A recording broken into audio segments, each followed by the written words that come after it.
screen shares coming in, the more you have, obviously, the more you're gonna Yeah. slow down. So if it comes to it, you might have to do one at a time or do neither, depending on how it goes. I see. We'll hope it works. Hello, stream. There's no countdown.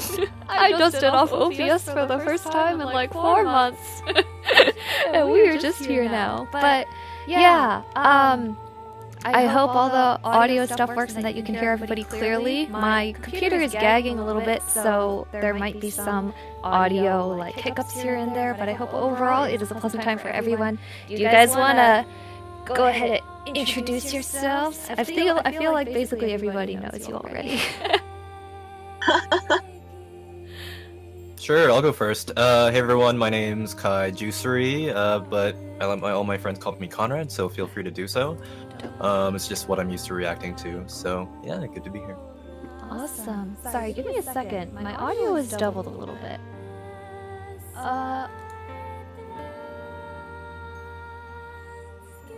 That's weird.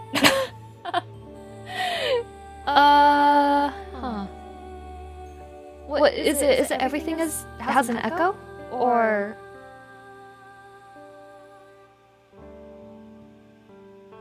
Uh-oh.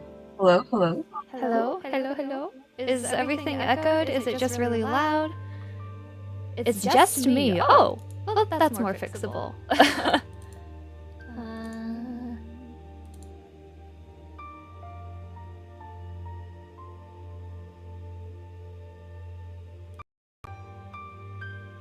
A little stereo echo, just me. Okay. Oh. Actually, no, I have not the slightest why it would be echoed.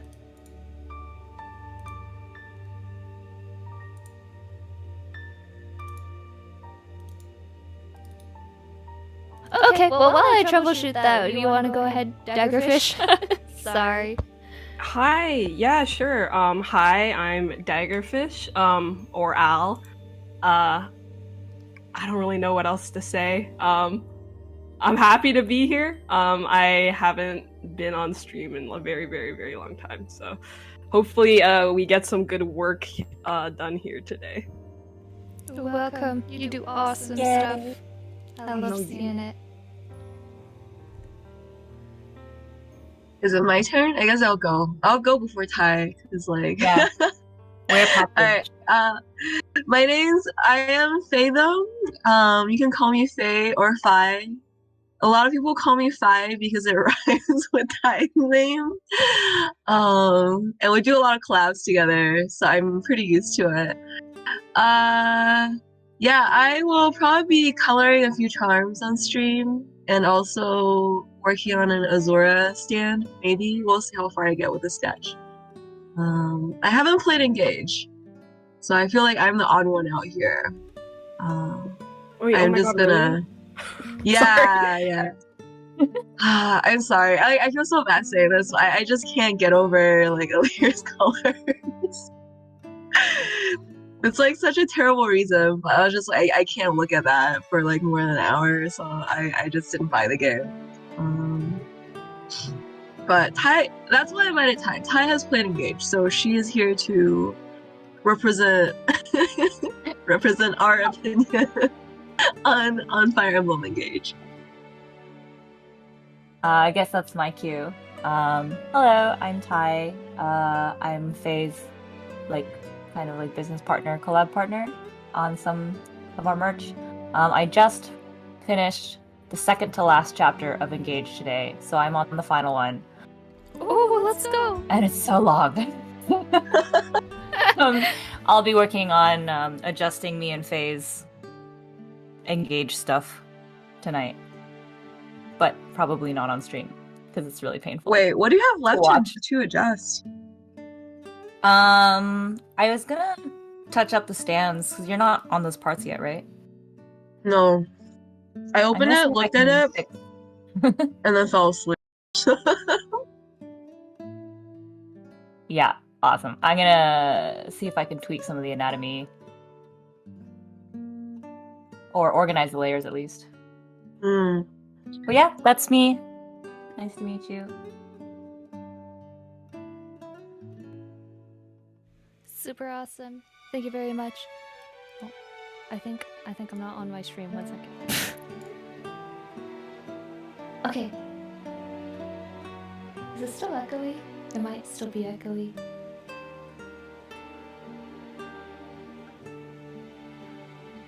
Oh. No, I'm listening to the stream, and it is still echoey. yeah, I'm genuinely so confused. And it's just Luna that's echoing? I'm wondering if it's recognizing Discord as its own source, and then it's recognizing your mic. Yeah, So I'm wondering if you mute like the mic Oh. or something, if it'll still go through. turn this off. Okay, That's so strange. So when it grabs audio from Discord, I'm not actually getting any personal audio, like, playing back to me from Discord, but it's That's so weird. Why would that happen? Okay, well, as long as it works, it's fine. I'm sorry for the troubleshooting. No worries. That's how Yeah, all because on streams Mac you have to are. set up like a whole like simulated Yeah, version of the audio or something, right? Yeah. I have a whole like virtual device plus like multi-channels set up using this other application, and then I haven't tried to pull in Discord audio using this new setup before, so I think it ended up whack. But I appreciate Thanks the for feedback. nothing, Wow. Apple. I Yeah. didn't realize streaming on Mac was like that complicated. Yeah, it's because you can't really pull in system audio from specific applications, so you have to jump through a lot of hoops. As opposed to Windows, you can just check like detect system audio, and then it just feeds everything in. And I'm pretty sure you can't even like share your game on Mac with your friend over Discord without doing all that. yeah, Like the audio just doesn't go through. there's a lot of like privacy and blah blah blah and things like that.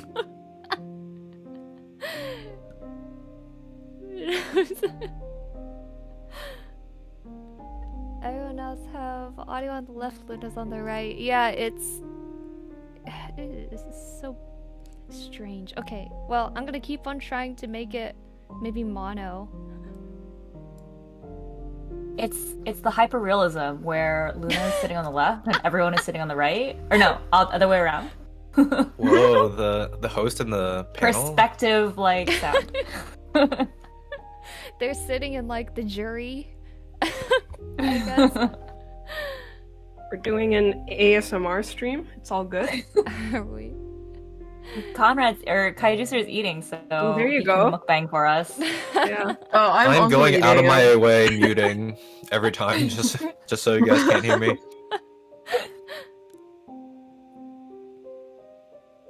How do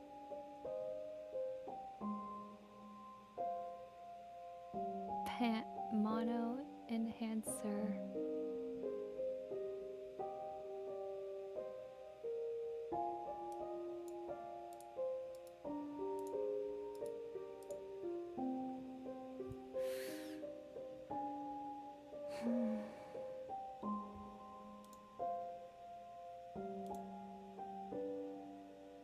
Oh, audio inputs while the audio's application output.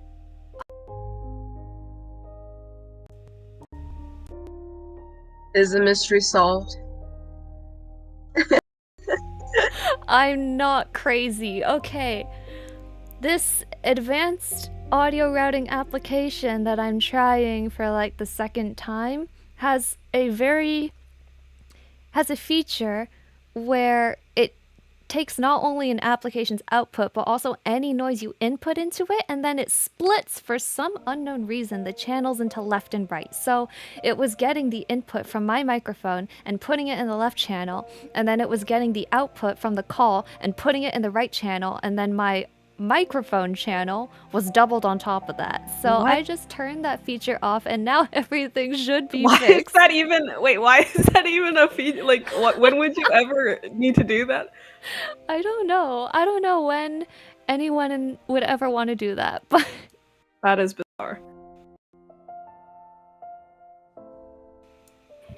Anyway, welcome everybody to the stream for the first time. We just started. I swear there were no technical difficulties and everything was working absolutely smoothly. Yeah, do we need to do introductions?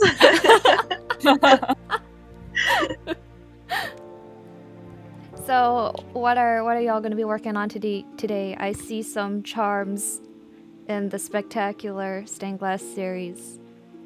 Thank for- you. Yeah, working on my soul, guys. Now, Let's go. I'm biased. If anybody knows beautiful. me, you're my favorite. Thank you. I saw your Pandreo, Luna. I'm like, The that's little- my boy.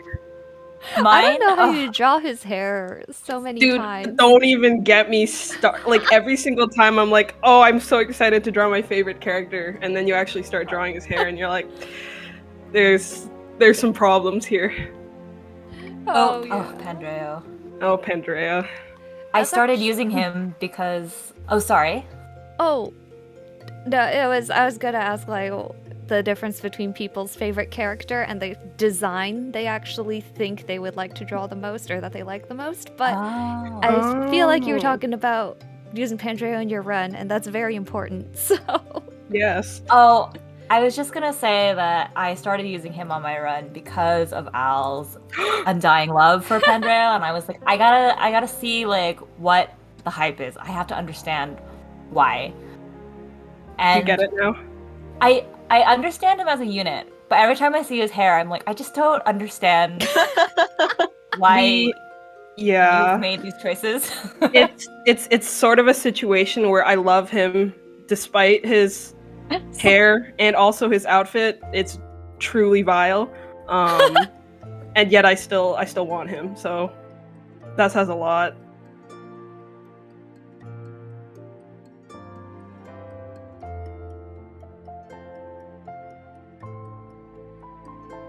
Luna, did you give Citrine an axe? Oh, no. This is going to be Panette, and when it comes to charms, I really want the faces to be consistent because people often buy them in sets.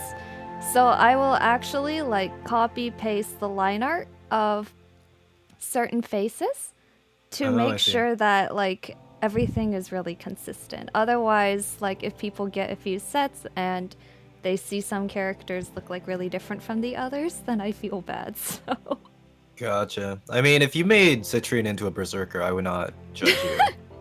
But I would. It is an interesting choice. yeah, it would be funny, but I don't think the gross would really work for it. Well, it reminds me back in the day when in Three Houses there was like a pretty popular clip of someone playing Lysithea as a brawler Oh, and just like going through the entire game and just like one-shotting everyone. So I don't know. Seems like Was- anything can work out if you commit to it.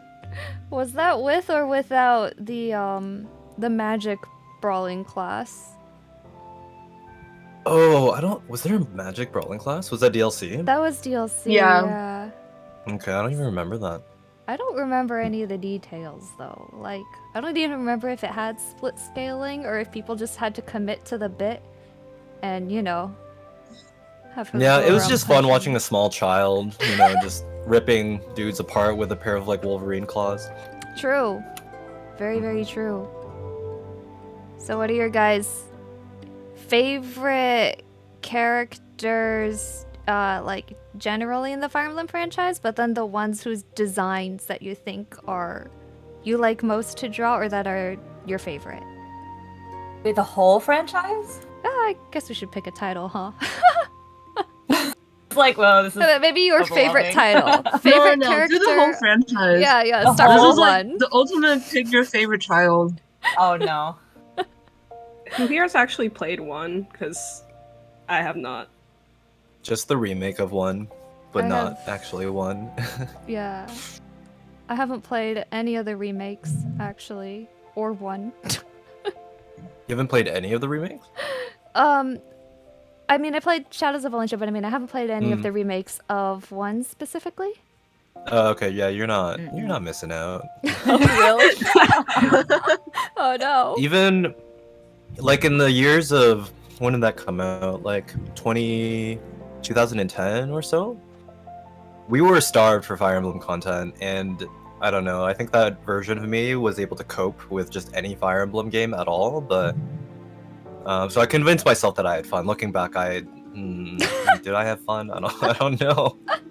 It was just very, very basic, right? Like I think they added triangle or weapon triangle Oh. and like added some of the other stuff, but there were like no supports, no like there was like reclassing, which was like a big deal, but yeah, overall it was still a very like basic feeling game. I see. Yeah, Engage specifically, I was really impressed with a lot of the gameplay features they added into Engage. It was a really good experience, I think. That Yeah, and still that's built what I on a lot of like heard classics. from everybody is that it's super fun to play, but like nobody seems to care a lot about like the characters or the story. Aw. I do. I care. I care about characters. I do care. I think the plot, had some issues, but I think the cast is actually really good if you give them a chance. I know some of the designs are kind of they're out of they're There are certainly designs.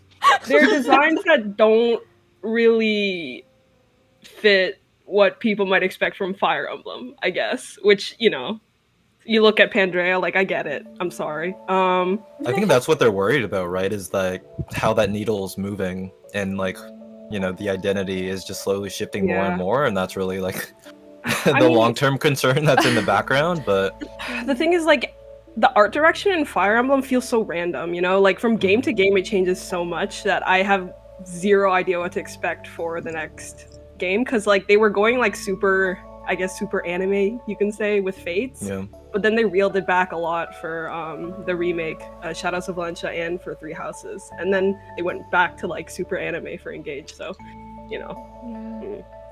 I remember everyone complaining about the Three Houses designs at the time as well, but I think that like slowly drifted into the background over time as people started to focus on like all the other stuff they liked, like yeah. the story and the world building and all that. But Also, people like being mad. Like, I get it.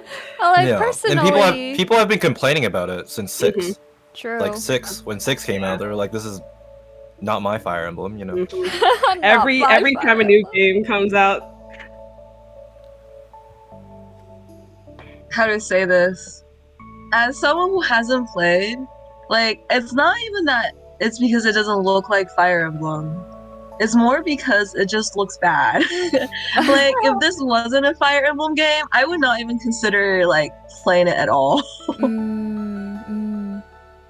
When the previews for Engage first came out, I was also one of those people who was like, "Oh my gosh, like it looks terrible," and then like the gameplay trailers came out, blah blah blah, and like honestly, I think the best way to capture how everyone feels about Fire Emblem games coming out is the kombucha girl meme.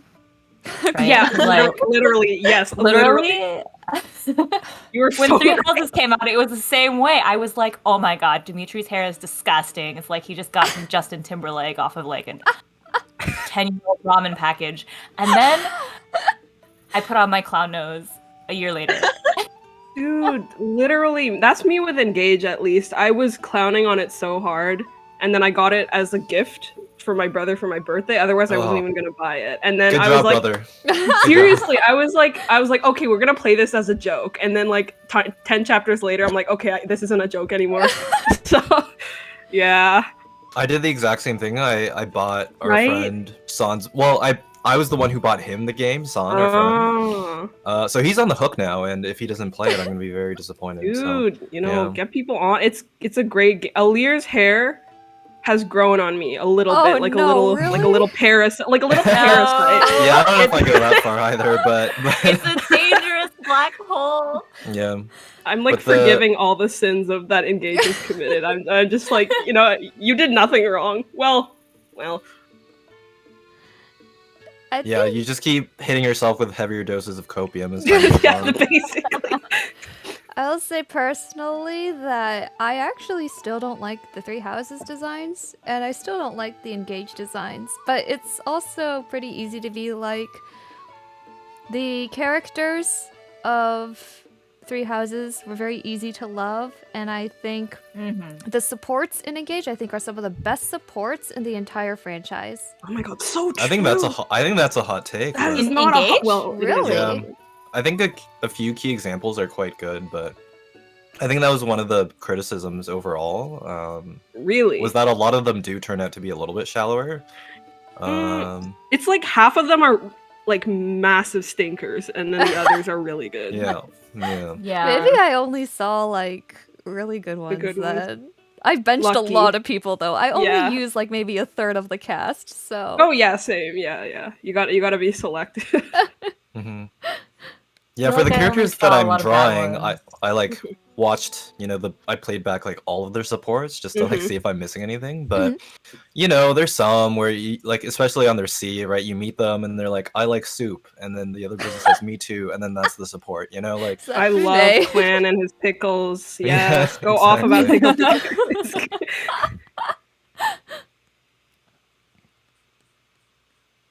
I just think in terms of like, when I went back and I saw Fire Emblem 7 supports, and Fire Emblem 7 to me was like my quintessential nostalgic game.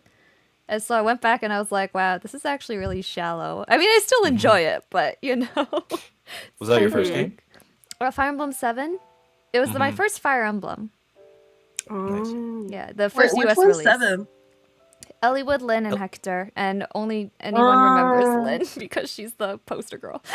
Yeah. No, I mean I played it. So I remember I played that one on like an emulator, Oh. and I remember I really liked it. So okay, so it's kind of funny because I was really into Golden Sun, and then I was like, oh, I want to Ooh. play more tactic games. So that's how I got into Fire Emblem, and I played the game with Lynn and Hector, and I was like, oh, this is fun. But then I just like forgot that Fire Emblem existed. Because I never had like a handheld for like a really long time. Like I had a Game Boy Color, and then that was it until I bought like my own because my parents did not support video gaming. Mm. True. So I got back into Fire Emblem when Faith came out. So I was like quite grateful actually because I like just had like vague memories of how much I liked Fire Emblem.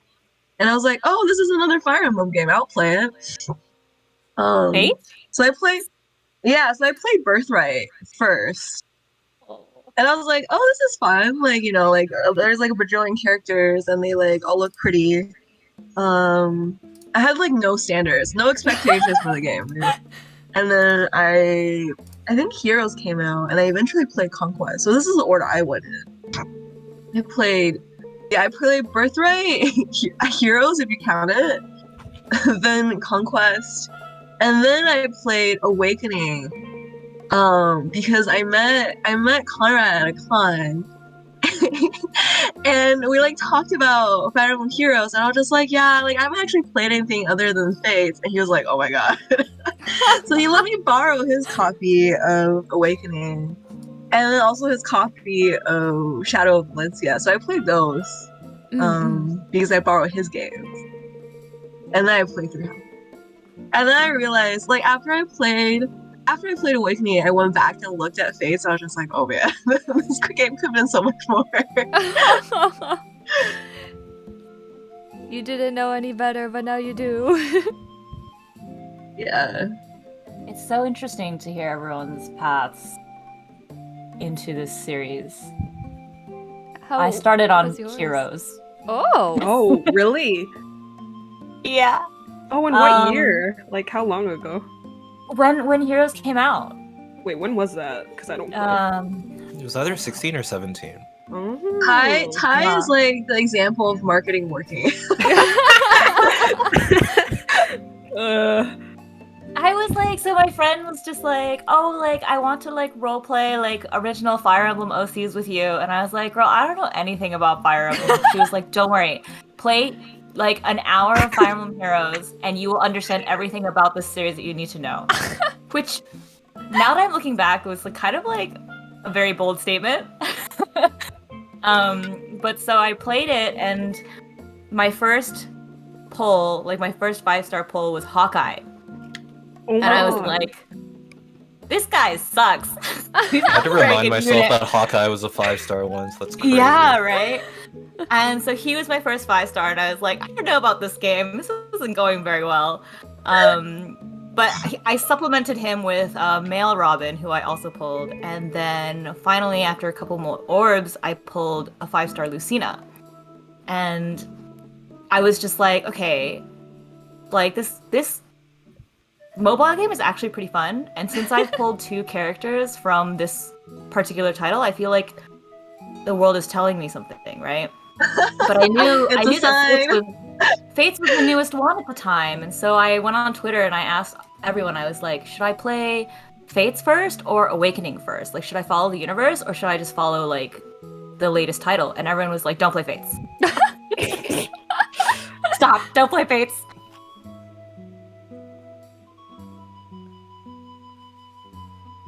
Fates Here is you kind are. of like an engaged situation again, right? There's just like some really glaring issues, but I think overall just the gameplay and like, especially in Conquest, is just like really satisfying. And you know, like Fates improved everything combat-wise on top of Awakening.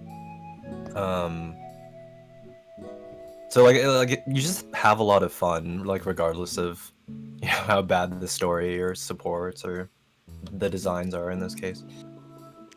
I've never played either Fates or Awakening. You have not? I have not. I don't. Whoa. Really? Yeah. Awakening, though. Well, that's crazy. Oh my god, Luna, you must play Awakening. Oh really? What? Were Yeah. you super busy? Like, what made you start with like you were a fan since 7, right? Or did Yeah, so I did like the reverse thing, I think, because there was, I want to say, almost a renaissance from Awakening. Like the title got a lot of new blood, I think, which is Yeah, awesome, yeah, yeah, and new for sure. fans. But I took like the reverse route. It's super weird, where I started with the first US release, which is Fire Emblem 7. I played Fire Emblem 8, Sacred Stones, and then 9 and 10, which is Radiant Dawn and Path of it? Radiance. Oh, thank and God! then- Finally, someone. Someone gets it. played Tellius is the Tellius, best. yeah. Tellius is the best in the Fire Emblem. Tellius is awesome. I was so Tellius is- happy to see Soren, honestly. Engage made me realize just like how much fun Soren is, and now I actually really want to see him just like sass like Oh my God, you have to everyone play for the whole Tellius. game. It's probably unbiased. Well, I'm a little bit biased, but I think it's the best. Like 9 and 10 are the best Fire Emblem. I don't know. I what like it how you is, I cut just yourself love off playing and be him. like, Oh, I just love him being like, "Don't talk to me." Yeah, he's so. Oh my God, you'd love it. What like? I mean, my favorite character is Felix, so obviously I like The Yeah, these you boys like- are like my little meow meows. Ah, the little shitheads. I understand.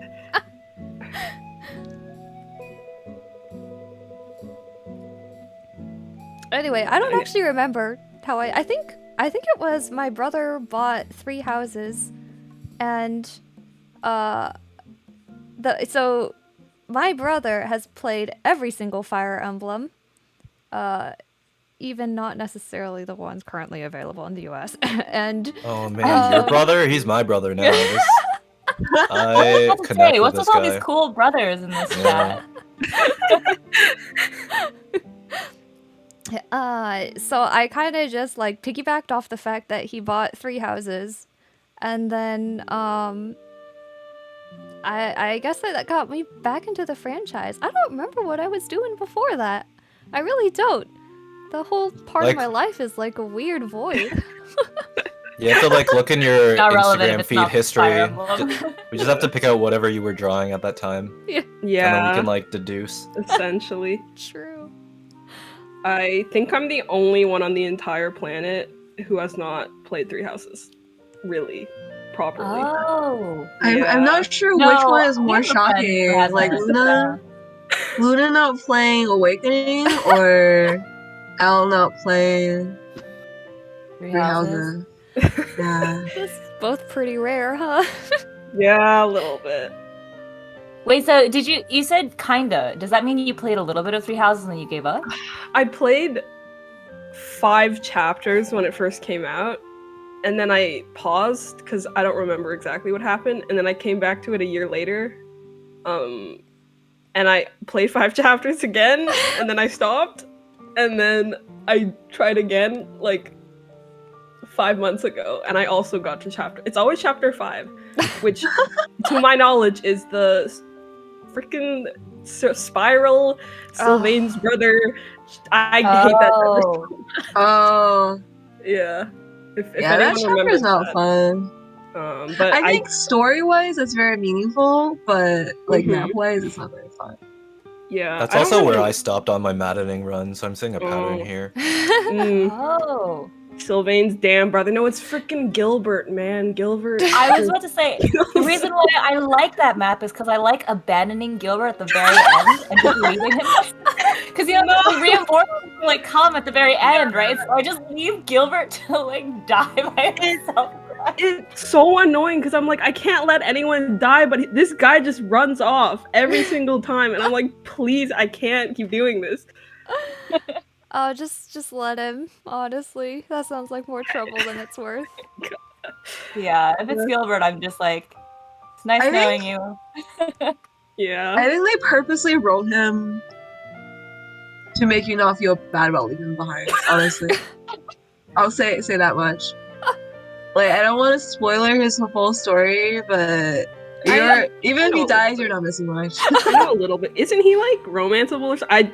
Don't quote me on that. I don't Oh really god. how is that situation? Can of worms. I think there are like 2 dad characters that you can romance, right? But it's like No, not a I really think it's romance. Gilbert, Yeah. yeah. Okay.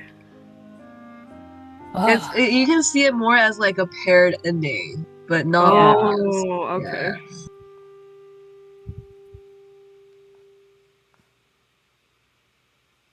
But again, Yeah. I don't know who in their sane mind would choose him. You guys didn't Oh, romance gosh. Alois? You guys didn't I romance did, Lyndon? What? Out of Hell curiosity. yeah. Lyndon Oh and my Izzy. god.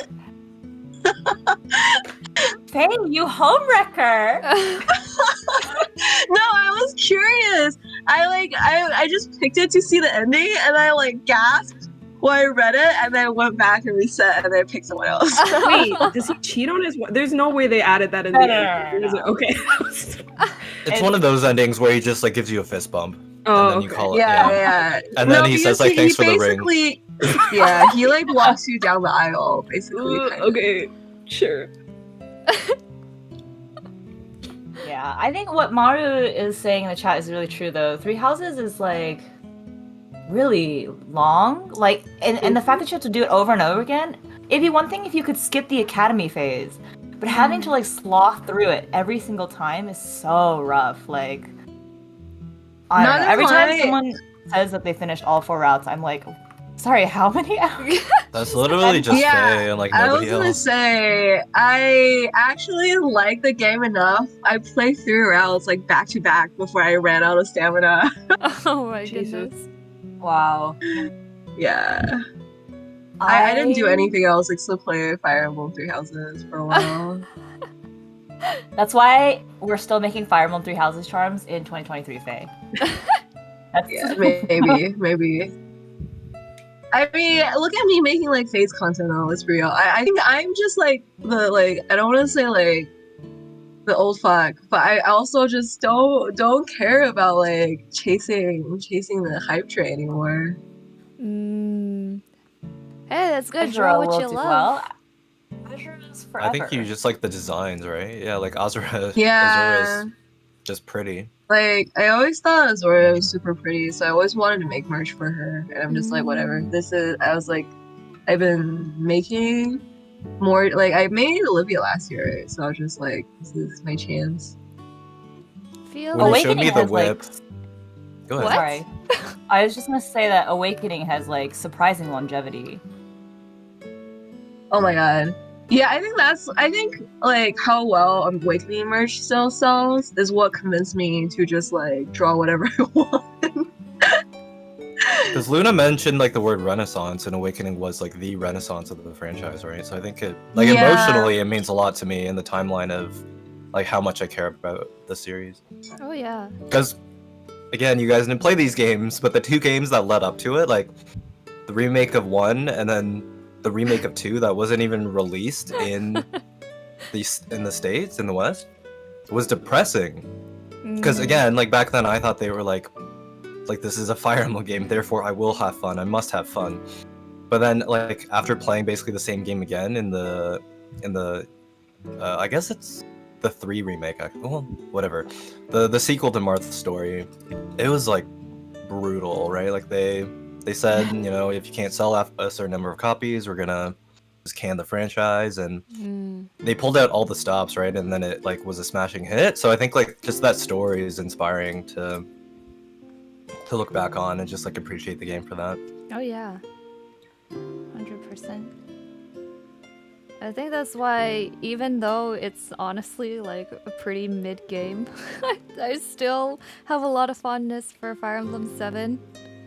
And every time EmblemCon rolls around, I'm like, oh, should I make like something for Fire Emblem 7 and all the like 3 people?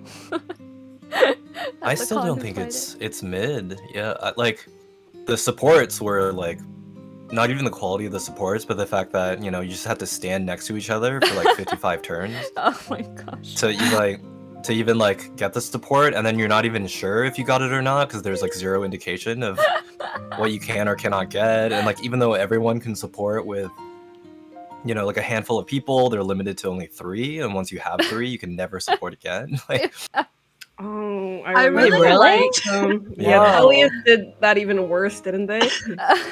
You can only have 5 I like supports total. the. oh, I don't remember that What until was it? It was really bad. I liked being able to support or pick recruiting units in battle. That's what I liked. Like with like specific Yes. units. I Because was it waiting for felt that more engage, meaningful. Yeah. and then it happened. I was like casual players hate this thing because it's so much stress. To have Really? to go up, to go up against an it. enemy and then just like, oh, I can't kill them because if I kill them, I can't recruit them.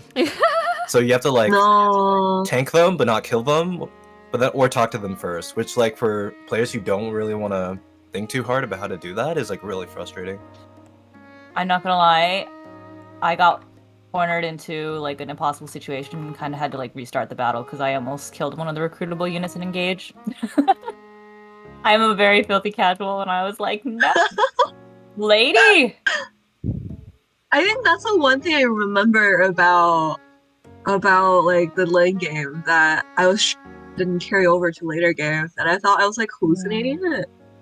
This But- is why. Wait, oh my god! I'm sorry. I just want to say, Kara, did you look in Luna's stream? You're on top of a black background, so you don't. Your So I look dino very was naked. great. Yeah, I understand. Your I'm spikes are sorry. gone. Yeah, you guys descaled me.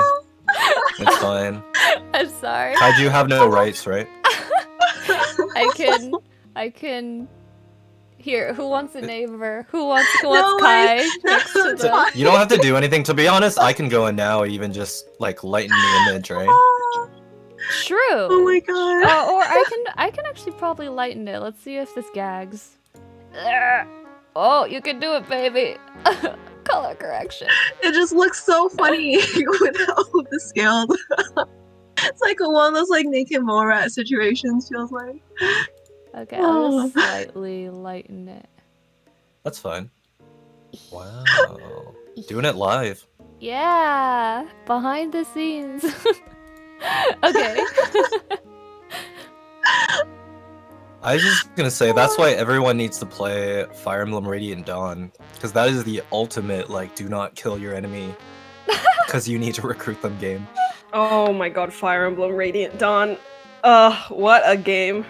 That was a struggle for 10-year-old me. Oh man. Oh man.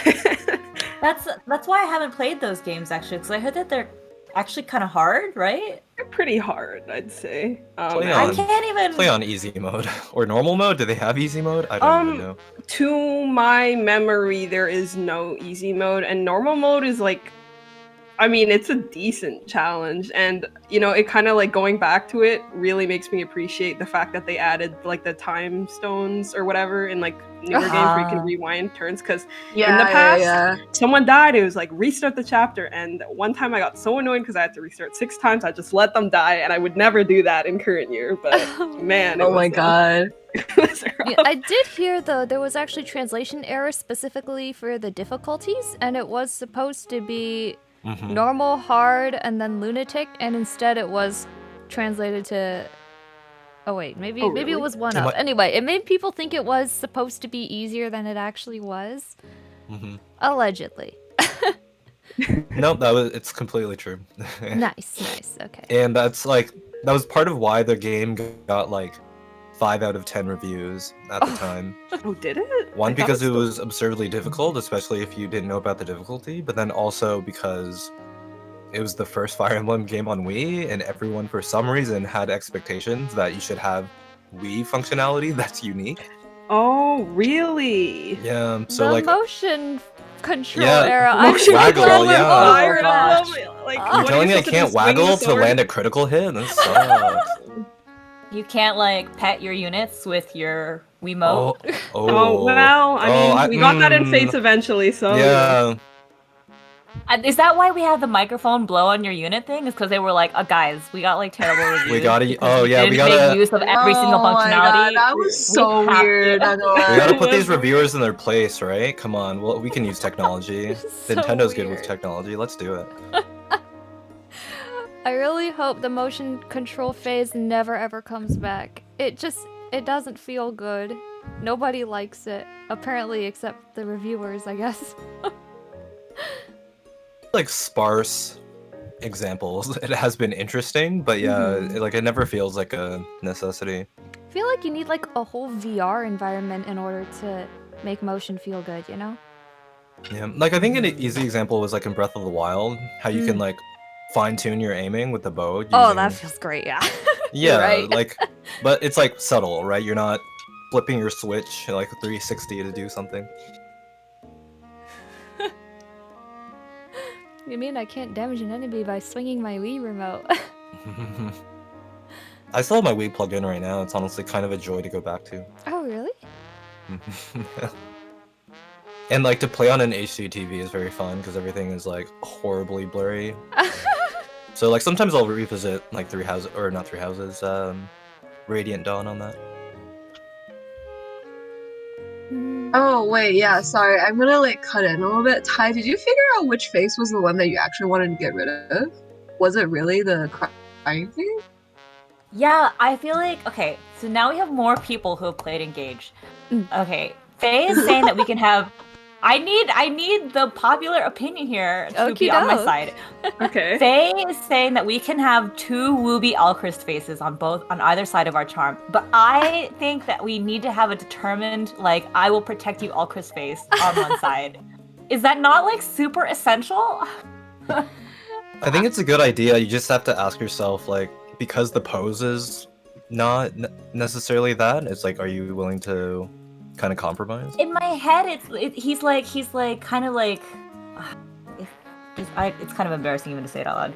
It's like he's like holding his bow, like, and hiding behind it, like I will kill you. Like, do you know what I mean? Like It doesn't he's make being sneaky about it. Yeah. Yes. Yeah. Does that make sense? Do you have an example of the like? Yeah, the here. Oh wait, are you guys? I don't know if you're Yeah, looking at my I'm- stream, I'm so look- I'll I'm turn looking, the I'm color looking. layer off. Sorry. Okay, hold on. So this is the Oh, face okay. that we definitely agreed on, right? And then this is the face that Ty originally drew, which I liked. Mhm. That's what like I call it the other Wooby face.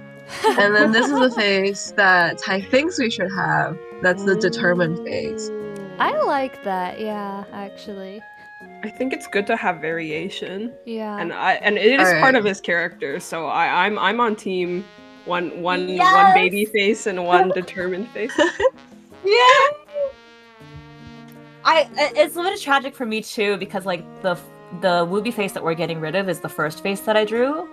Yeah, But- so that's why I like it. Because I was like, to me, who did not play Engage, this is like what defines Elchris for me. It's On the my outside first looking in. impression. It's my first impression. You're getting rid of it. Yeah. It's so important though because Alchrist is like deep inside of him, he is cool. He just he he needs just some can't- therapy. express it. That's what I told myself in high school too. Like, Oh. I really like the Alcris downwards is- facing face. Like, are we picking between the two would-be faces? This is what. Okay, No. so I originally suggested this face to replace the determined one because Ty didn't like it because because she didn't think it fit like the pose of the charm. And I said, why don't we just make like two would-be faces that are like? And then she was like, no, we have to keep determined. No, it's fine. Let's just forget. I will just like not look at his lower body, and I will just look at his face. Okay. It's fine. Yeah, That's because how I play the originally game Ty anyway. was like, I don't like the legs, and I was like, okay, well, here's a suggestion. Let's not redraw the legs, but instead just draw the face, which is easier. So I'm saying, Okay. like, I mean, I like the face that you have on screen right now. So are you saying you want Right. to get rid of this one over the... No. This is the definitely. Oh, this is the one you're keep. keeping. Yeah. Okay, good. Yes. Nice. That's the one, and then the determined one. I think that's a good variation because otherwise it's like quite a bit of work to draw multiple expressions. So it's kind of like you have the stark variety for the work you got to put in.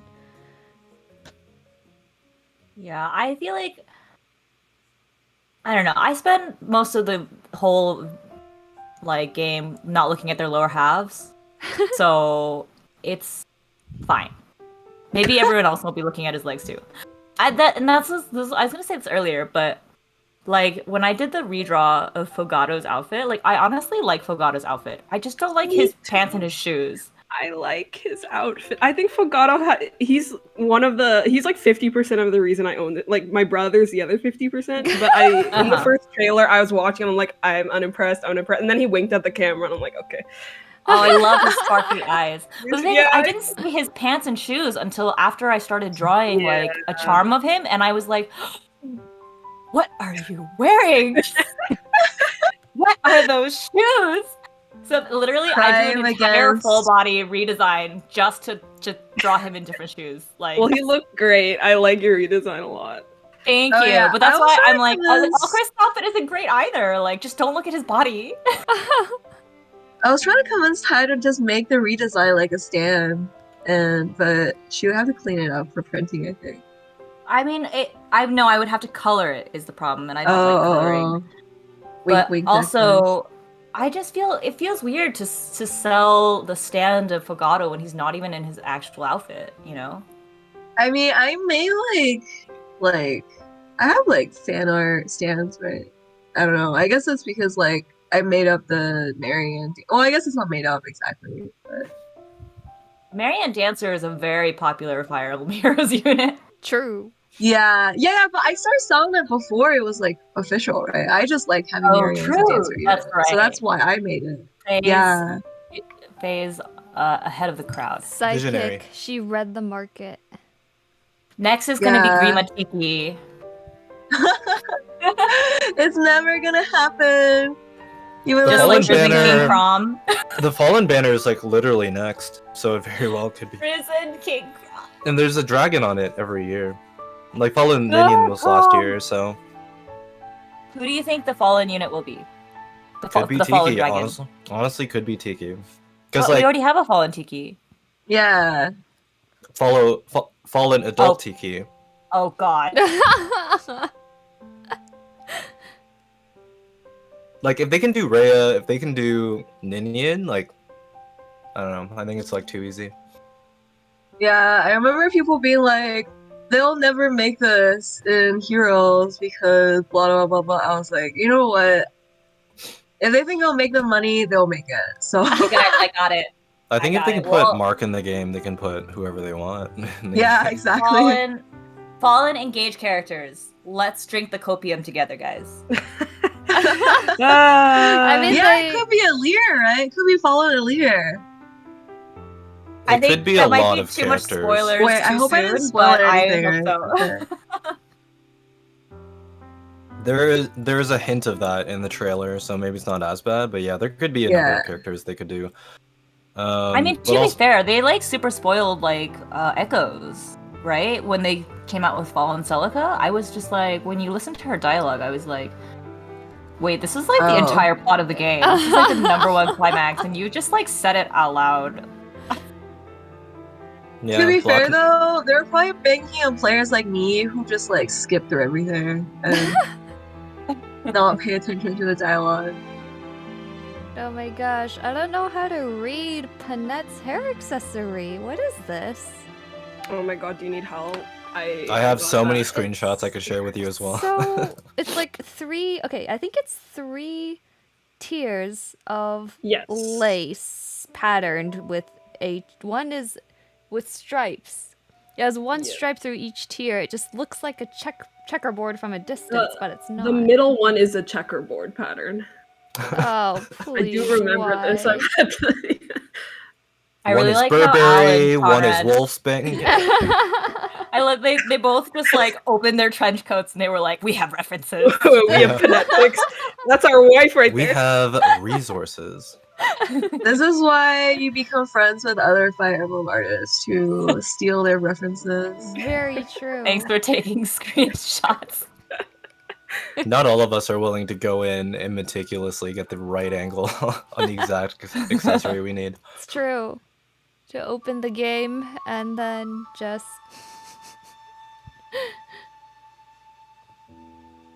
Let's see if I have a good angle on this. You guys are awesome. Thank you.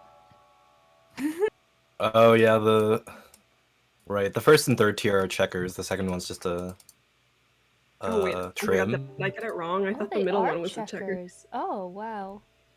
Yeah. Oh yeah, I guess.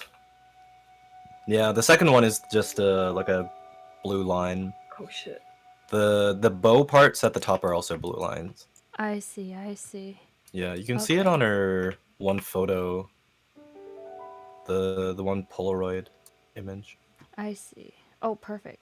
Thanks. Here, I'll What I link. do love about like every single piece of Panette fan art I've seen is that she's always facing to the left because people don't want to draw the hair accessory from the weird like half covered angle if she's facing right. True. Direct a reference for that, Yeah. please. Yeah. I think that's been what's taken the longest to do, because like even though the charms are a lot smaller and they're simplified, is trying to make them legible at a very small size is quite an ordeal.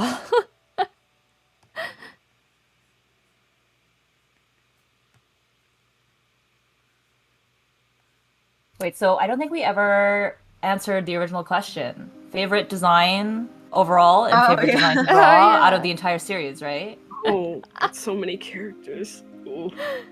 I think to me, I've said this before. I think to me, Dorothea is like my perfect like Fire Emblem character. So that's Time easy skip for me to Dorothea, answer. right? Huh? Yeah, Time time skip skip Dorothea, Dorothea. right? Yeah. She looks very elegant. Like I liked all of her supports. I liked to draw her outfit. Like she has long hair, big flowy dress. Rose aesthetic. Yeah, rose aesthetic. Mm-hmm. I like to draw Felix, despite the fact that he is. Come over. Yeah. Yeah. You don't are say a that sadist, is what I say. Or a masochist. Sorry, a masochist for liking to draw Felix. I think it's just because I've drawn him so much. But yeah, I like Felix's. I like to Oh draw yeah, him. did the you look. I did wouldn't you say I did you like draw the his chart design of yet? Wait. Speaking of Felix. Oh, I'm working on that now. Okay. But yeah, overall it's tough though because there are so many like really beautiful designs of characters who like I may not like them like personally, like, but I know that like objectively they're beautiful. I've never thought about like the best design ignoring, everything else about the Personality? character. I Yeah, think that's what's yeah. going through my head right Not now. gonna lie, I love Rhea's design. Rhea's Oh, I color love theme is Rhea is like beautiful. so beautiful. But I am not one of those people into the mommy dragon. Rhea, My you know, favorite design is like easily like peak design. Like I just think her colors are gorgeous. she's kind of like is it Mila? Oh, Milla. Yeah. Okay. Milla's Milla beautiful. is Milla is beautiful. so beautiful. I love what he did with her hair and how it becomes like The her wings. The wings. So good. Yeah. It's incredible. I mean, Hidari is a god on this green earth, so Yeah. I think my favorite, that's why, like, if I had to separate design from character, my favorite design is probably Renea's. oh, From Valencia. bobbing profusely. Okay. Yeah, not gonna lie, I think I got like gaslit into thinking Renea had like a big role. It's all of Because us of, like- wishing he did. Yeah, because of like how cute her design is and how much like fan art I see of her and like Berkut. And then and then I finally play the game and she shows up for like 10 seconds and I was just like, what? But what a glorious 10 seconds those were. I mean, you could Radiant, argue her even. role was still plenty big. Right. But I think I just thought like I just thought she would just have a bigger role. I was just like, are all the Shadow of Valentia fans just like coping Yes. from like all the fan art I see? Yes, Yes. 100%. Yes. Every Valencia fan is a hard coper. Yeah, and I was just so disappointed when I finally played it. I was just like, what? I was looking forward to seeing her, and I saw her and I blinked and she was gone. It's just like all the Valencia fans cope that one day we'll get Alm in popular media instead of just Celica.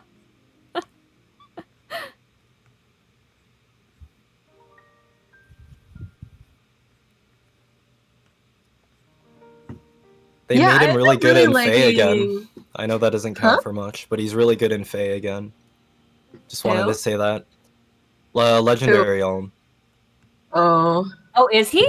Hold on. Yeah. I'm going. His refined and there. remix were quite good, and they also remixed Celica as well, but her skills are like not as dominant.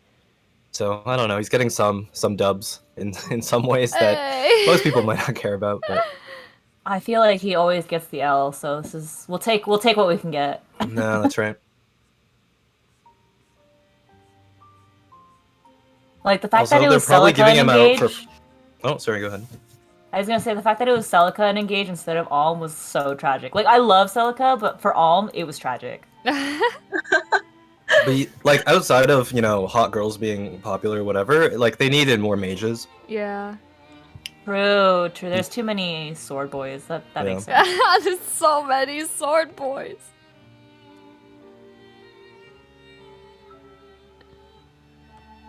Actually, what the DLC made me realize is the DLC really helped pad out a lot of the magic in terms of balance, because there were so many physical rings and just not a lot of good options for mages.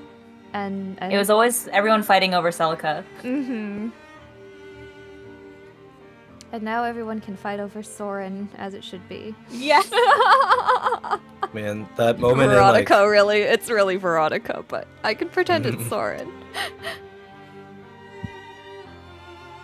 Sword is so incredibly busted. Yeah.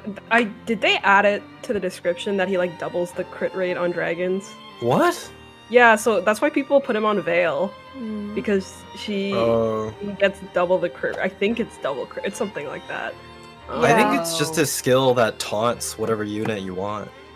Yeah, That he was al- kind of Oh, ridiculous. a sign. that was sign also decoy. good. That's Sign also good, decoy. yeah. And like I could have sworn that when I was playing or when I got him for the first time, there was no limit to how many times it could trigger. But then after the assign decoy. Yeah, no, you can do that every turn. I'm pretty sure. No, what I mean is like on the enemy phase when they attack your taunted unit, that Yeah. taunt only lasts for 3 attacks or 3 engagements. Oh, Which I thought could it have was sworn random. that was not a thing, like when I first played. Oh, But I had can't no- find like any records of like patch notes or anything like that. Huh. He was shadow nerfed. Yeah, Gosh. because you could just like throw someone with Hector on them, and then they would just ping like infinite, damage and just pick everyone off one by one. Oh, speaking of the DLC, have any of you tried playing it on maddening? Because it's No, I saw your tweets. I look Bruh. forward to after EmblemCon, but Yeah. it seems I couldn't even- interesting. yeah. No, I tried on hard first, but then when I was spending like hours and hours on the maps, I was like, what? I mean, I'm really bad at this game, but I was like spending so many hours on the hard mode maps, and I was just like, I have things to do. Yeah, if you're not having fun, don't. I enjoyed the challenge of hard, but I will say the last map, even on hard, took me like 8 hours, which is Yeah, it's so ridiculous. long. Oh my But I'm like, I goodness. kind of want to go back and do it on maddening again because I'm feeling a Oh, little man. bit in the head. But holy, I don't know what they were thinking. It's kind of insane. I opened the first map on maddening. Yeah. And then I looked at the hit chances and I went, no, this is stupid. And I turned it down to hard because I don't think it should be RNG whether you can do the map or not. So Yeah, I See, think that's it took like me Fire Emblem 6 6 again, Yeah, where the hit rates were just like 55 it's so by low. default. It's so low. Why would they do that? yeah. It took like 6 tries for me to not die turn 1 on the first chapter in maddening. I think. Oh no. Yeah, you gotta really finagle it. It's rough. And chapter 3 is just we don't talk about it. Or was it? Yeah, 1, 2. Yeah, it was 3. The bridge one. Oh my god. In general, I feel like a lot of the DLC maps were not challenging in the good way, cause I actually grew to enjoy the way maddening and engages vanilla content. It felt very well balanced, except for Lumiere. Anyway, but then the DLC just felt like a lot of the maps were made to be tedious without thinking about whether that tediousness would be fun. It's a lot of the reinforcements where they just kind of are like, hey, let's send 12 flyers, like Wyvern Riders and 12 Pegasus Knights at gosh. you because we need to make this harder, and they're just gonna spawn from the other end of the map. Be ready, and it's like, please. I don't want to restart. It's been 3 hours.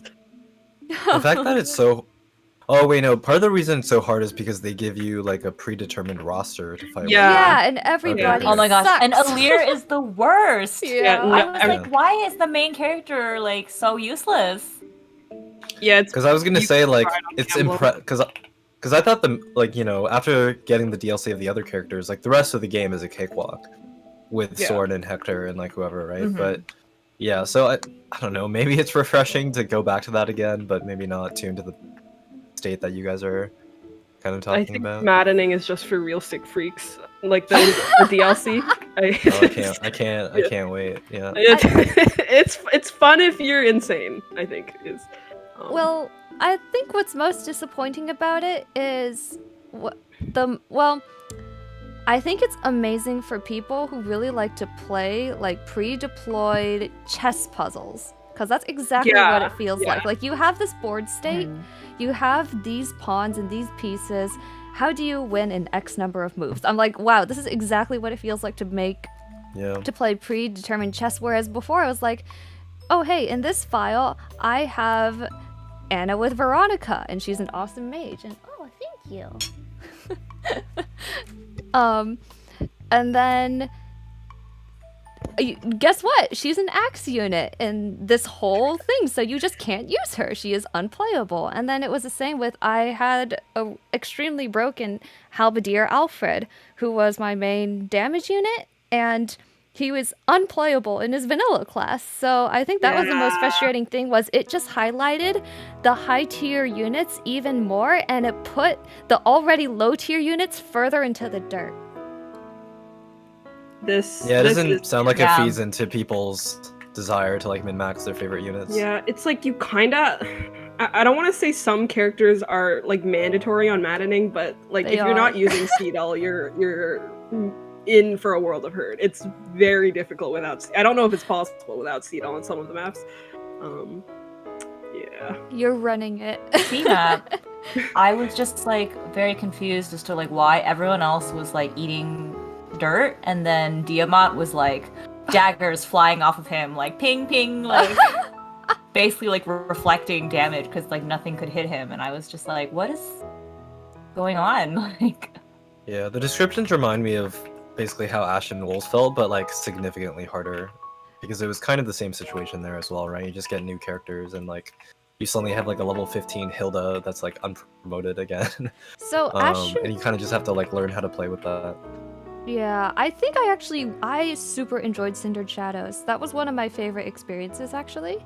But I think that the fact that they gave you battalions with specific things like I don't think it was called Vengeance, but it's the thing that lets you counter from any range. They gave you all these battalions that have utility that let you use these weaker units, whereas the problem is they didn't max out the bond level on any of your units for the Xenologue. So basically, if you go into the Xenologue, you have to keep those rings on the units that already have bond level, or it's just really difficult. So if they had maxed out the bond level on everybody, then you can mix and match the utility a lot better, right?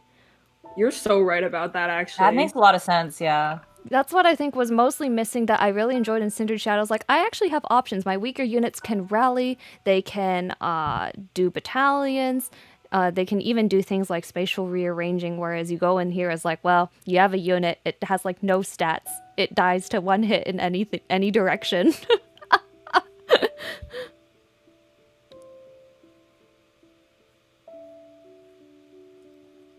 Well, I look forward to playing it after EmblemCon, and maybe after Tears of the Kingdom, and maybe after Final Oh yeah, Fantasy Tears of the Kingdom comes out 16. right after EmblemCon. Oh my god. So excited. Oh, Whoa, I'm so that's excited. soon. That is Too soon. soon. Yeah. Oh It's my too god, that's soon. in Too like less than soon. 2 weeks. That's crazy. Yeah, it's gonna be, you know what it will be? It'll be all the like EmblemCon artist reward, because there's a lot of people who like Fire Emblem who also like Zelda, and I feel like Yeah. everyone would have crunched really hard for this con, and then we can all just sit back in our couches while we're getting everything manufactured and play. Not think about Fire Emblem for a little bit. Yeah. This is what I No, tell because myself, AX but is soon. yeah, So I exactly. gotta think about it. Exactly. Faye, why would you say that? I'm okay being the Debbie Downer as well, because I'm just bringing you guys down to my level.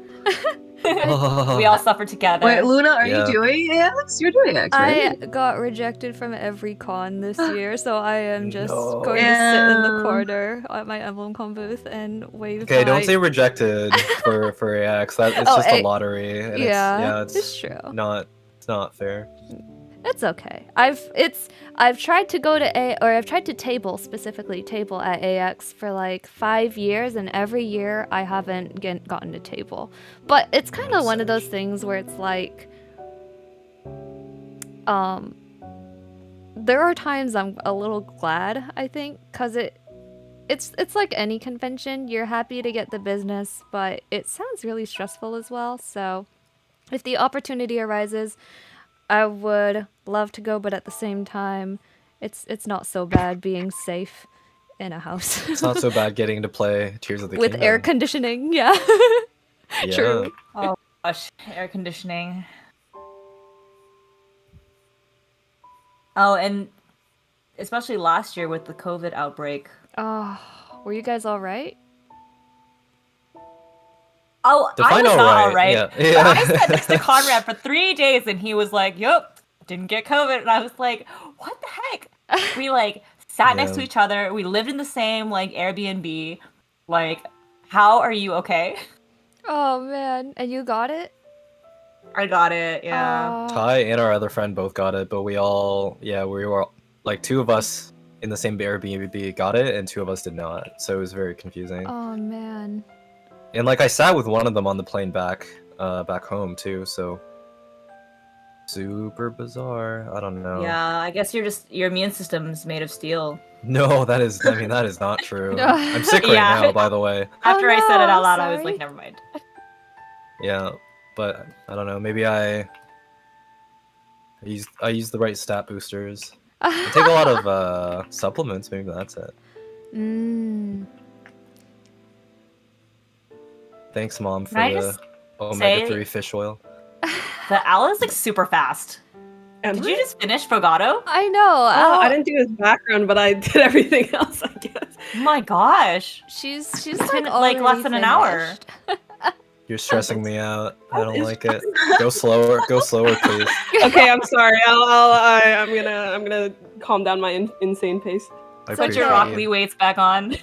If it makes you feel better, Kai, I've spent the whole stream just trying to line Panette's hairpiece, so you know. Here's the thing: is that you're the one hosting the stream, and you're the only one. You're probably looking at chat more than I am. Oh, So I remember what that felt like, and even though now I'm not doing that, I'm still going very slow. So. I feel a little sorry towards them okay. because I do look up at the messages, but I like basically don't respond. So I'm sorry, chat. Yeah, well, no, I've been looking at it on and off too, I but see, yeah, I just see. know that you're seen, chat. I guess. You Yeah, guys are seen. I'm also reading it. We know you're there. We appreciate you. But we also have deadlines. This Rosado. Well, it's okay, Luna. I was gonna say you guys are the most important con, which is EmblemCon, so that's all that matters. Exactly. So, honestly, like, I feel like during the kind of drought of new Fire Emblem like content and stuff after Three Houses, a bunch of people kind of split off, and some people went into like Genshin, some people went into like FF14, some people went into like Xenoblade Chronicles 3 or other, you know, related titles. And I have to say, like, coming back to Fire Emblem after sojourning briefly in the Genshin fandom, I'm like, the artists are so nice, the people here are so nice, the customers are so patient and understanding. Like, Oh. EmblemCon really is like such a nice convention, you know? It's Oh, a I'm great. so We only have glad. one event in the year. It is really a great event to have. Yeah, cause I've never tabled at anything before in my life, so I was super nervous. And I'm really glad that EmblemCon is like the first, I guess, con that I'm ever going to be a part of. Cause it's like, I mean, being online is kind of nice. Cause Mm-hmm. I mean, convention halls just kind of scare me. There's a lot of people, and everyone here is a big Fire Emblem nerd. It's very fantastic. You'll do amazing. And I think you'll have a lot of fun too. Yeah. The thing I like about EmblemCon over like a physical con is that because it's online and it's in a Discord channel, you can talk with your customers like as long as you want. Mm-hmm. And like at a convention in person, like you just can't do that. You know what I mean? Like you have to keep the like customers flowing, and you can't sit there and talk about like, I don't know, like your favorite build in Fire Emblem Heroes or something for like half an hour. Do you know what I mean? But like in Discord, you can absolutely just sit there and just like chat with someone in your storefront, or like I don't know. Now we can make threads, right? Like True. That's crazy. Right? So I feel like you can really like kind of interact with people a lot more. It's nice to be able to like make friends that way. Mm-hmm.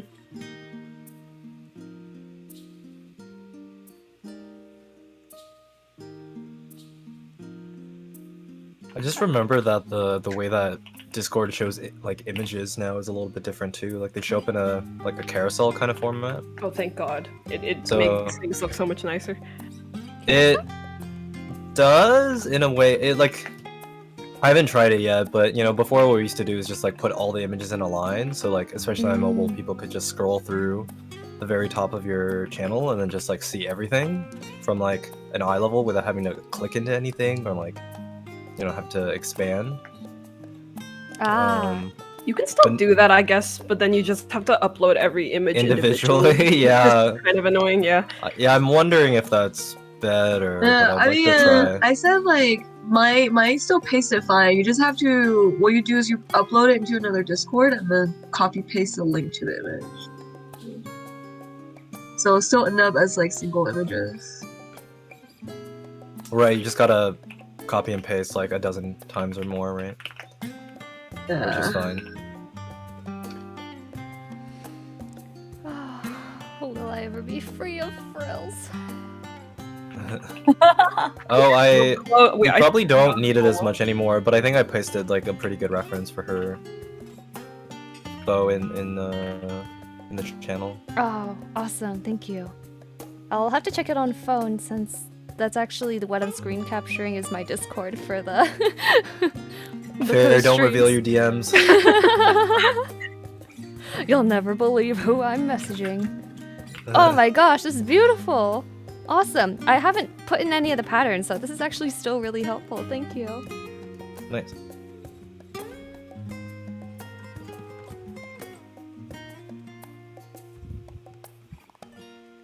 Okay, I literally googled best designs in Fire Emblem Reddit. And I have to say, Oh, not Reddit. I needed opinions. I have to say, I agree with the person who said that Tibarn is a really good design. Tibarn. Oh. I've never played this game, but Tibarn and Naysala are like some of my biases. Oh, they're yeah. Even though yeah. Naysala like doesn't really have much of a design, but Oh, I mean, it's pretty good. It does. right? It's Yeah, called being I a think it's hot great. bird boy. Yeah. Oh, the bird boys. And I think the dragons in that game are also like so beautiful. Like, Yeah. what's his name? Kurthnaga, Deginsia. Naga. Is that the That's mount? the boy. Kurthnaga, or I think they're. No, not Naga. Sorry, the mount. The mount. Mount. Dragon. one Oh, who's like a the wyvern. Wait, what are we? No, Oh, no, no, Wyvern no. Riders? You mean no? No, the guy, the seer? prince, The seer? Wait, no. the prince that got turned into I a was mount. really struggling. Wait. I didn't play prince this got- game. A prince got turned into a mount? Wait, who's Yeah, that? he's That's Ash- the he's fever dream Ashnar's- universe. Oh, it's Dragon! Who? Sorry, who? Ashnard's Dragon! He was a Rajayon! Is that a person? I thought it was a dragon. Yeah. No, he's a guy. Oh my god. Whoa, I don't a remember guy. this. I don't I barely this at remember. This all. is a very minor character. How do you remember this? I And you said don't- you didn't I even don't- play the game, right? Dude, this is some I Yu-Gi-Oh! only Like, know this game. this is some Yu-Gi-Oh! Blue Eyes White Dragon twist. I didn't. Whoa, crazy. I only know this because I only know anything about this game because of the Wikipedia. And so I saw him on the wiki. Sorry, I'm gonna mute because I gotta eat. 1 second. Okay, gotcha. Okay. Don't worry. He has such a cool design, you guys. He does. Oh, you should play the game. I don't know how to. I wish Nintendo made them more accessible because there's no good way to really play them now. It's very silly. I think that's why I haven't played it. Also because it sounds Yeah. really hard. I should preface and let you guys know that Mhm. like I played Fire Emblem Engage on normal mode and like consistently still like have to restart maps because I'm like just that bad at this game. Wait, why would you have infinite rewind? Though, Rewind. right? Yeah, so I basically sometimes I had to like rewind like almost like halfway back to the very beginning of the battle just because like I push myself into these corners where like I just really bad at this. I thought you said it was like easier. Was that as time as went on? Yeah. I said it was easy, and then as soon as I had friends over to watch me play, that was when I suddenly just like Oh, could not no. play this game anymore. Right? Okay, sure. No, but then it continued onwards, and I was just like, why is this game so hard? I mean, it's not that bad anymore, but like, it was around like the map where you're like running away. Oh, in yeah, Illusia, yeah, I yeah. think. That's my favorite map. It's of I really really good. like time. that map, but I had to like basically like start over like twice. I started oh, over. I mean, twice is not a big number. Like, Yeah, I On think normal mode, Engage is though? hard. Engage is a it's hard because they game. threw you like a loop, right? Also, Yeah, at the very like you end. did not inherit any skills until like Yes. after that point. I'm pretty sure. I did not know how to inherit skills until after the halfway point of this game. Yeah. So when you when you said you drive yourself into corners, this is what it really means. There's a Pre-battle. lot of mechanics that are really thorough and engaged that they don't take a lot of time to explain, so I'm really not surprised to hear that. It's Right? just how it is when the tutorials are questionable. Yeah, like I'll say people, I mean, I was talking about how like OP some of my guys were, and they're like, how'd you do that? I'm like, weapon forging. They're like, I never touched that system. It makes the game like 5 times easier if you use Yeah. the weapon forging system. They don't really talk about it too much, but it's broken. Especially if you got the Fire Emblem Heroes free weapons, like Yeah. Fenstelier, Folkvanger, and like the other one. Those are like immediately they were just better than like Liberation and like whatever else you could get. It was like lighter than like a Steel Lance, but also stronger than a Steel Lance, like immediately, and then you just Oh. like refine it on top of that. Yeah. And the weapon and like the emblem engravings are also like really busted. Yeah, because you can just like make your Brave Axe like 30 weight, but then Yeah. it like, just destroys. But that's what's so fun It is about what's the gameplay. fun. Like the other games don't even have that. It's fantastic. Someone in our Discord and one of our friends played the game just not engaging emblems ever. Oh, Wait, yeah. what? He refused. Because they to- Like they as a felt it meme was or no, because they felt for them they have to play the game in a way where they can like stay immersed, I guess, and they thought it was silly that in this Fire Emblem game for the first time there's like ghosts with superpowers basically. Yeah. So he just played it like without it. damn. Like he had them equipped for the stats and like to Uh-huh. inherit the skills, but yeah, I don't know. He had fun, so I guess you can't say he like played it wrong or anything. But Yeah, no, I mean it- that's it is impressive. funny. That's Yeah. hard. yeah, we're just like, so just ignore one of the key features of this game, huh? Okay, sure. But it's like you do you, so. In my maddening run, I'm playing with only the female characters, Mm-hmm. and that's its own reward. sexist. Wait, Conrad. Towards you forgot guys, to right? mention... Because I hate guys, right? Conrad, you forgot to mention that same guy who wouldn't use any of the emblem rings also refuses to use armored units and Oh, axles. Oh yeah, because Wait, they're not elegant. They're not elegant enough for it. Oh, come on, man. It's like the Spy X Family meme, if you know that one. Elegant. Not elegant. Eleganto! Yeah, so you have to like reclass people to make them usable. That is. It's like it's like a Nuzlocke run. You just like Was you this put his your own first weird run? rules on it, so it's more fun? Question mark for you. I mean, yeah, you do you. You know, I get it. But it's just hard to talk about some of the features of the game with them sometimes because I'm like, oh, but like it's so fun to put like Lin on like whoever because they like synergize so well, or like Corrin putting on Yunaka, like she just never gets touched, True. Oh. Wait, Ty, do you have my stream open? Is this okay? Yeah, it looks really good. Okay. It looks beautiful. Work on the Are back of the you face. Putting it can be screen tones on considered- it? It has screen tones already. Oh, sorry. I think it just might be too small. I can't see it. No, I think it's harder to see because his colors are like darker. I actually think that his hair. I don't know if you can get it with CMYK, but I think his hair is actually a little bit bluer than that, isn't it? Yeah. It's a very deep blue, and I think like it's probably the lighting that's making it look pretty light in your case. I think Like the it's blue near the like- bottom of the hair is probably much closer, right? Right, but I didn't want it to be too dark either. Yeah. I just think it's more saturated than that, isn't it? This is me- like as saturated. Oh, there we go. I think this is about as saturated as it's gonna before it's. Oh. Because That like is if you look really at the cool. link that I sent you, like his hair's a lot more like navy. Check. I think the reds can be brighter too. He may just like up the saturation overall, and I think it'll be perfect. Where's that?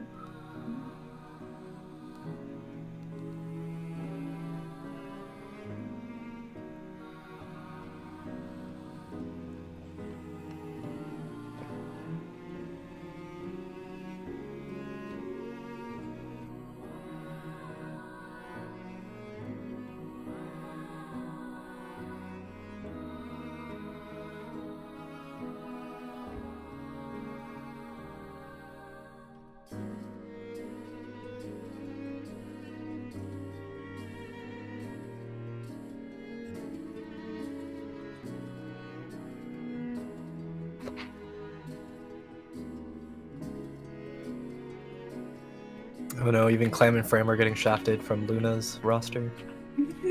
Yeah. I didn't actually pick a lot of the characters I used in my first run. Like, I relied so heavily on Louis, and he's not getting one either. It's just there's too many. It's not that there's too many characters, there's just not enough time. There are a little bit too No, many there are too many There are too characters. many. There's definitely I don't want like to the say fact that you guys are even considering drawing like so many of them, and you have Yeah, drawn so many of them. Luna, how many do you have in total? 24. Holy! Oh, I would have tried. Oh Well, my I will God. attempt 24. I would have attempted 24 charms in less than 2 months, which I would not agree, or I would not recommend for anybody's sanity. Yeah, I wish- mean, yep. I wish Luna was coming to AX just so I could like see how she sorts all these. I think that'd be Oh, quite impressive. I was actually thinking of doing a blog post on how I organize a lot of merch, because I live with my parents, so I have like a limited amount of space. I'm pretty proud of some of the space saving. oh my Interesting. gosh, Yeah, you got- please do. I super want to see how other people store their charms, because the way I store my charms, I feel like is so trashy. Oh no, how do you store them? It works, but it just does not look nice. Mm. I would be so interested in this blog post.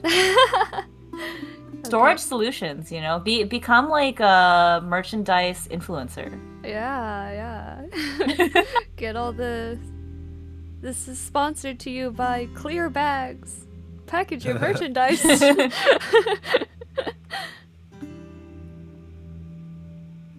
I mean, speaking of time, it's crazy that you like even have the time to go and like write all those blog posts and like create resources for people.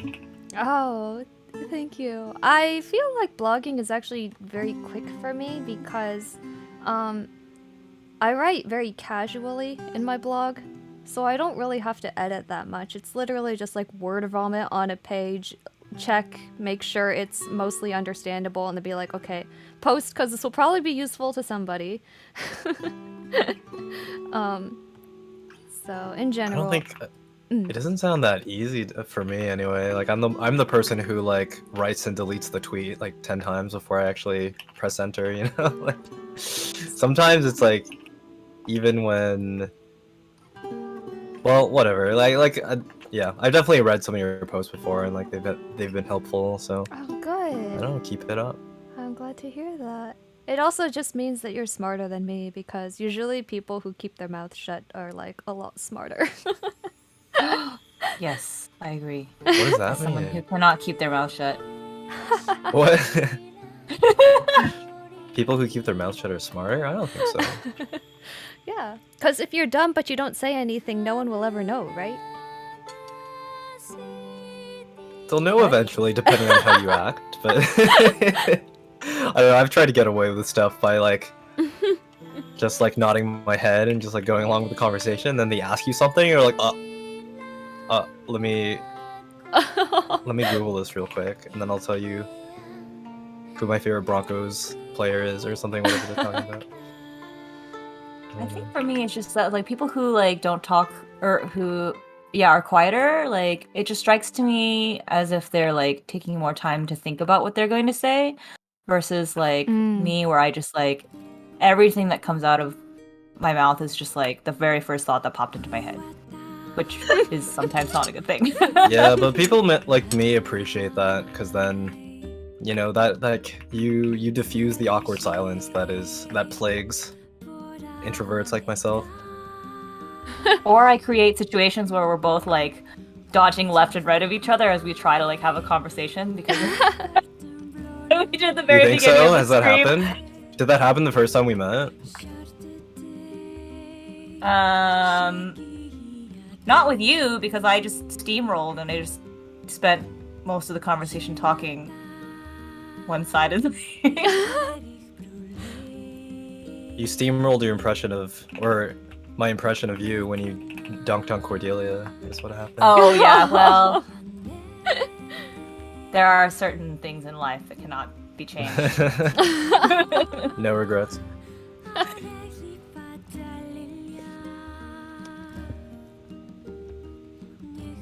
Yeah, by the way, I'm trying not to pick Cordelia. I'm still thinking about it sort of in the background, like what the best design is. And like it has to be a Kozuki It's design. okay to pick Cordelia. No, You it's can fine. pick Cordelia. It's too biased. It's definitely a Kozuki design for sure. And like my brain keeps coming back to like not even a character, but just like the generic armor knight design from the Awakening art book. Because I think like the shapes he picks are so interesting, and I think the armor knight design was one of the, you know, like nobody else's armor knight looks even remotely close to that, and I think there's just something to appreciate about that. Now I have to Google it. It's just the way that like they just have like a giant tortoise shell above their shoulders and head, and it's just like a giant big clump, and it's not like aesthetic, but it is fascinating, and it like just in terms of like shape diversity and like mixing big and small shapes throughout the body, like it's really appealing to me. Like I think if I have to pick a favorite design from a game that I haven't played, it would definitely be Erica and Ephraim. I love their hair color. Like they're so different, so recognizable. I love them. I love them a lot. That turquoise. Yeah. Yeah, and I love like how well like it goes with their outfits too. I don't know. I just like it's like colors I would never use, but I think they look beautiful. They really do. So I was like, their hair is not azure, it's teal. But I guess they slightly azurified it, so okay. Friends and I were talking about how we think that, like, very unjustly and very unfortunately, Erica's model in Engage is like the worst out of all of the emblems. Oh really? Is that just us? I think we've had enough people to validate that opinion. I thought it was Ike myself, but Oh really? Ephraim's is really bad. I mean, his hair does not look anything like I feel like it does in his actual art. Isn't that why they shafted him? Yeah, that's why he just appears during the engage attack for 2 seconds. And doesn't say anything. Okay, I guess you don't love me. He's just shy. Yeah, I feel like the twins just like don't look the best. The problem I have with Erica is like the way that her hair like falls like over her head is, and the way it moves is kind of weird to me. And then I also just think that her white skirt, the texturing on it is odd. the texturing is pretty odd in general. I will say that. It's like it's either got no texture or it's got too much texture. Because like the fabric texture, I think is what you mean, right? Like the fabric. dots. It's like really weirdly like iridescent. It's like Oh. dithered almost. Yeah, the it's shadows dithered. are. Yeah. I kind of wish But that I- they had Oh, sorry. Oh, No, you first. As a slight off topic, I was just like, when I ran around, my first playthrough was male Alir, and that was fine. But then I ran around with female Alir, and I was like, what is going on with this hair dynamic? Like, It's just Oh. one solid object. Like the physics? yeah, Oh, yeah. it does not look good. Okay, the day that the Switch hardware or Nintendo hardware gets good enough to animate like capes in fabric to move like fabric is going to be mind-blowing. Like I cannot wait. Because, you know, every cape in this game is just like a trapezoid that barely moves. You know what I Wiggles. mean? Yeah. True. So like I don't know if you guys saw like the tweets about Shin Megami Tensei 5 and the protagonist's hair and how like lush and bouncy and like it's the best Yeah. animated thing in the game. Yeah, like I can't wait for that. Especially, you know, like when they're like when Alcris like jumps into the air and like does a flip and you're just like watching the cape move with that kind of animation, it will be Yeah. insane. Because the rest of the animation, like for the crits in this game, are amazing, They're right? so good. Yeah, Yeah. So like, they really did the best they could with the hardware, I feel. yeah. I feel like of all the things I don't like about the game, but the fabric and hair dynamics with Genshin are actually a really good benchmark for anime motion dynamics and how you can have really flowy clothes and hair while still keeping it like anime stylized. So I hope maybe if we have good hardware, we will also have good yet stylized dynamics. That would be awesome. Yeah, I agree. Something I've been tracking for a while is just like who does anime like 3D graphics the best in general, and like it's almost no one. You know, like Genshin is a good example, and like Final Fantasy has the most money, and it's not even like quite anime anymore. Yeah. So it's hard I to don't think find it's like anime. yeah. So it's like RPGs just kind of like JRPGs just kind of don't look great for the most part. Like I think Ryza models are like pretty good, but there's just not a ton of examples. Yeah. Did any of you guys play Tales of Arise? I think that Oh, was okay. amazing. Yes. Yeah. Yeah. Agreed. That was one of those games that felt strange because it felt like it was very well done, but like I didn't see any kind of fandom or hype arise for it. Damn. Sorry. Was that was the not, game that where was the not a lady Nintendo was like naked in the back? Huh? There's Oh, she had the big armor booty, lady? big exposed booty in the back, but yeah. Oh. Yeah. That's all I know from that game. Yeah, she's the mom of that game too. Oh no. Of course. So, yeah, I don't know. This might be Yeah, Tales of Arise is that game in general was like such a great step up for that series. It looked amazing. And the animations are again like the duo attack animations are Gorgeous. like best in class, and the thing is like they're not a chore to watch because they end in like a second and a half, and yet there's so much going on that like it's enjoyable every time. Where, you know, whereas I feel like in a lot of, like Xenoblade 3 in particular, like that game could be 20 hours shorter if the cutscenes for the attacks were skippable, and I think the same applies for so many anime games. That's most JRPGs. Yeah.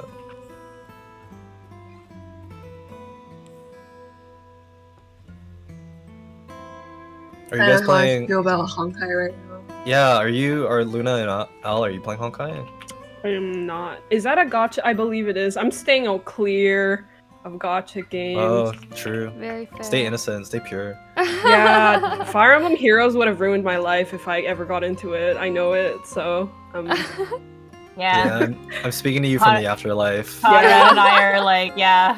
Are you guys do you guys dump a lot of money into that or free to play? Yes. Conrad won't even tell me how much he spent on this game. Yeah? Like What's that that's looking how like? much he spent. Oh no. I stopped playing when Three Houses came out, and Uh-huh. then I didn't play for 3.5 years, but in December a new Cordelia alt came out, so Oh. no. I'm knee deep in it again, and I honestly like love it more than I did when I like in 2017, because like so much has changed from my perspective, and it's just fun to play now. Interesting. But also, yeah, your money and time. Well, actually, not even that much time, just your money, really, mainly.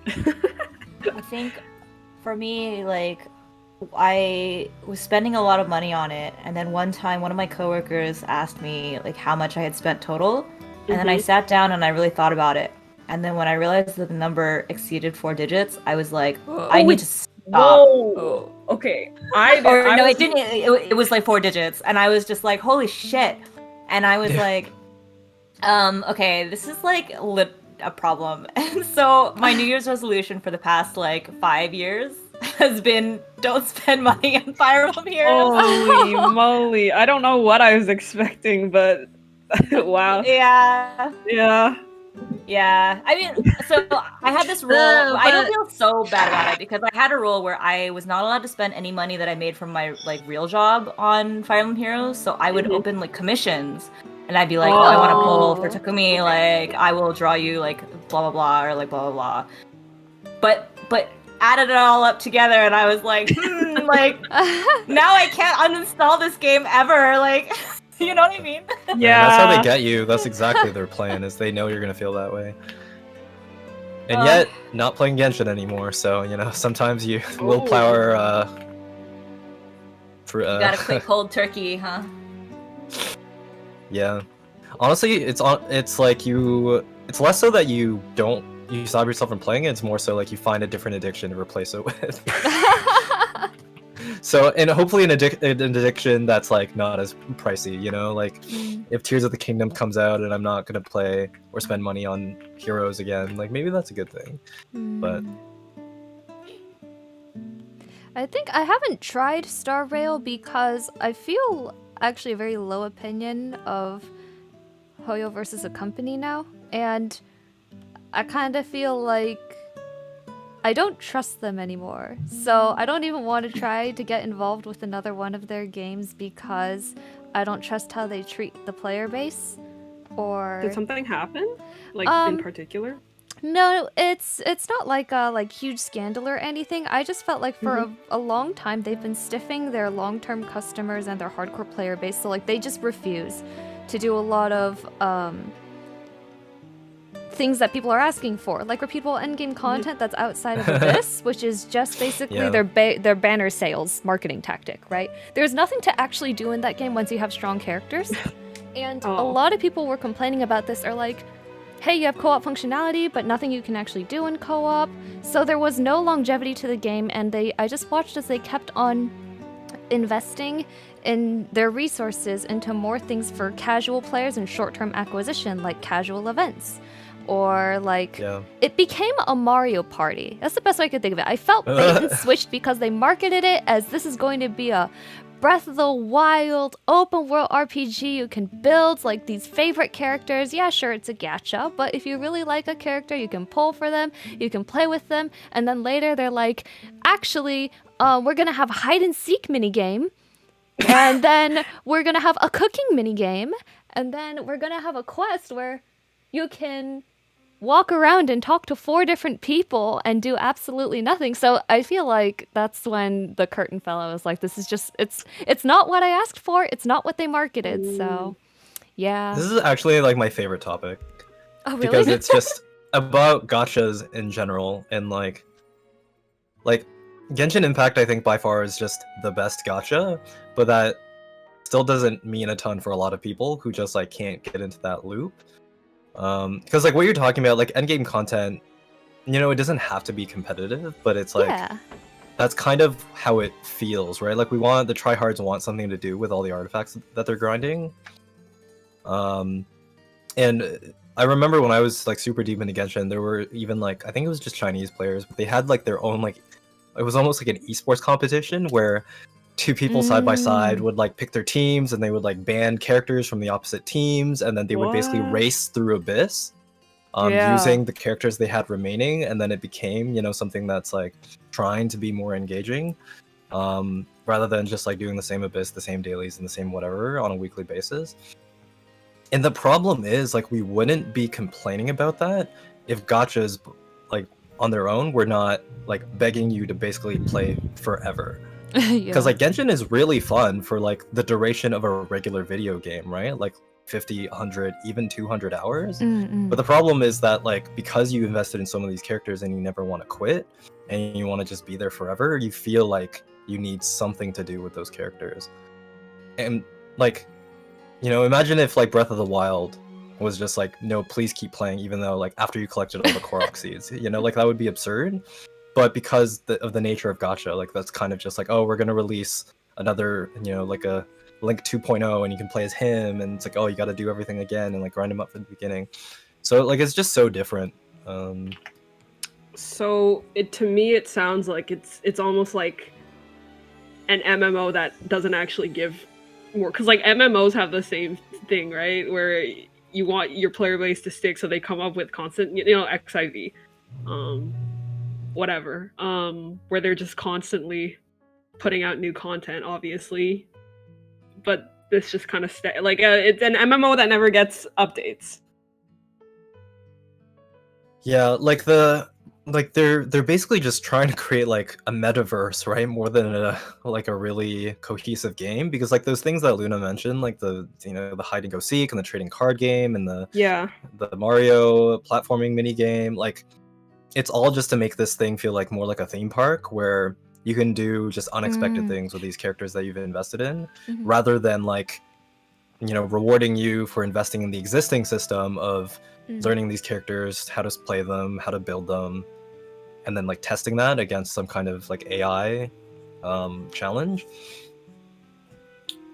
But yeah, it's like the reason they're, you know, backing that kind of content is because I think those are the people like most willing to stick around long term. Like I have friends who just love playing Genshin because they enjoy just being in that world and walking around and just, you know, That's existing there. me. Yeah, and that's just enough for them, right? Whereas a lot of us, you know, just we want, like, our brains want to just like come up with something to Have progress you our accounts. played like XIV before? Yes. 14? I have, Yeah. Faye played Oh, at 14, yeah. I was in the dark hole for like 2 years. And I got myself out because I wasn't doing any drawing, and I was just like, I gotta quit. I had to quit cold turkey Mm. because I wasn't getting any drawing done. Wait, I'm sorry. Are you talking about Final Fantasy 14? Yeah. Because I have a very clear memory of like when Faye got super deep into Final Fantasy 14. There was actually a period of time where I sat there and I was like, "Are Faye and I even friends anymore?" Oh my gosh. Because There's we Fathom never talk to each other. post 14 and pre 14. Oh Two no. distinct eras. I feel like we didn't talk for like a year because you were just like so deep into 14. I was like very like anti 14. Wait, why were you anti 14? Because I lost all of my friends to this game. Oh, yeah, I mean, that's why you gotta win in Rome, you know? So No. No. They poached all the goddamn Fire Emblem veterans too. yeah, exactly. Nah. So salty. Yeah, I got into the hole and I got out. But I did play 14 a lot. Especially because I got into the PvP. I think that's why though, like I like Genshin for being a chill game. Because 14 was honestly like way too much. Like I got into the end game rate, like I was into competitive PvP. Like I'm still on the ladder from first season. It's like my names are permanently now, so it's like kind of embarrassing how much I played. But like yeah, I got into the end game raiding scene and I did like crafting, and I also I don't know. I just like hung out in the game a lot. It's too much. So that's why I was like, I like Genshin for being a lot chiller. So the reason I wanted to say that like why they cater to their casual players more is like, at least I think in China, like the biggest spenders are people like in their 30s actually for Genshin, who are like the working like people who work but just like not married, don't have kids, and just look somewhere to like blow their money, and it's Genshin, I guess. So that's why like they cater to the casual players more, because the casual players like want just to have like a bit of fun, right? When they like get off work, go home. It's like the people who want more competitive content, I think, are like this, like the crowd definitely exists, but it's not as big of a crowd as like the casual Yeah, just players. play League of Legends. Like, Yeah, so it's not that I think they should actually I go don't into competitive or esports. It's more the fact that what bothers me about the fact that they're doing all of these disjointed minigames is I feel like I actually have a lot of respect, having played a lot of Final Fantasy XIV, and how well integrated their crafting system is into the original system. Like, you can make gear and equipment that is equivalent or better than like stuff you get from dungeons, other than, you know, the high-end raids, the like really high-end raids, right? But in general, you can just like play just fine with stuff that you make with your own hands. You have a whole gameplay system with gathering nodes and like collectibles and crafting your own collectibles. You have a whole thing with the market board. It's almost like its own world. And the problem with a lot of like the mini games that they seem to come out with is they're not actually integrated into the original system. So it really does feel like I enter Genshin, I enter a portal that's like the opening menu for the Mario Party world, and then you can enter this minigame, and then this minigame, and it's great if you like Mario Party, but I don't necessarily want to play Mario Party. I wanted to, you know, have the sprawling fantasy with a sense of progression in the characters, and the overworld is just tuned so easy that there's not really a whole lot to play other than Abyss, if that makes any sense. Yeah. So I think one thing I do have to point out is that, how to say this, like video gaming hours, at least for kids, are limited in China. There's like a very, very, very strict limit. Like League got to be such a big problem that they actually ban people under 18 from playing it, except for on weekends where they get 2 hours. Wow. Yeah, so I think that's part of why like they don't try that hard to build something more extensive, right? Because it's like they want people to be able to play it quickly. The bite-sized. Yeah. So I think it's just like there's a bit of like, obviously like China's at least China was their main audience. I don't know now if it still is, but I think it's just some of these things is like, not to defend it, but I'm just like there's a reason why I think they don't make it more extensive, right? Because I think like there's like a lot of like lore stuff that they've written to the game, but they don't really build on it, and it's more just like sprinkle in the background for people who are willing to spend the time to like read it and like look for it. But otherwise, it's just like like it's there, but they don't talk about it. But yeah, I don't know. I like, but honestly, like the video gaming ban is so funny to me that like League became such a problem that the government had to be like, all right, guys, like stop playing League of Legends. I know. I think the same thing probably happened in South Korea, but it wasn't as extreme. I think it was midnight curfew or something. Yeah. Yeah. No, it's like way, way bigger here. Wow. Yeah. I wish I was like, because like some kids basically like because you have to register for an account with like your like equivalent of your like social security ID. Okay. Oh wow. Right, so they know if you're of age or not. But to play League? Yeah, They have to know if you're League, griefing. They can ban you from Wait, society. that is if so. you grief. That's kind of funny, but also, huh? Yeah. So because like here, like you have to register for gaming accounts with your actual ID. So the idea is that they know if you're of age and they can in fact like ban you from playing. Oh my god. So a lot of people try to get around it by like just like asking their grandparents who are like not as like tech savvy, right, to use their IDs and build accounts. But then there are like huge issues with people who are just like spending their grandparents' money on like mobile games too. Oh my god. It's a huge mess. Yeah. That's crazy. Yeah. That is wild. Oh, MOBAs, am I right?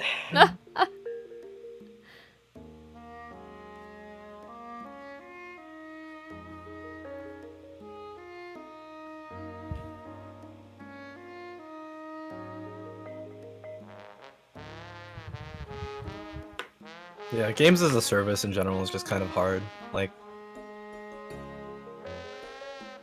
especially like for gachas, it's kind of just impossible, right? Like when the survivability of the game like relies on your immediate income coming in from new banners or how you facilitate your events and. Yeah. It's kind of funny though that you mentioned like that Genshin is going too casual. Like, since everyone has stopped playing Fire Emblem Heroes, like somehow they've focused mainly on competitive. Oh, which what? sounds so absurd. Because they introduced like summoner duels, which is like the real-time PvP. Okay. And it is like when I tried it for the first time like this year, finally, like it is a big project. Like it is dramatically different from the rest of the game. Because you face off against another player 5v5. But because you're playing against a live player, there's no way you can just like move all 5 of your units and then wait for them to move all 5 of their units. So it's you move one, they move one. Oh wow. So something like that, it's like chess basically, right? Oh. With a timer and everything. So suddenly the dynamic is just like dramatically different. Because when you're not playing against AI, you can't just like send out your Giga tank and then expect the AI to just like run their faces into them. Suddenly you have to think like, okay, there's a player on the other side. If I were them, how would they react? And with that knowledge, how do I play to like bait them into a position that like I can win? Wow. So so suddenly it's like, and like everyone hates it. The player base loathes this mode. Oh really? because it's competitive and there's rewards behind Oh no. laddering up or just playing more matches in general. And some people just want to like auto battle, and some people just want to, you know, drag their plus 10 into like every sprite and then just like demolish everything, and now they can't. So yeah, it's like it's really just about no. Well, you love Summoner Duels. I think like we got you back into Ether Rays. I think like Summoner Duels could be a thing too. But No, I mean, in terms of like, I'm the person who wants to just drag my favorite plus 10 into everyone else's sprites and just kill everyone, and now I can't. sure, yeah, My plus 10 Owain is useless. he's not useless. You gotta just build him with some premium. Also, you're just not Premium willing to sack skill. anyone for their skill, so it becomes a little bit harder. Hold Yeah. on, no, you were asking me to sack two fancy characters, and I was like, what? No way. You wanted me to kill Christmas Arthur and Brave Fjorm, and I was like, I will only kill one of these two. But you don't use either of them. Whatever. It's a different topic. But yeah, it's I don't know. I think it's like the most like if you're a hardcore try hard gamer, it's like the most interesting part about these gachas is like the resource management, right? Especially if you're free to play. So like I don't know. I guess like once that is over and you're like in the end game of Genshin and you're just you know, you're kind of just grinding domains every day, like it becomes a different kind of game entirely. Yeah, I actually think that's very aptly put, because it'd be different if there was like an Omega, like really hard boss to fight in the overworld. And I'm not talking about the one that conveniently changes in the Abyss to fit the current banner, right? Yeah. But like some actual goal to go towards. Like, I actually loathe a lot of competitive modes. I usually steer clear of any competitive game because it's not very fun. But because I'm an achiever, it's a bit like, well, now I don't feel like I have anything to do in this game anymore because I have, you know, X strong character or Y strong character, so yeah. Yeah, I think you just it's like to enjoy it you kind of have to be okay with just like here's a new region. The art and design and the music and like the you know the impression of just like walking around in this like scenic vista is makes a strong enough impression on its own. But I don't know, that's hard because like while you're waiting for that new content you feel like you're pressured to, you know, grind your dailies or else you're gonna fall behind. Yeah, so it could literally just come down to the fact it's like this game is not for me, right? I love fantasy and I love RPGs, but it's not quite that game, and that's honestly fine, and it's fine if other people play with it. But because now I know the fact that as a game company they have those restraints that most of their other games will end up being similar or the same like core problems, then it doesn't really make sense if I sink a bunch of time or resources into a new game if it ends up I have the same complaints, right? Just means I'm not the target market.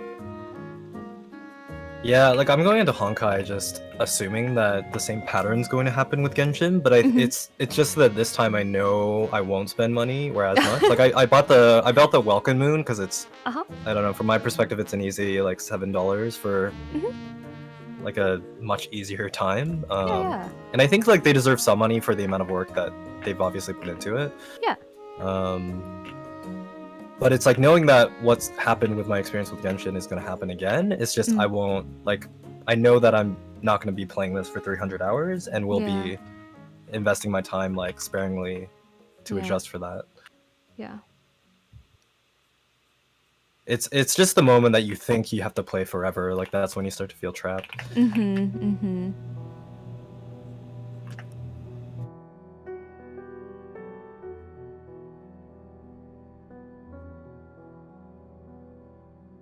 Did you guys have any long bouts with other gachas?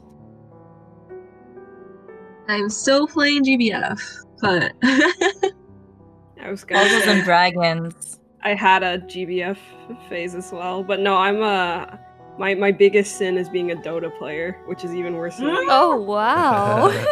Whoa. Yeah, I think I have like 5,800 hours, something like that now. So pretty bad.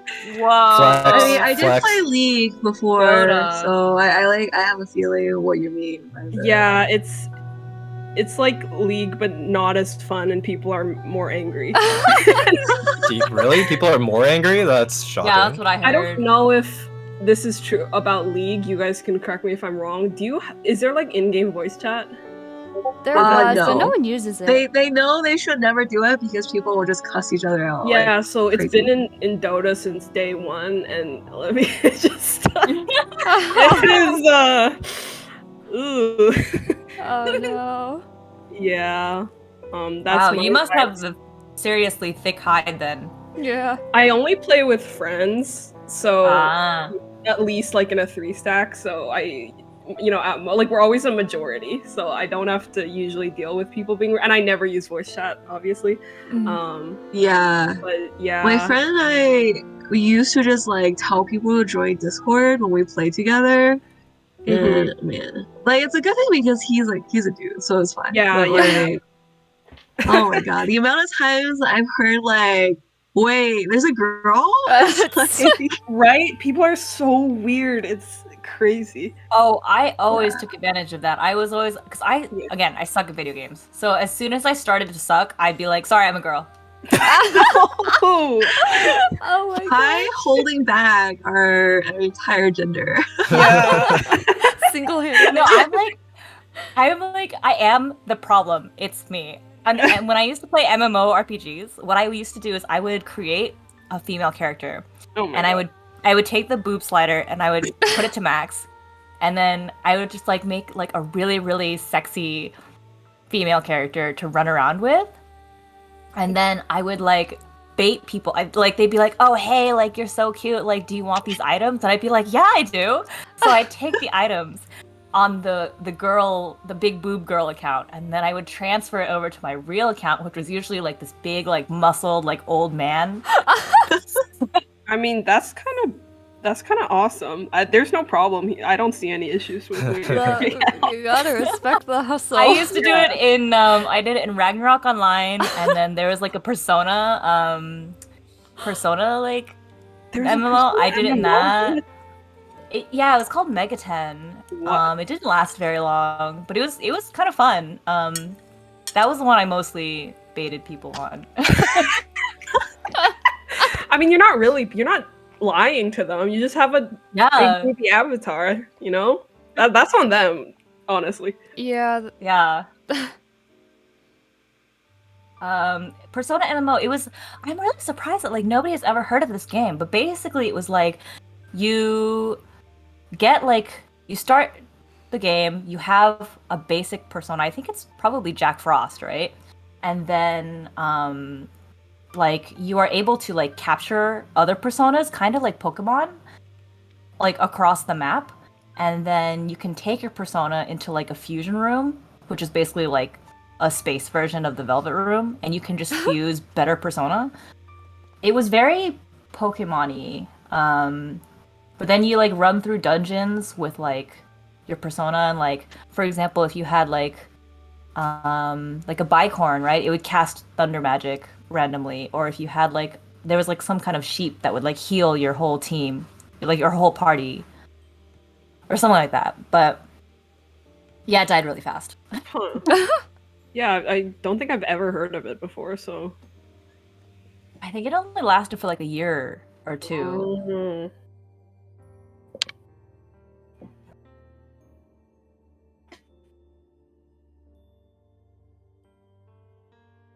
I only heard stress. It's because I don't play MMOs anymore. They stress me out. That's why I didn't play 14. Is because like even though Conrad said when in Rome, like I really don't like the whole idea behind MMOs where like you kind of have to like keep up with everyone else that you're playing with. Like that pressure is really annoying to me to have to like play in order to stay at the same level as all of your friends. Yeah.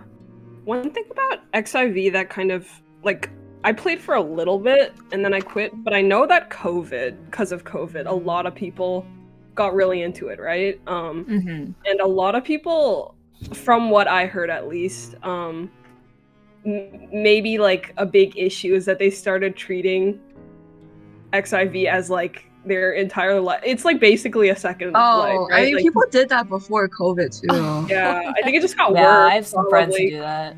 It got worse because like everyone's stuck inside now. This is literally all you can do.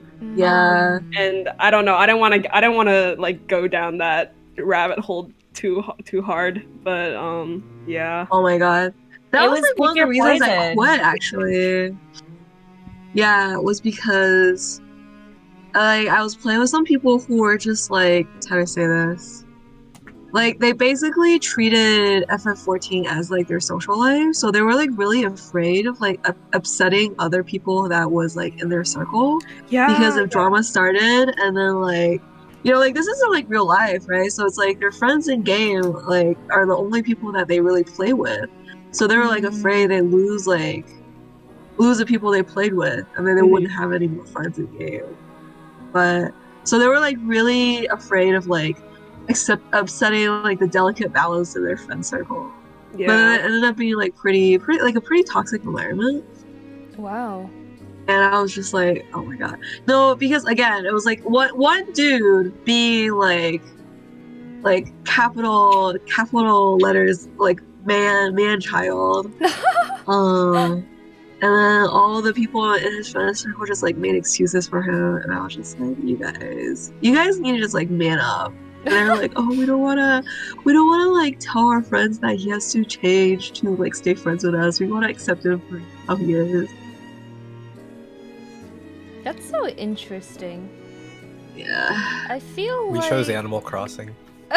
Yeah, I was gonna say earlier. We I were was like, free. it was, We during were the free of all pandemic, that. it was pick your poison: live in Animal Crossing or live in Final Fantasy 14. I mean, Animal Crossing had the Raymond bartering thing, the Oh my- Raymond Oh, yeah. Poor distributing. Raymond. That was The insane. slave What was trade? it called? Yeah. A little bit.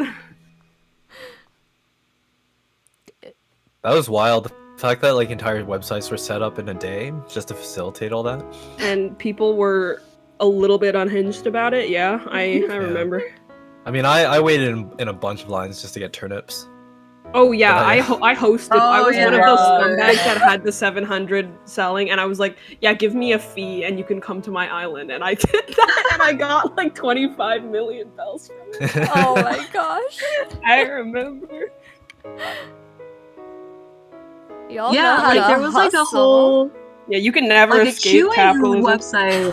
I remember this that people made for turnips. You Yeah, just like got in I was queue on on the that. website. Yeah. Oh my god. What a Here I am, surreal like, time of life making- that was. Yeah, making fun of XIV players, some of them, for like, oh, this is my whole life, and then I'm like on a turnip trading website, even though I don't know anything about stocks in real life. Like, okay.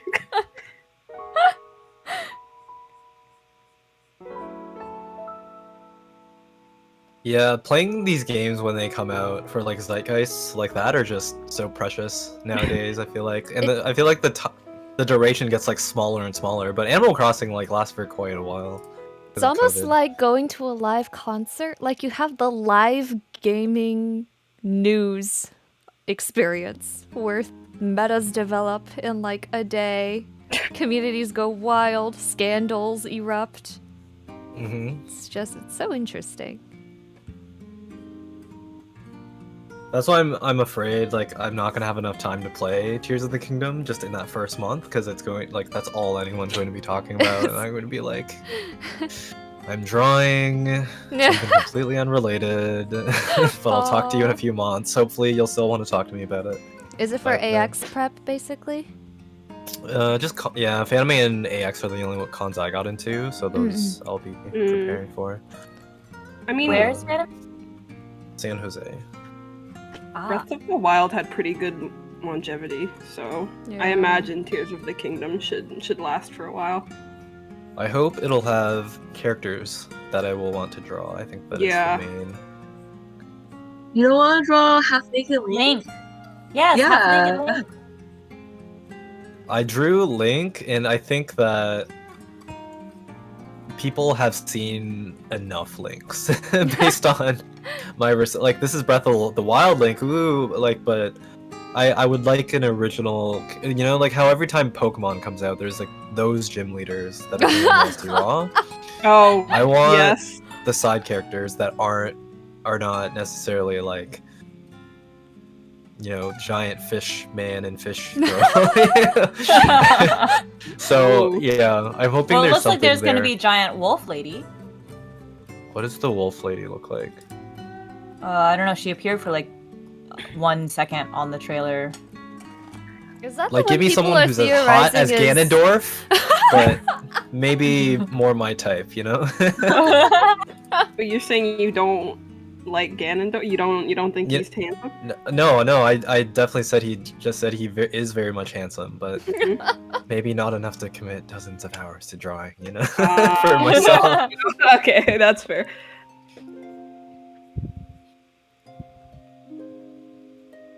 I think But I'm I'm very most happy. excited to see, like, I'm not personally interested in engineering or trying to make like all the new stuff, but I feel like someone is gonna come out with a live moving depiction of like Howl's Moving Castle. Or just Oh, see yeah. like crazy, like an X fighter, you know?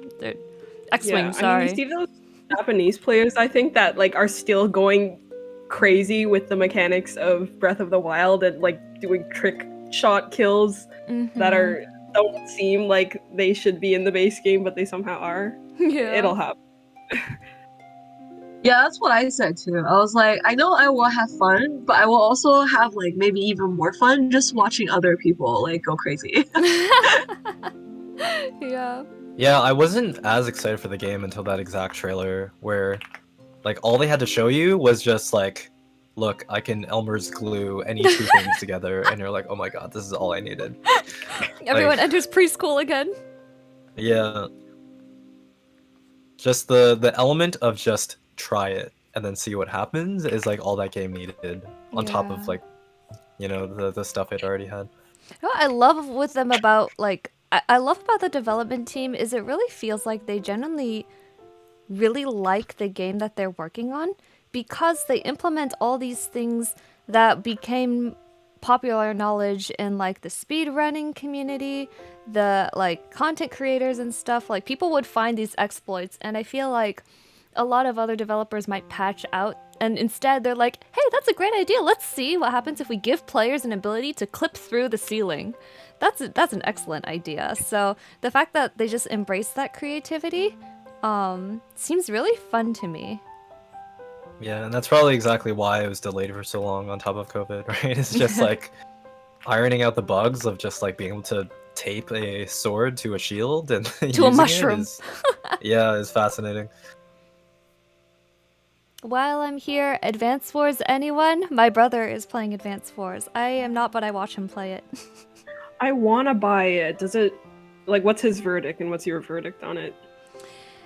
It is a fun strategy game, I would say, but I didn't play it, so I should actually ask him.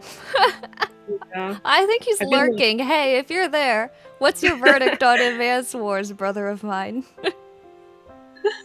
Because, like, you know, Fire Emblem fans seems like I'd probably enjoy it.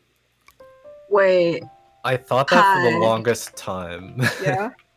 But then I was like, there's no characters. And I think that is maybe the linchpin for a lot There of... are though, aren't there? I don't know like how much they actually like do, like if they have personalities or like do anything. I Wait, is guess. in Advance Wars? But they're not your Yeah. units. That's Do the not- difference, I guess. Do not play Advance Wars for the story. Okay, so it's just it's a gameplay thing. Okay, gotcha. It's a gameplay thing where you have really cute character sprites that sometimes have partial voice acting.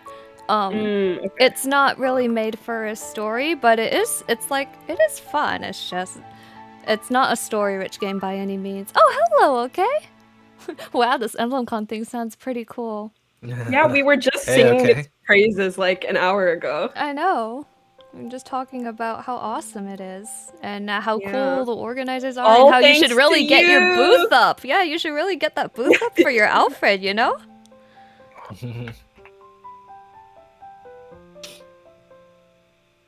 not gonna lie, I was just looking at Al's booth and I was like, shit, I should get on mine. So. Oh my god, good. But I was Everybody like, go, nah, go, that go. I went love so stalking wildly. people's booths.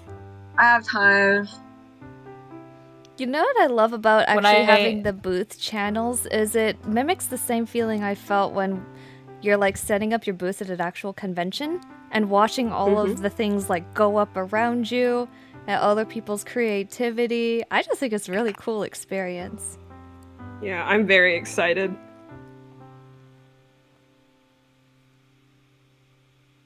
Of course you're being bullied even here. I'm checking your channel right now. I'm going, Who's? okay, it's Yeah. still no updates in here. Oh, please.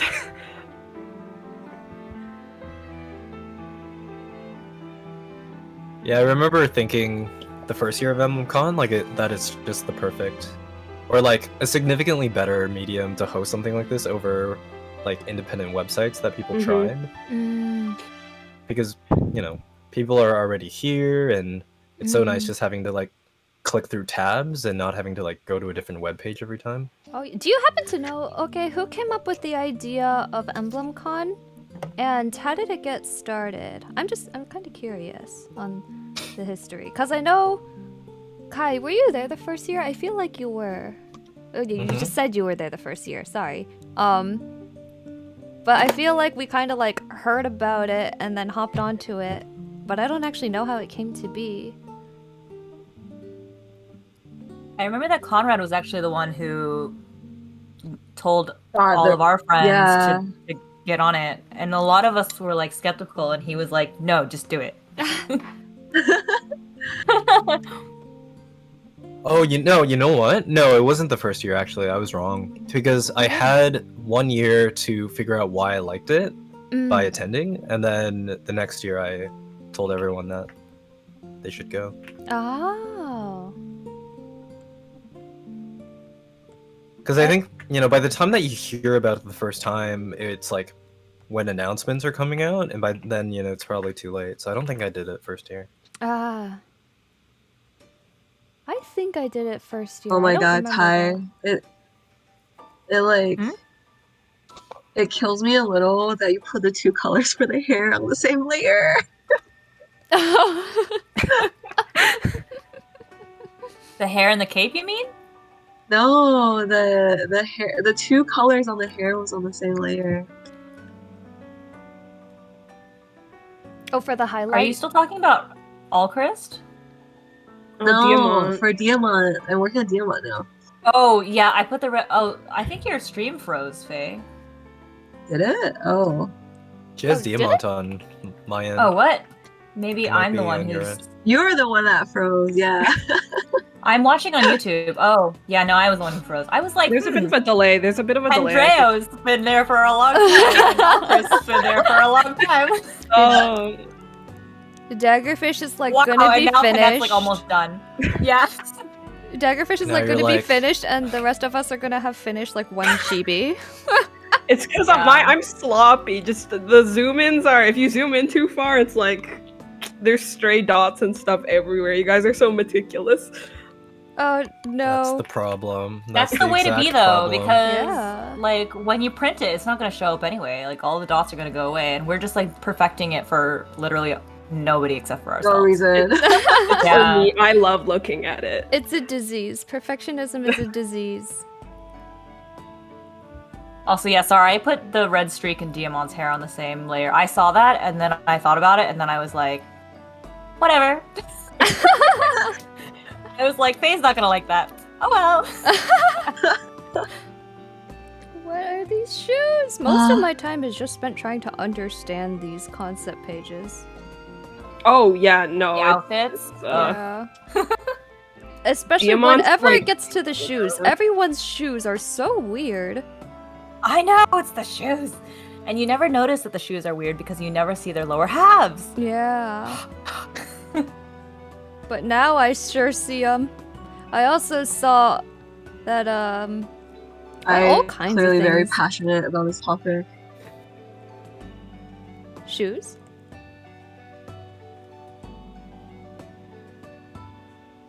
Okay, answer the question about the conception of the con. If Oh. you guys want to. Oh.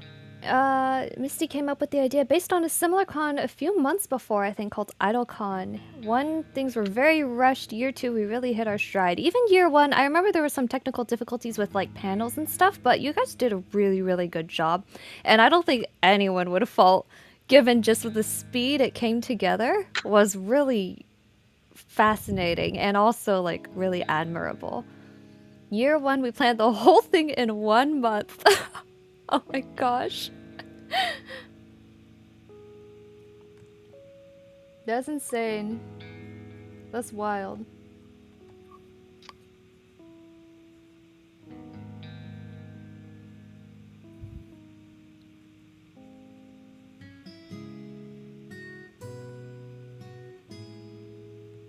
It's like a highlight of my year. I really appreciate all the effort that goes into it. Yeah. Yeah, same. and again, like the organizers do this all entirely for free. It's kind of crazy. That is super crazy. Yeah. Like big props to you guys.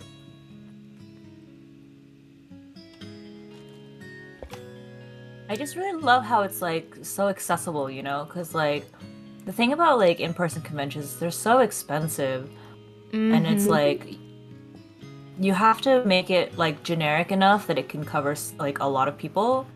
EmblemCon is so nice because it's just like it's just Fire Emblem, Yeah. and anyone who's a Fire Emblem fan in the entire world can come, you know?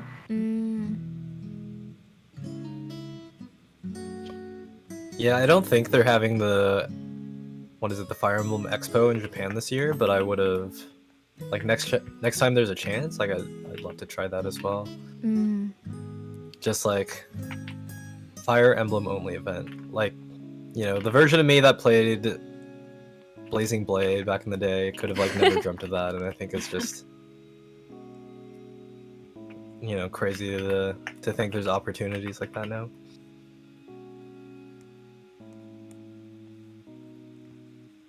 It is I have really to cool. what it's like though, because I don't know. I always found that conventions in Japan were like not as fun as conventions in America. Oh really? Because it's a line. I think the culture is very different around cons. Oh really? It's the culture, yeah. The lines are actually kind of fun because they're so efficient. It's like hilarious. Right. But like I get in there, and then it's like there's nothing to do except for buy dojin.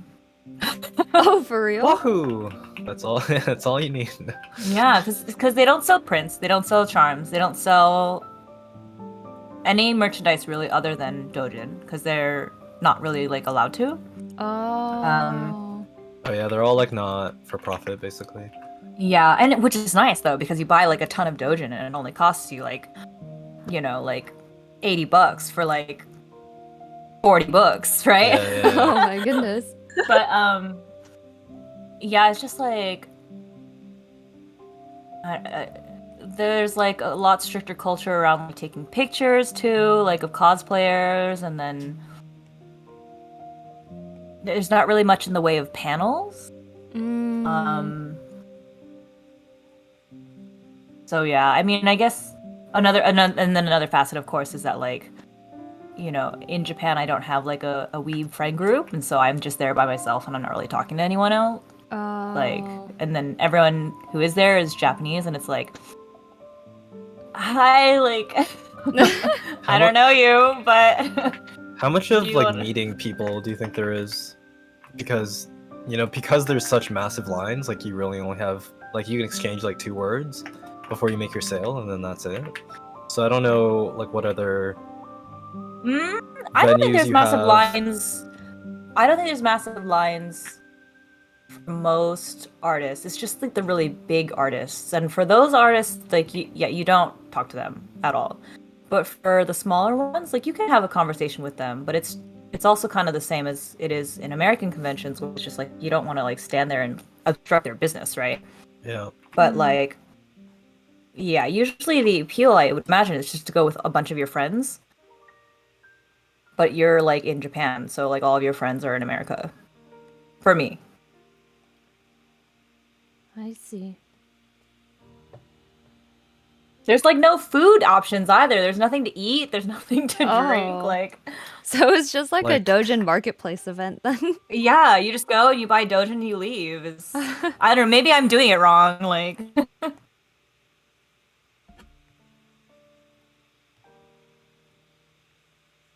I do wonder how many people actually go to panels, because I know personally I've only gone to conventions to really spend the entire day looking at Artist Alley. I don't think I've ever gone to a single panel. Oh, I mean, EmblemCon I has digital tried. panels, so it's easier to go to, but you know. yeah, I tried AS, and I couldn't even get into the one panel that I wanted to go to because it like filled. Because it was for Sci Games, so I was just like, God damn it. Never leaving my table again. poor Ty got left at our table by herself. yeah, I didn't care about GBF, so I was the sacrifice. But at the same time, I also dodged standing in line for nothing and not getting in, so. I see. Yeah, so we left Ty by herself for like an hour, and then we all came back looking super upset. Yeah, felt so bad for you guys. It was hot. I've been was too to hot. some panels, not as a con goer, but like for my previous job, like, so I went to the panels for that, and some of them can be pretty interesting. I would say that like the ones where you have to fight to get in, like the GVF one, I would never try going to one of those. Oh. It's just like, it's so much suffering, you know what I mean? And being at a convention is already so suffering, like I would add to that. But I think there's the smaller panels can be fun just because they're more intimate if they're like not well attended. And they took out the Premier Pass from AX this year, so even if you wanted to play to pay to skip the line, you don't have that option anymore. Oh, wow. Is AX mostly just big off of brand name, or is it like... Because it just... When it's AX week and I like look at my feed, I feel like it's mostly just complaints about a poorly run event. I know that's because it's really big, but you know, it's like people are paying a lot of money to go here, so just kind of I wonder. think it's been more Okay. apparent in recent years because of Oh, yeah. COVID, but yeah. It's because like it started as like also like a non-profit event, right? But I think it's because it's one, first of all, because it's in LA and it's also one of the biggest ones, and it's one of the earlier ones. So it's like so it's like a lot of companies, like if they only come to one event in North America, that's the one they go to. Yeah. You can hit the biggest crowd there because it has such a Right. longevity. So I it's guess. just gotten like worse and worse in recent years. Oh man. But yeah, following up on what I was saying about panels, like for example, like my workplace, one of the panels that we put on at KotsCon this year was like they brought in like this guy who specializes as a carpenter for Japanese temples. Whoa. And so he like did a panel basically that was like talking about like the techniques for building and repairing Japanese temples. So like that panel I think is those kinds of panels I think are really interesting. The ones that are like more like educational and like culture wise. There's also another panel I attended in Japan. And this wasn't at a convention, it was at Tokyo Game Show. But it was what's his face? Huke?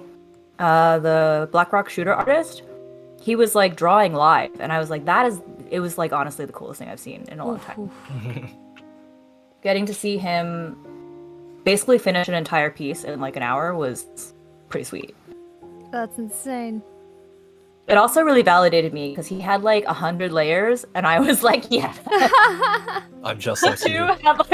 He's just like me for real. How many layers do you guys use? A lot? Not many? Too many. Let's check right Too many. Too many. Don't look. I have too many. I'll close the folder so you can't see, so it doesn't look like I have as many. Yeah, there's been a lot. It's not that bad. Ugh.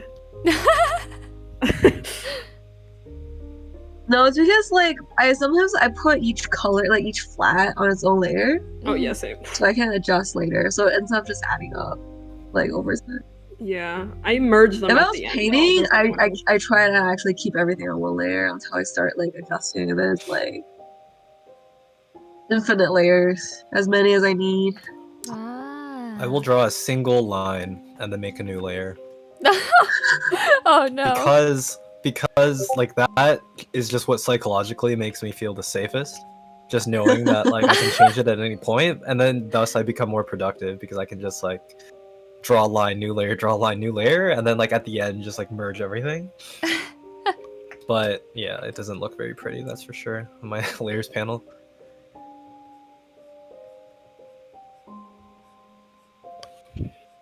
I actually don't use that many layers and I'm constantly merging down, but it simply is because I'm drawing on an iPad Air. Procreate, So the Yep.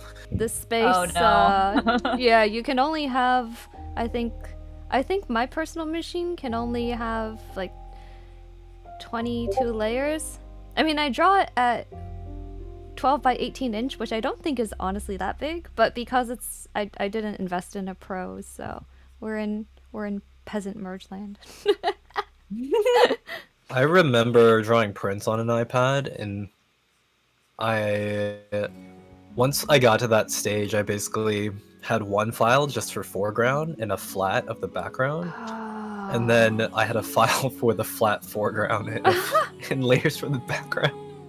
And then whenever I wanted to edit one or the other, but it was so tedious, as you can imagine. Just like, because you like update the foreground, copy it to the other file, and then you can start working on the background. Yeah. Oh no. That sounds like a pain. I will say, when people ask me like questions about software, I personally love the convenience of Procreate, because my canvas is like Clip and Photoshop usually both take a really long time to boot up, but Procreate, I literally tap the icon and I can start drawing. And the barrier of that, or the lack of, rather, inconvenience has made me draw a lot more. But if I were to give advice to people who are like, oh, should I switch to Procreate or should I do this? I'd be like, it's really not made for anime artists. There's a lot of convenient features that are missing. It just feels natural, though. I think that's the main thing. Yeah, it's very true. I remember for the longest time I drew on Procreate only, and then I drew on paper, and then I would like 2-finger tap my paper to try and undo. And that's when I knew. I was like, oh, this is just this is my programming now. I can't get rid of it. But the thing I worry about is just like, this is the reason why I don't use a screen tablet as much anymore either. It's just like the neck strain of having to look down. Or if you have it like propped up, you have to like hold your arm up, which is a different kind of. I really like sketching on my iPad in bed. It's just like, it's fast, I'm comfy, I love it. But also, like, I bought my iPad saying I draw on it, but it's like used to play Genshin most of the time. Turned into a gaming pad. I think we've all made technology purchases looks like that. Yeah.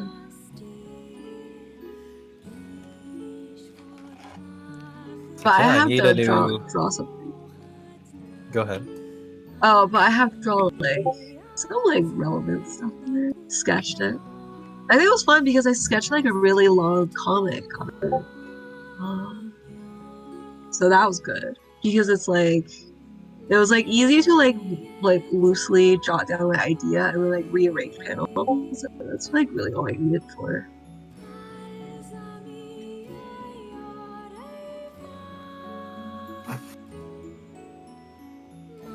Sorry, I totally lost track of the conversation because I'm giggling over. I was looking at Oke's media, and there's like a screenshot that they posted of Alfred in a sage costume and Alir in like is the Griffin rider outfit, and they're just like belly out, thighs out in a really serious scene. And it's just like thinking how much I hated the fact that in the engage cutscenes, they would like use your class outfits. Some people just look total goons in their cutscenes. Okay, I know a lot of people like warrior and sage and stuff, but I feel like all the strongest classes have some of the worst aesthetics. Like warrior, sage, and hero all have really goofy outfits to me. Yeah. Sage looks good. Sage looks great on the girls, but it looks kind of goofy on the boys. Yeah, Citrine is like Sage is her default outfit pretty much in the Yeah. I think Ivy looks good in the Sage outfit too, but I didn't make anyone a warrior because of that outfit. Is it actually a good class? It's very good. It's very good. Well, why does Wait, it look wasn't like Al that? the one who posted like a compilation of everybody in the warrior outfit, or was that Helly? That was Helly. Okay. Yeah. I just remember someone people doing love it, and I was like, that sure is an outfit. Some people love it. But I guess I wish that the strongest classes had a little more of a tame designs so that the appeal would be a bit Yeah, more dignity. universal. So, like, maybe I don't want to laugh every time my people are on screen. Have you considered that? I actually ended up choosing classes based on that. Like, I specifically made Alir a like the martial arts class because it was the like least ugly outfit in my opinion for him. Oh, it's the nicest one. You mean Martial Master? It's a nice one. Yeah, Martial Master's Master. nice. I It's was nice. I love it. It's my favorite. I was like, wow, Alir, you actually look really good wearing this Martial Master outfit in like all these cutscenes. It's almost better than your normal one. Yeah. Oh, it is then- better than its normal one. Yeah, but then like I like put Alfred in like the paladin outfit, and I was like, it doesn't look bad, but he just looks kind of like a tin can standing in the back. I nominate Halberdier Alfred. High performing and looks good. Just I a really little bit. regret. You mentioned it earlier, and I regret not making an halberdier because I thought it would be like, I thought I would want the extra movement, you know. But now I'm just like, I feel like I've just made him useless, but moves fast. You know what I mean? A fast moving like dead weight. I'm so sad. I should have made him a halberdier. I think it's really, really good with Sigurd's Ring, and then if you want some enemy phase just power as well, he has Bulk enough. movement. Oh, yeah. He shit. has enough mixed That bulk reminds to me. make quick repost really, really useful. Sorry. Oh. Sorry to cut into this Wait. conversation really fast. Ty, are we committing to an FE4 set, by the way? Are you gonna make Arvis? Ooh. Are we doing this before EmblemCon? Felix is almost done, by the way.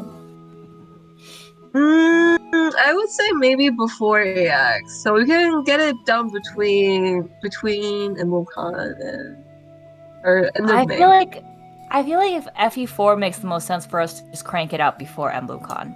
Okay. I will How do long an do we Argus have? before EmblemCon. Okay. Like 2 weeks. Okay. That's fine. I can do it, I think. You're gonna do Deidre, right? Yeah. I said it myself, but is it really 2 weeks? For a Troll That's a good emoji. question. Maybe I shouldn't trust Ty's math. Oh, It's Or sense of closer to time. one. It's closer to 1 week. Oh, Are you God. serious? It's next weekend. Sorry to be the bearer of bad news. Yeah, that's okay. I'll just spend every day drawing. Oh no. Okay, can you guys just Wait. like push it back by 1 week? It's pretty easy. Yeah. right? You got the power. Oh my god, you know? Oki's here like laughing at us, being like, how far is the way is it For like 2 weeks? 2 weeks? 1 week? Okay, it's like 5 days. It's like zines, right? Where you just lie about what the actual due date is and say it's 2 weeks earlier, and then everyone gets a deadline.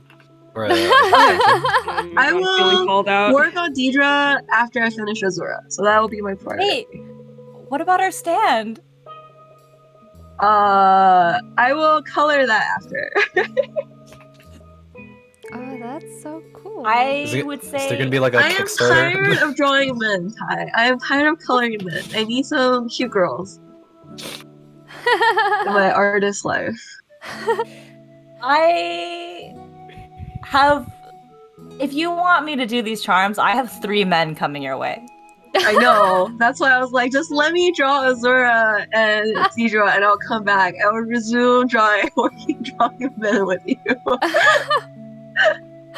So, a little backstory is basically the reason why. Well, I mean, there's many reasons why Faye and I are partnered up business-wise, but most of it is that I draw the boys and she draws the girls.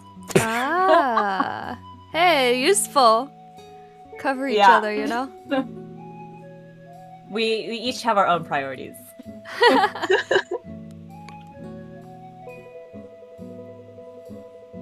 Basically, if there's like a male character, I just ask Ty if she wants to draw him. And if she doesn't, then I will have no merch of him.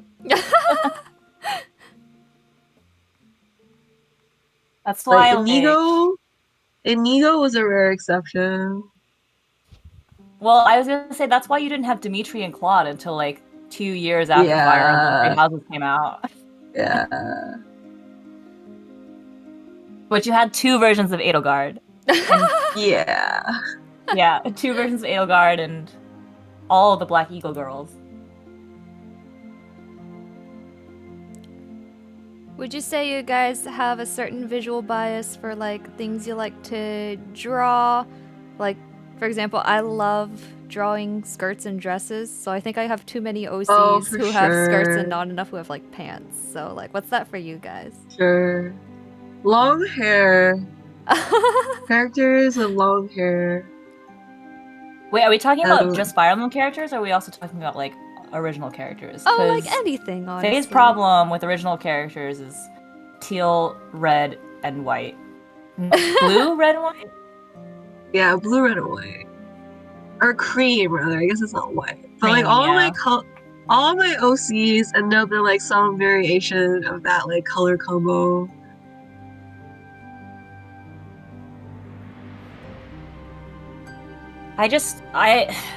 My bias is always the swordsman.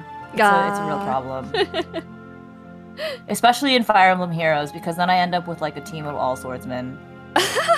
Oh, someone asked, Ordinary Cheese Wizard asked, I've never done EmblemCon, so what are your best tips for a newbie? Is this like as an artist, or As is an that artist, someone just or- attending? Yeah. I guess there's a delay, so we'll hear their answer in a bit. Even as an artist, it's like on what to draw or how to apply or like how to set up a booth or, you know. Oh, but visual bias, Fire Emblem, I always like dancer characters more than the others. Hmm. I think that's a Those are my solid favorite. choice. Yeah. Dancers are almost always really aesthetic. Right. Like Olivia, Azura, like technically Dorothea's the artist or the dancer, right? Do you like Shigure? No. He's a singer though, right? He's not a True. So the bards don't count. You You pushes don't like them Nils? aside. Who? You don't like Nils? I don't remember him well enough. I know he exists. I'm neutral on Niels. He's so cute. Yeah, I love Inigo. I drew Inigo as a dancer, like for charms and for prints, even though it's a hero's only outfit, pretty much. Ordinary Cheese Wizard says, just attending. I wish I was talented enough to be an artist, but enjoy hearing you guys talk about it. Oh, maybe Conrad should be the one to give tips about attending, because I've only done like artist stuff. Pretty much. Just turn up, bro. Yeah, it's really nice because you can come at any time.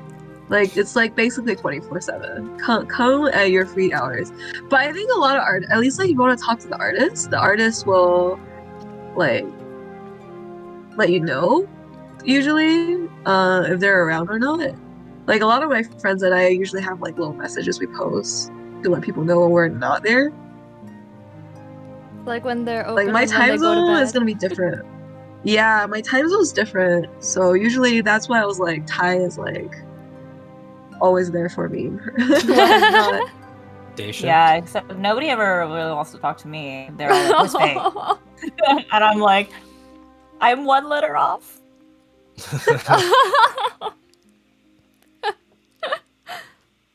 I should just change my icon and my username to yours, Faye, for that Oh, weekend. true. And I'll just Yeah, true. pretend Totally. to be you. It'll just look like there are two of me. Yeah, Or talking to yourself.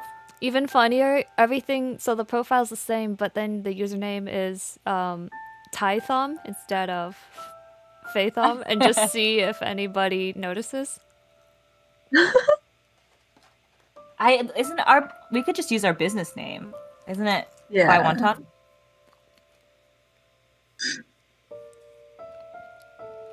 Very true. Maybe next year I should just apply as Faye Wonton and make it like official. Yeah, I'd be down.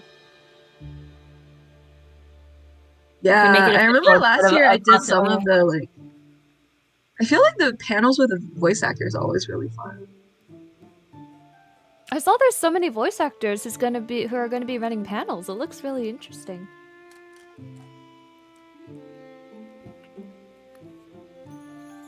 I love the Fire Emblem voice actors.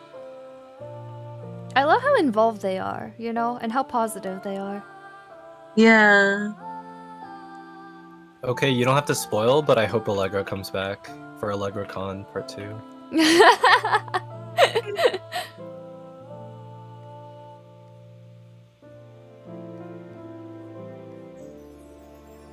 Yeah, I think the VAs have a good time, right? So that's why they like come in, I As hope well. so, yeah. hopefully. Well, we keep getting more every year, so I assume that unless it means the old ones are like, oh, that was crazy, I'm never doing that again, and then the new people are like, oh, great, let's try it this time.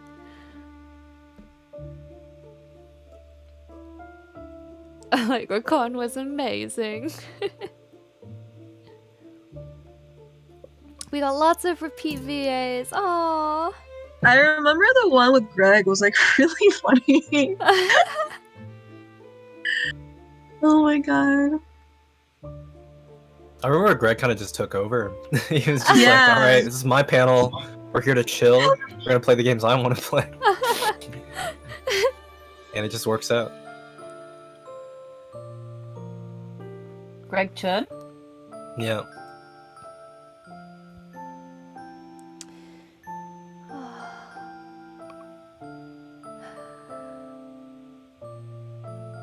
This is Yeah, when they had Greg just like read like random recipes or something. That was, like, really funny too.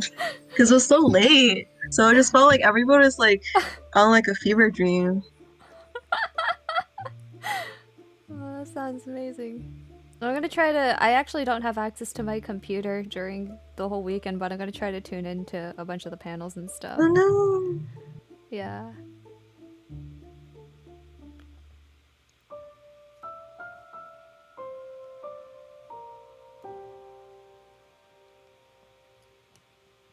Yeah, I was gonna say for the channels, I think it's just like some people are definitely more active about like replying and chatting in theirs. Some people That's are why I at got actual Yeah. cons. Or sorry, I shouldn't Yeah, say actual. that's That sounds negative. Physical cons. Elitist that's how- actual con. Sean did Yeah. it last year, right? Oh yeah, Sean was at a physical con last year during EmblemCon. I was like, I don't think I can do that. I'd be way too tired. I mean, I don't think I could do what he does in general. He had That's 3 true. conventions back to back. Who is this? Our Our friend friend- Tamisha. He draws I like think the also- Japanese style prints. Oh wow. Like ukiyo-e, Yeah. traditional woodblock stuff. Dang. He's a full-time convention artist, and so like the week before last, he had basically had 3 conventions every single weekend back to back. So he was like flying out Thursday, coming back like Monday, Tuesday, and then flying out Thursday, Oh my god. coming back Monday, Tuesday. Yeah, and then the last one he capped it off with an outdoor convention that we had in our town. It was so rough because it's like, I don't know if any of you guys tried doing an outdoor one. I mean, Sean made a killing at it. He made so much money, but I think it was because there was like no competition. He was the only person selling like prints and metal prints, and so it was basically a monopoly. But basically, to give you guys some context, the event it's called the Sakura Matsuri, and it's basically like a Japanese street festival in Washington D.C. So they closed down P Street, which is right next to the National Mall. And way to like dox yourself. I'm just kidding. Yeah. I mean, I don't actually live in Washington D.C., but I live near Washington D.C. But anyways, so it's like a Japanese street festival with like food and like stalls and like cultural events and performances. And so Sean had a booth there, and it did really well. The only thing is that it was outdoors, so it was like really unpredictable. It started pouring rain, like Oh my goodness. for 2 hours. Oh, it looks like Acerola has been to the Sakura Matsuri. Yeah, it is. It's very cool. Lots of things to do, but started pouring rain, which was like okay, because like they give you like a 3-sided tent to set up your booth in. So none of his merchandise got wet, but we were also on an incline, so all of the water just like ran down towards us, and it soaked everything that was on the floor. And that's rough. And then it soaked the table, like his backdrop, like the cloth backdrop, and the cloth like sucked up all the water from the bottom to the top, and all of his prints, like even though the prints themselves didn't get rained on, they got wet in the back. Yeah. It was like such a unique experience, like trying to battle the elements instead of like. There's like it's always something, right? Like at Anime Expo, you're sitting there like without AC and you're like sweating your balls off, or like, you know, like at Anime USA, you're sitting in like a dark hallway with no lights. Like it's always something, but this time like literally Mother Nature. I want to say, as someone who's like never been to a convention before, this all sounds kind of deranged. Nightmarish. Like, I'm so glad, again, I cannot stress this enough, that my first con is just going to be like an online one. I mean, shipping is its own set of problems, of course, but yeah, these in-person conventions sound kind of crazy. But I mean, shipping is its own thing, but bringing your merchandise to an in-person convention is also its own thing. Yeah, how do you just have to like pay extra for another suitcase of like a bunch of stuff, or No. We ship it there. Yeah, you're Canadian. Don't ever do that. Yeah. You want to ship a different package for sure. Oh yeah, Conrad, you should explain why though, as Canadians can't do that. So even though most cons ask you to get a permit to be able to sell there, the border officers still will not let you over if you bring like merchandise. Oh really? Yeah, it's pretty goofy. Oof. Okay. So you're always just a tourist. Yeah. Where you go. So it's like you either have to ship your stuff directly to like your hotel or your Airbnb at whatever con you'll be at, or you have to make good friends with Americans who will hold it for you or bring it for you. Oh. Yeah, we've tested the limits of some of our friends who live in California. Yeah, in either case, there's gonna be some costs, associated with it, but it's better than not being allowed to go. Yeah. The sales, people like spending money a lot more in the States, even ignoring the exchange rate. We're greedy. You can say it. I mean, I I'm don't- greeting I for don't- going there, you know? I wouldn't say it's greedy. I mean, gotta make a living somehow. We're capitalists. Yeah. We must We're all just buy. cogs in the machine, yeah. I think Okay, everyone I in asked a question Seattle. Oh, go about ahead. shipping from the US. Can you not just walk into a post office, ask to ship something to a country, and be given the form there to fill out? You almost never want to do that because the post office will charge you a lot more money than what you can get through a shipping provider.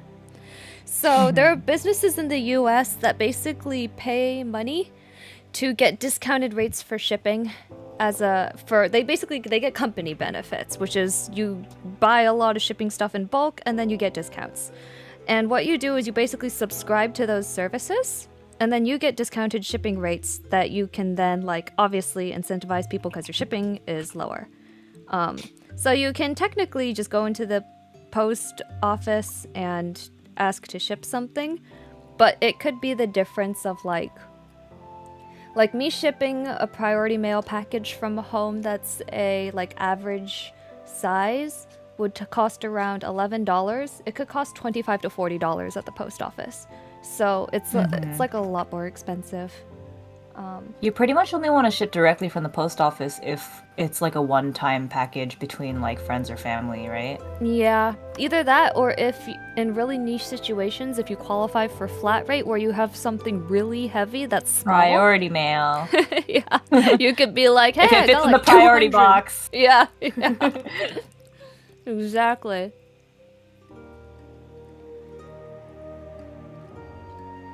Oh my gosh, I forgot about Panette's little wrist thingies.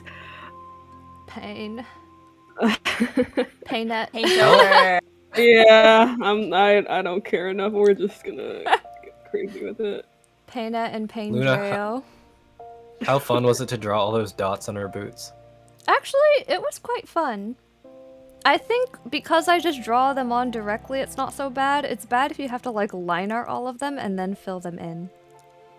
Yeah, I try really hard to simplify when we do these chibis, but then in examples like this, you're just like, I have to just draw all these dots. And like, it's not hard, but it's just suddenly really detailed. All of a sudden in these tiny little legs. Well, like, I am gonna cut out a lot of detail when I start shading in, like, the skirt, because it'll be more blobs, but I think for the shoes, it actually keeps really well at a smaller size, so I'm okay with having those dots. But in general, I'd agree. It's a bit extravagant. I'm also not gonna fully draw in this checker pattern, because that seems wild.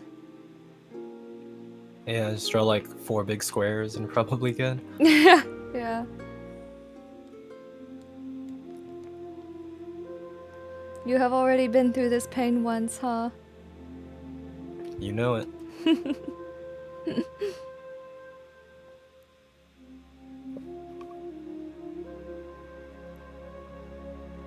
Panette's one of those characters where, like, when I met her, I was like, why do you look so different? And then I used her and listened to her, and I'm like, oh, you're kind of the best. She is the best. I didn't use her at all my first playthrough or have any supports with her because she looked so much like Sally from The Nightmare Before Christmas that it just it really threw me off to try to use her because I kept seeing her as like a Kingdom Hearts like random infant or That's something. exactly what I thought. But then another playthrough, I was like, you know what? I'm gonna try to use characters that I haven't really used and give them a shot. And I think I really like her supports. She has some great interactions. She has a great story. So I'm so glad people get it. she despises me though. Routinely, she will only crit really low odds when it would kill her because she'll get another enemy replaced, and then she won't crit the high chance that she needs to hit that would save her life. So she has died a lot of times. Can we talk about how bad the Camilla emblem is? Like, I think one of her abilities is like, it's like if you don't kill them, you get higher crit the second hit or something like that. That's really bad. And I was like, I don't even why have would... it. Yeah. I don't think I unlocked it. Oh, okay. I just stick Camilla. It was just something, it's like, that gave you an advantage if you decided to initiate combat, like, with a Maybe it's for disadvantage. It was tanks, so right? bizarre. For Okay, you know, Yeah. Camilla that's what it is sounds not a like. tank class, I don't think. I've And only... like her special AoE was like set everything on fire and then you can't move like properly. I've only stuck Oh, her right. on the dancer, and I stick her on the dancer every run because having a flying dancer is really yeah. balanced. Yeah. Yeah. Oh wait, wait, she makes your unit flying? When you engage. Yeah, Soar. Oh. I literally only have the Soren. Like I Yeah. only have Soren from the You DLC. get to I turn bought the sea doll DLC. into a seagull, you know what I'm saying? A good one. I actually always put Camilla on Alir. Oh. Just because the dragons have access to the full range of like dragon veins automatically. And then also I just like to be able to fly Alir straight to the boss. Oh my god, when like people started realizing that you can you can use Micaiah to AoE Oh. warp. Oh 5 yeah. When minutes you over? told me that, I was Oh my like, what god. the heck? Yeah. Just like So and then OP. that enabled like all of the one turn like, clears. Yeah. And I'm like, this is why this game's great, just like finding these combinations True. and just abusing them. And like even when the game becomes too easy because you abuse them, like it's still fun because you're like, Because you found out a way to abuse it, basically. yeah, Mhm. yeah, the process of getting there is like so interesting. Yeah. I pretty much just my strategy for every map is just slap pair up and Ike on Diamant and warp him into the middle of the map Yeah. and then just let him Great Ether and just kill everyone. And that's just so satisfying, right? Like just seeing that So fun. you like the individual sound effects, the Yeah. over and over, like 5, Yeah. 6 times. You're like, oh yes. I This is still what think I live it's so for. funny that they called his ability Lagoo's friend, like the Ike's tank ability, where he takes Oh. like Lagoo's friend. Like okay, I didn't understand that. I was like, is he a Lagoo's friend? yeah, he's like Yeah. okay. The whole like a lot of the plot of the Tellius games revolve around like like racism towards the Lagoos, which are like the beast. The folk. animal people, right? Yeah, and Ike is the most anti-racist man on the face of the planet. Oh, okay. But I don't know, the name Lagoo's friend is just goofy. It's like ally. Like yeah. It doesn't really have anything to do with what the skill does, right? Yeah, I don't know. Yeah, not really. It's funny though. It's you're tougher through the power of friendship, I guess. Of not the being power racist. of not Being an racist. ally, yeah.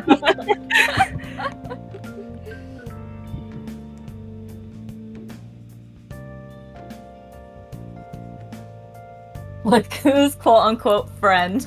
Okay. Ike and Ranulf, Lagoo's friend. And FEH, you get really mixed signals from Roy's ability sometimes, because like depending on the version, like his sword either hits dragons really hard, or like his skills only buff like non-dragons, or like so you're like, But like Roy? he's the one who kind of like, oh my, okay, oh no, I was gonna talk about final chapter stuff, but yeah, no, I can't do that here. No spoilers. But they're yeah. Anyway, the references are very good. That is all I will say across the entire game, but even Mhm. like until the final chapter. Just like really rewarding people who have played particular games. Oh, I was about to say something on the final chapter too, and I was like, wait. Stop. Yeah. I think it's. I so honestly, much- Oh, I go was ahead. trying to finish it before this stream because I figured I wouldn't want to hold you guys back, but I couldn't. Oh no, it's okay. It was No, too no. long. No, it's I mean, so I much- haven't played the DLC, so it's fine. Oh, We're you kind of in the- haven't? I've been Oh. drawing for EmblemCon. I thought you were saying like, oh, do maddening because you already beat it on like Oh, hard or no, no, something. no, no, no, no. Oh, okay. Oh man, you're in for something. a time, yeah. It's Yeah. an experience. It is content. It is downloadable content. It is. The maddening is definitely content for again sick freaks. Engage is such a lovely love letter series. It's generally so heartwarming. It grew I on love me. it. I thought Yeah. it would be a clown of a game, but it was actually quite good. It's a little clowny, but it's like kind of part of the appeal. Yeah, it is. You start Yeah. enjoying it, actually. Yeah. You feel like, I like kinda- this.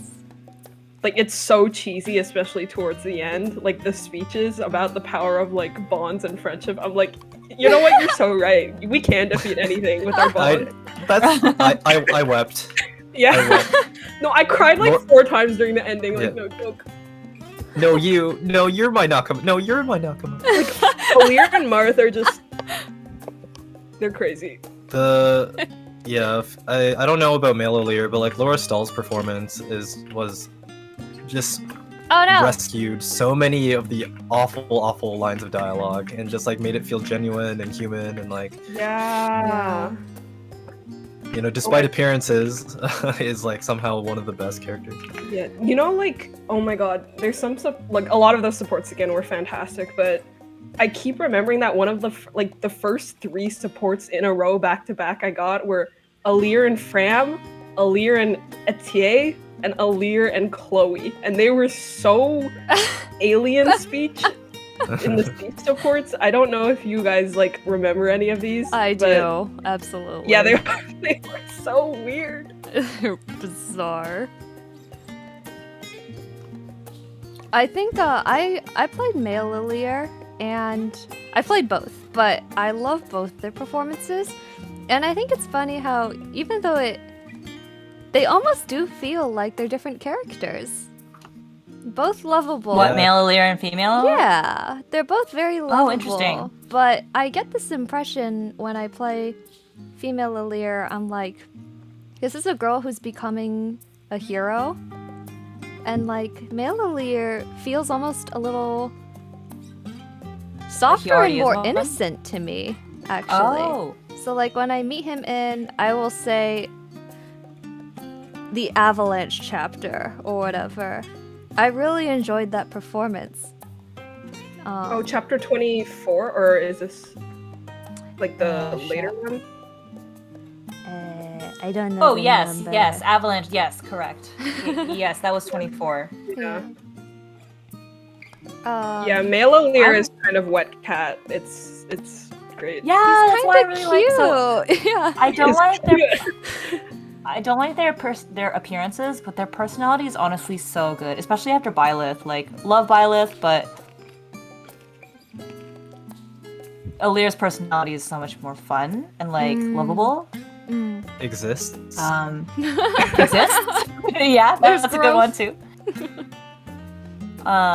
Hey, I liked But seeing. I'm liked playing seeing in. I love Byleth. I was telling my friend about how like I really came to appreciate Byleth after playing Hopes, because I feel like Byleth's lack of personality and like journey to discovering a personality feels a lot better from the outside in rather than as you, the protagonist. But that's aside. I really like Alir, male Alir. I'm playing him in Japanese. And Shimono Hiro is like just the ultimate white cat. You know, like he's always just like, oh, sorry, like. So I'm very pleased with how the protagonist was written, despite the way he looks. I hope you enjoy the final speeches that happen in the last chapter. I think Oh, that's they're always one of my great. favorite parts. They're so great. I'm very ready for it. I was actually quite surprised at what happened in the second to last chapter. I was like, they were like, or Vale was like, oh, like I don't want to tell you who it is, and I'm trying to protect you, and I sat there and I was just like, who could it be? I legitimately was like, so dumb. I had no idea who it was gonna be.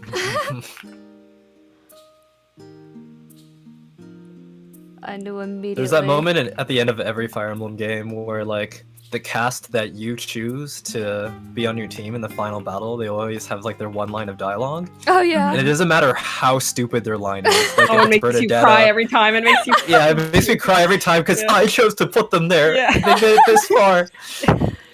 And then it'll be That's like Bernadetta, and she'll be like, oh, you know, as always, like, I wish I was in my room, and you're like, but you're here, and I appreciate you so much for that, because you care about our army and our friends. True. And I think when it comes to like high investment units like Anna, I'm like, yes, you're here, and I worked so hard to put you there. You're here, and you're a priest for some reason. You're like the Pope, but like, but you're also looting people. Like after you kill them, like it's fine. You will thank you pay so me much, Anna. dividends, child. Your tax return is Yeah. due. Yeah, she was like the one person I actually like invested byleth on because of the plus luck stat, and I was just like, I just want to see how high this can go. It's just like a slot machine, just ching ching. I turned her into a mage knight with Veronica, and even on maddening, she would just routinely one round almost everything in the game. Oh, so good. Insane.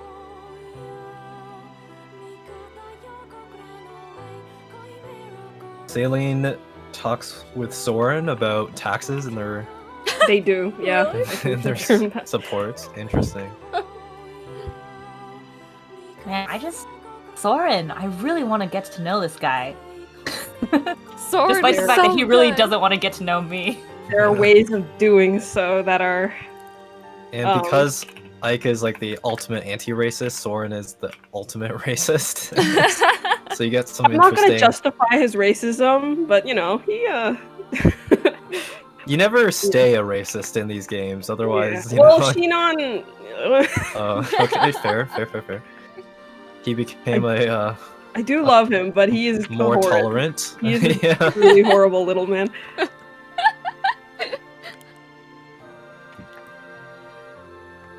But Ty, you're just gonna have to get there, like, and be ready for like no voice acting at all, Yeah. outside the cutscenes, Oh, it's so good. well, the voice acting in the cutscenes are not good, but the game's real good.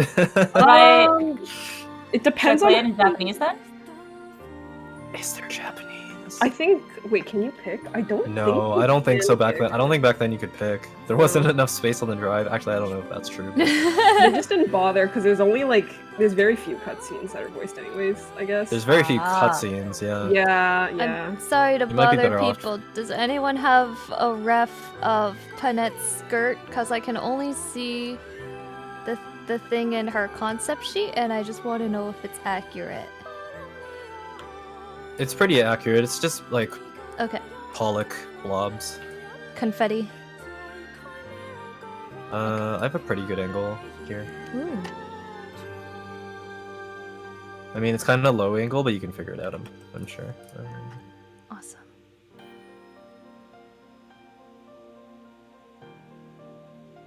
Oh, thank you. Ugh. I just Excellent. love like angsty little boys who are so mean to everyone. Oh, you're gonna adore Soren. That he is the poster child.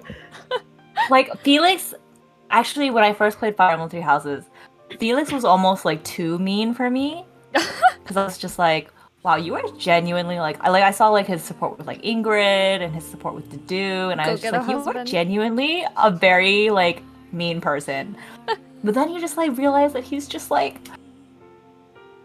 the softest baby in the entire army. I'm just like, I love you so much. So I feel like Soren has given me those vibes because I do know that he's like mean to everyone except Ike, and I'm Yeah. like, I need to experience this firsthand. Yeah, my high school brain when I played Path of Radiance was not tuned to see the the depth of the gay energy that was coming from Sword back in the day. And now, like, after like experiencing the DLC, I'm like, whoa, were you always like this? And I'm sure they were, because like Oh, people have yeah. been drawing it for years, right? I mean, some of the stuff he says is like, was it "My place is by your side," etc. In the base, like, I mean, But even just hearing it voice acted, just like the sudden change in tone immediately, just like yeah. like 180, like immediate submission to Ike. I was like, holy shit. This is Oh, really? I so feel like- stark. That maybe I should listen to it in English because I don't know if his tone really changed that much in Japanese. Huh. He was nicer for sure, but it wasn't like I don't He think I speaks noticed to anything. Alir and he's just like, "Get out of my sight, you bastard!" And then Ike shows up and he's like, "Oh, please let me simp for you for an eternity." Like, but if they did, you know, expand on it a little bit, like I don't know, I can appreciate that too because they're just responding to what fans want to see, which is kind of what this whole game is, right? This whole game is This Yeah, whole game I is mean, fan service. It was a bit fan servicey with Ike and Soren, obviously, but like he literally talks like that in the base game. Like he says stuff akin to that. Yeah, it's just him. Yeah, young me was just like, "Oh, what a cool wizard! He has a scar just like Harry Potter." Like, and that was it. Like Harry Potter.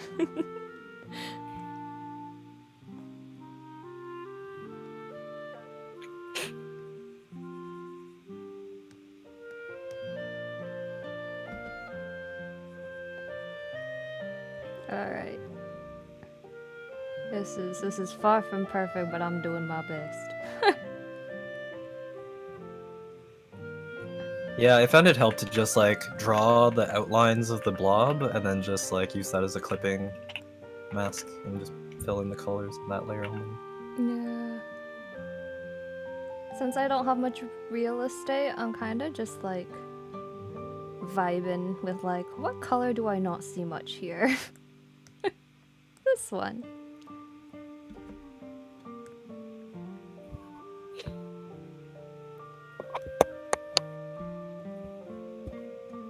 They should do a Tellius remake. It would be too One good. of these days. Excellent. Give them a decade. Yeah. I heard you gasp when was it Ty? Yeah, or Faye mentioned FE4. Al, did you play FE4? I didn't. I want to though. I haven't played any of the like I've only played the Fire Emblems that were officially released to the West. So I Gotcha. never got to play Genealogy or any. Oh, I think I said earlier I never played FE1, but I did play like 2 hours of Shadow Dragon, like the bit of a stinker. You saw enough. You saw Yeah, enough. I saw it. Yeah. I think the most shocking part, even from like a casual player's perspective, was just like, why do the sprites look like that? Yeah, they were pretty ugly. I won't lie about that part. Also, some of the gameplay was just it wasn't great either, from what I remember at least. No. No. Did you guys pick up the 30th anniversary copy of the original NES Shadow Dragon on Switch? No, I did not. Did you? Yeah, Hey, I'm looking Cam. at it on my shelf right now, and yet I played that for 5 minutes. Uh-huh. Lasted even didn't even last as long as my experience with Shadow Dragon. I was just like, oh, Yeah. this is not playable. Old games, you know. I know people are like gatekeepy with, oh my god, they make the game so easy. No, it just makes it you don't have to reset every chapter, and it's Okay. like not horrid for like UI and accessibility and just like player experience. Like I am a like adamant defender of Divine Pulse now. yeah, no, it's fantastic. They should never ever remove it. Like even for the tryhard players, it's just my main Limited. point is you're willing to try so many more things because you know you can rewind. Yeah. And therefore you end up having like more fun because you're just, you know, if you're afraid of dying all the time, then you're just like putting your strongest tank in the edge of the enemy range and then just tanking like every Yeah. single turn, you know? I mean, a huge part of the reason Engage's gameplay is so good is because it's so focused on player phase, right? Instead of previous Fire Yeah, Emblem games. breaking, yeah. Yeah, the Triangle whole attack break breaking. mechanic, like basically every single skill only works if you initiate combat. Like those mechanics just really help make the game a lot more fun than just send my strongest guy in to bait 4 people in and then just kill them during enemy phase, which is so nothing.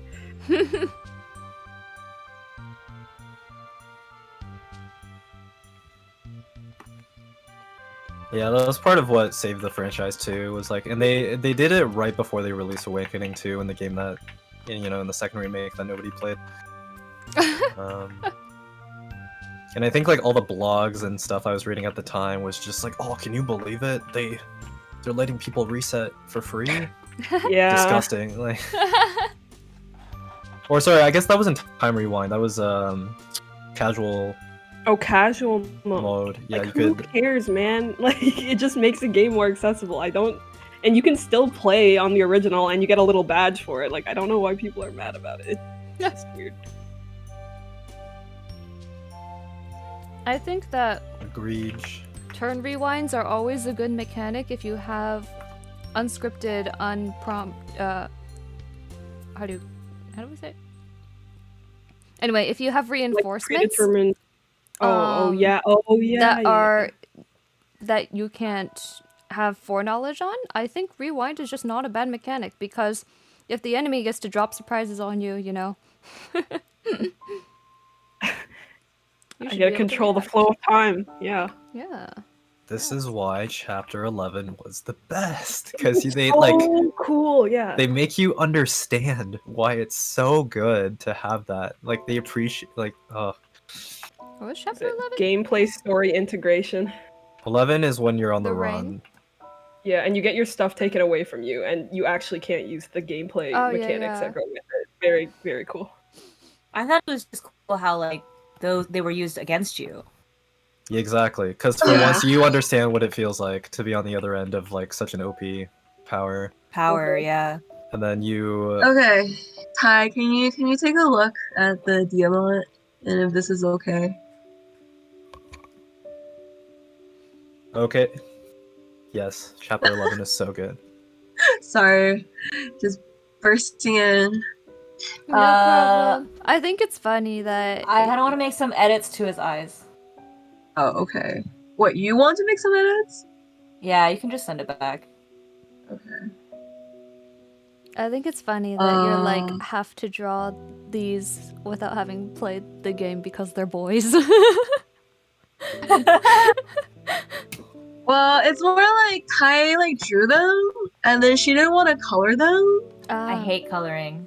Really? and she was just like, "Do you want to That's color crazy. these?" And I was like, "I guess." Like, I don't have any problems with it. That surprises me because I feel like almost universally most artists like to color. Yeah. I like to line art. You I guys hate don't know lining. Ty, never mind. I forgot to do the screen tone, so give me this. Okay. Yeah, no, I'm really weird. I don't like sketching very much, and I don't like coloring. My favorite parts are line art and flats. Huh. Oh my god. So that's why I was The like, chosen I'm one. okay with doing the sketch, and I'll send it to Ty because I'm lazy. And then I do by the the time line I art and get the back- flats. And I yeah. send it back. By the time I get it back, I can just shade it and I'll be done. So no, there's like reasoning though behind like my bizarre preference. So I'm not a very skilled artist in the sense that like I'm self-taught, but I don't study, right? So sketching is so painful because it's just a constant reminder of not knowing anything about anatomy, and it's just like hurts to see everything that comes out of my hand look like shit. But once I get to the line art stage, I've already fixed all of the shit in the sketch stage. And so the line art is basically just like, damn, I'm so good at drawing, right? So I get through the line art and then I'm like, oh, well, now it'll look even better with colors. And so then I plug in all the flats, which is so easy because it's just a paint bucket tool and like a lasso tool, right? But then I get to the shading and I'm like, man, I don't understand anything about lighting or like color theory. And of course, this is all my own fault for not having studied it. But I'm just like, I don't understand any of this. And so once I start adding colors and shading, like, it just doesn't look good anymore. And so basically, it feels bad because I've just destroyed all of the hard work that I just did in the line art flat stage. Being an artist that's is really why- just a psychological battle. I think that's really the summary. No, that's why I love giving it to Faye, because then when I give it to Faye, it comes back to me and it looks beautiful. She runs it through a bunch of quality. Yeah. And then also Generate like art filter. generate art. Yeah. I'm like super happy to take care of like all of the like tedious parts of the art, you know? Mm.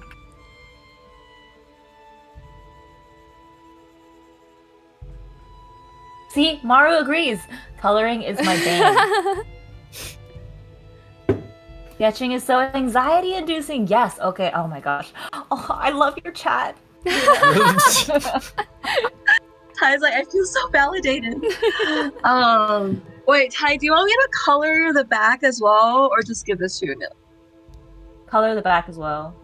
Like, do the stuff for the back, like the other face, because I haven't worked on the other face yet. Yeah, just do it. The only things I want to change are like the coloration of his eyes. Like, I'm gonna make it brighter. And also, I'm gonna get rid of the black line. You can get... Oh, I don't know. If you want to get rid of the black lines so that they match more with the rest of your charms, I'm happy with that. Oh, I'm lazy. You. I mean, I'm fine with how we look right now. So. Oh, okay. Well, yeah. I was just gonna add more like yellow in his eyes because the Brodians have pretty like intensely red eyes. They do. Pink? With all the bloodshed. Yeah.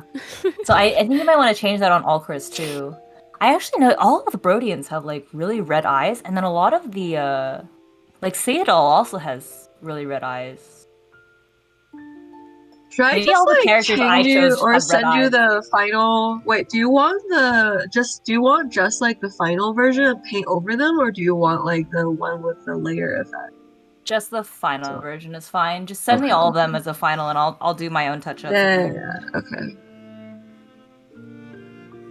And this is for Cedal and Rosado as well, right? Sure, I'll try to make them consistent.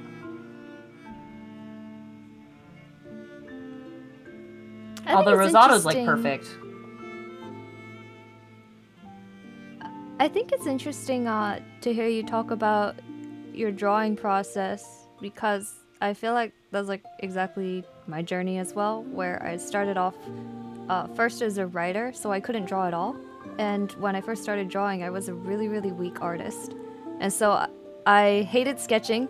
I loved the line art, and then I hated the coloring phase too. So I kind of wonder, is that actually maybe a normal journey? I actually wonder. Yeah, I also started as a writer. Oh, really? Yeah, it was just like I want to see my writing come to life, and now I am a terrible writer.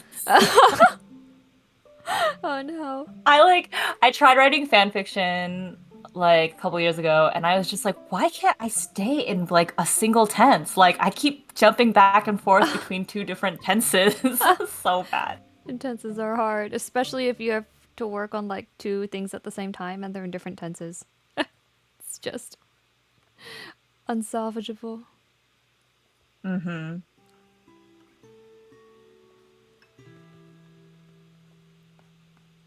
Okay says, over half the Brodians have red eyes, and every single Firenese character has green eyes. Whoa. The genetics of Elios.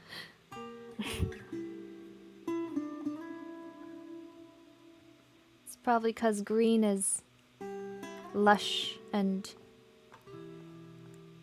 growing. I don't know. Nature. Plants. I really love how all the Firenese characters have like such like aggressive like critical quotes that are like flower related. They're like, I'll let you bloom in a field of death. My goodness. It's tea time. Yeah, some of them are kind of like Louis and Louis and Chloe, I think. One of them that always disturbed me slightly is when they say like, no, it isn't a critical quote, but like when they kill someone, what a lovely scene. Like, are you sure? Or you were beautiful while you lasted. Like, okay, that's a little. You know, I guess that's their thing, but yeah. After like just killing a man, it's like. Okay. I actually haven't heard them. I only hear them like out of context of the game because I'm playing in Japanese. But so whenever I heard a compilation of Celine's critical lines, and I was like, damn, this girl's like super metal. Like, Yeah, she is. Something's All awesome. flowers eventually wilt.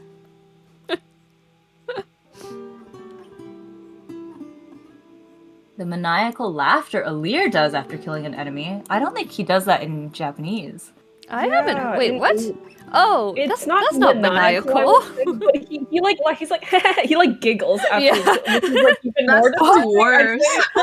Yeah, yeah. Whoa. Yeah, he definitely doesn't do anything like that in Japanese. He's always just Yeah. like, as the divine dragon, like, or like, Yeah, it's like that makes sense, but yeah, I don't know, some of the he's kill very quotes, dignified. yeah, some of the kill quotes are just so funny.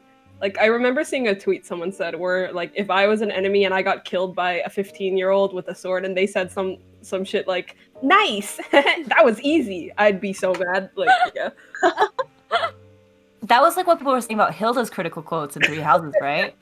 yeah.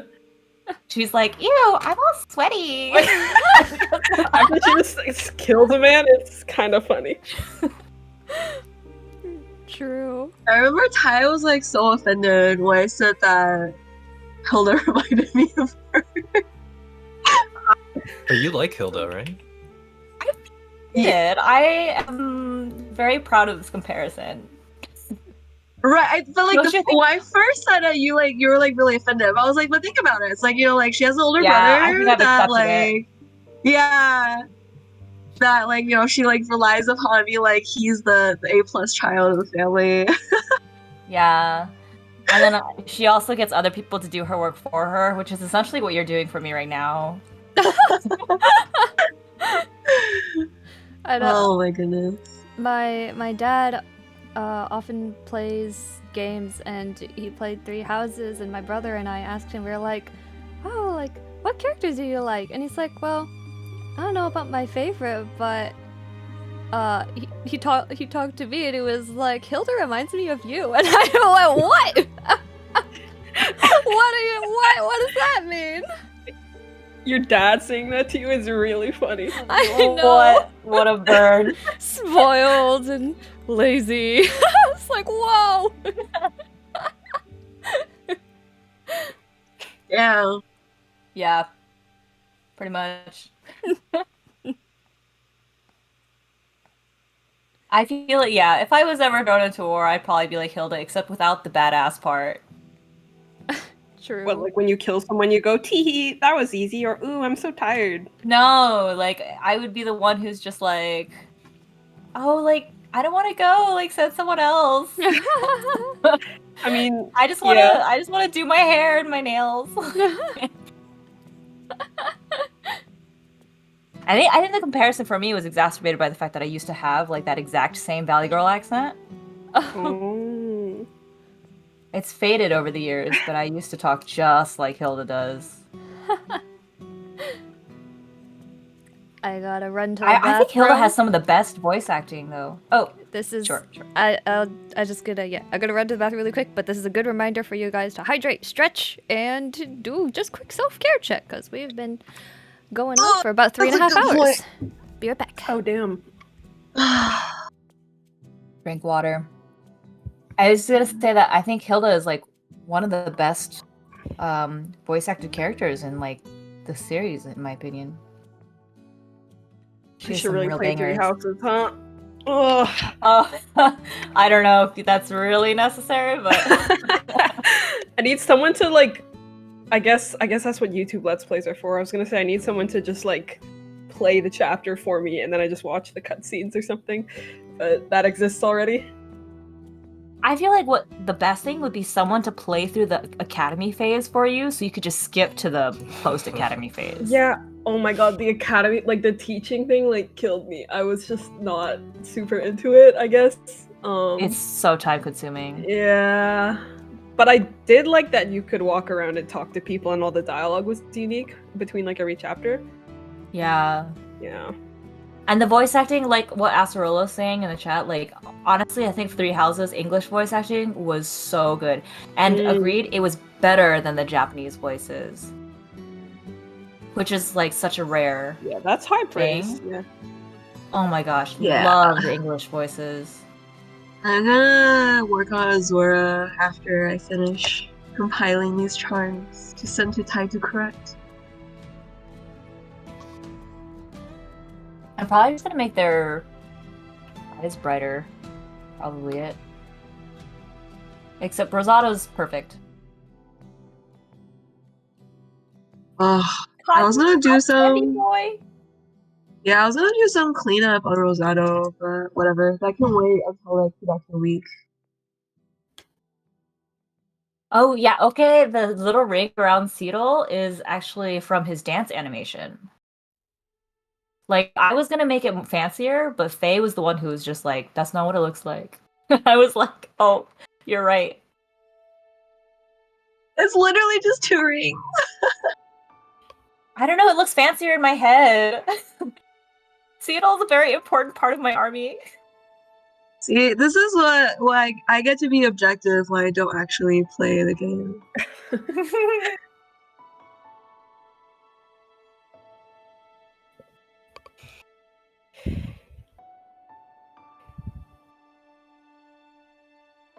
I really should turn off animations, to be honest, but then I won't get to see any of him. Did I forget to turn on a layer? I forgot to turn on.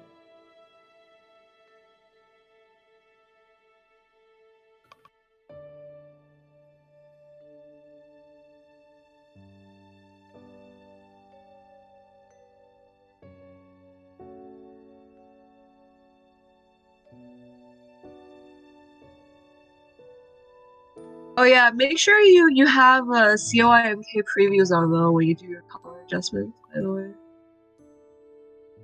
Are you sending me a Clip Studio file? Yeah, but like turn Then- the preview on for in the color profiles. Okay. Oh no, I'm an idiot. What'd you do? I didn't save it after I made like the nose correction, so I gotta do it over again. Oh no. Oh, Sorry. okay. It's fine. It's fine. Could be worse.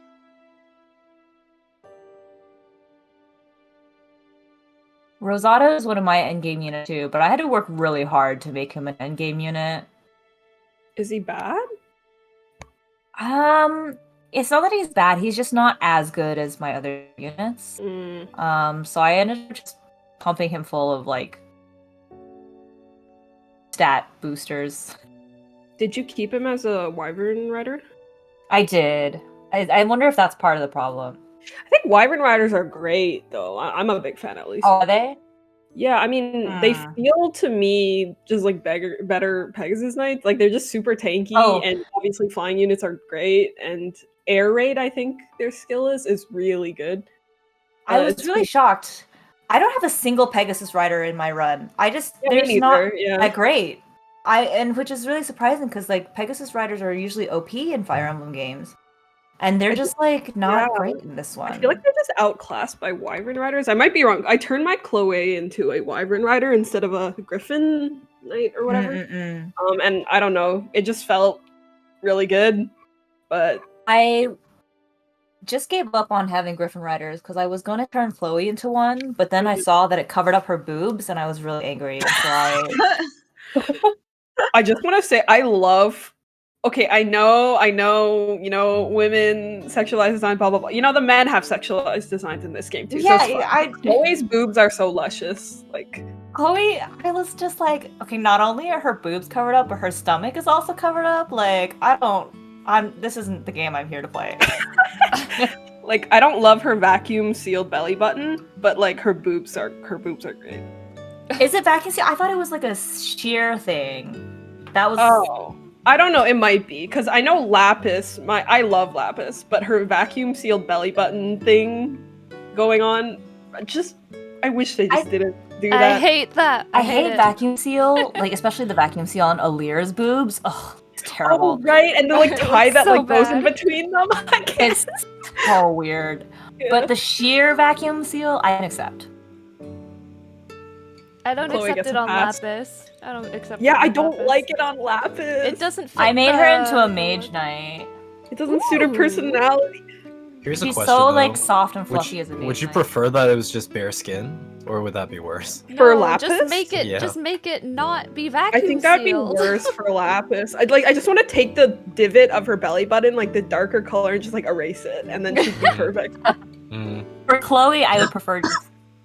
No, Chloe, I think I'm happy with the way it is, but I would also be okay with it just being bare. Like, I mean,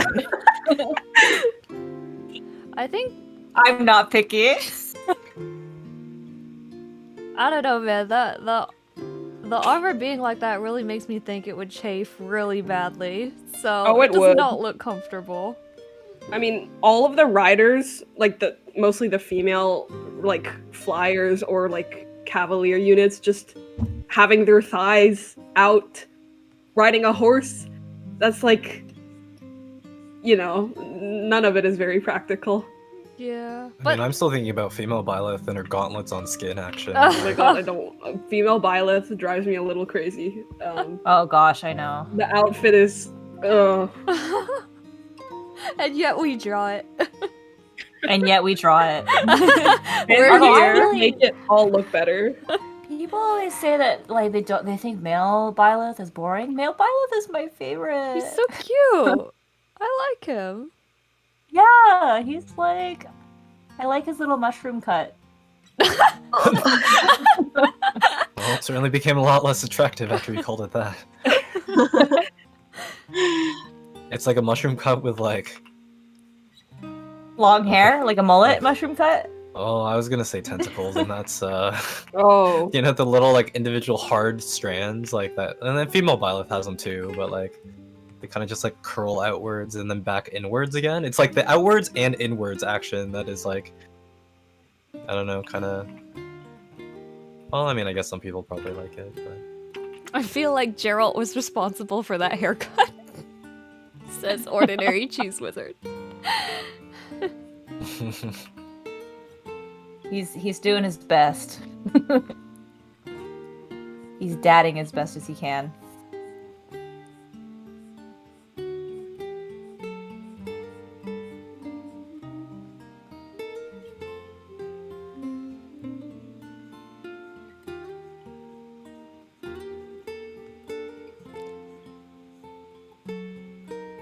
Oh man.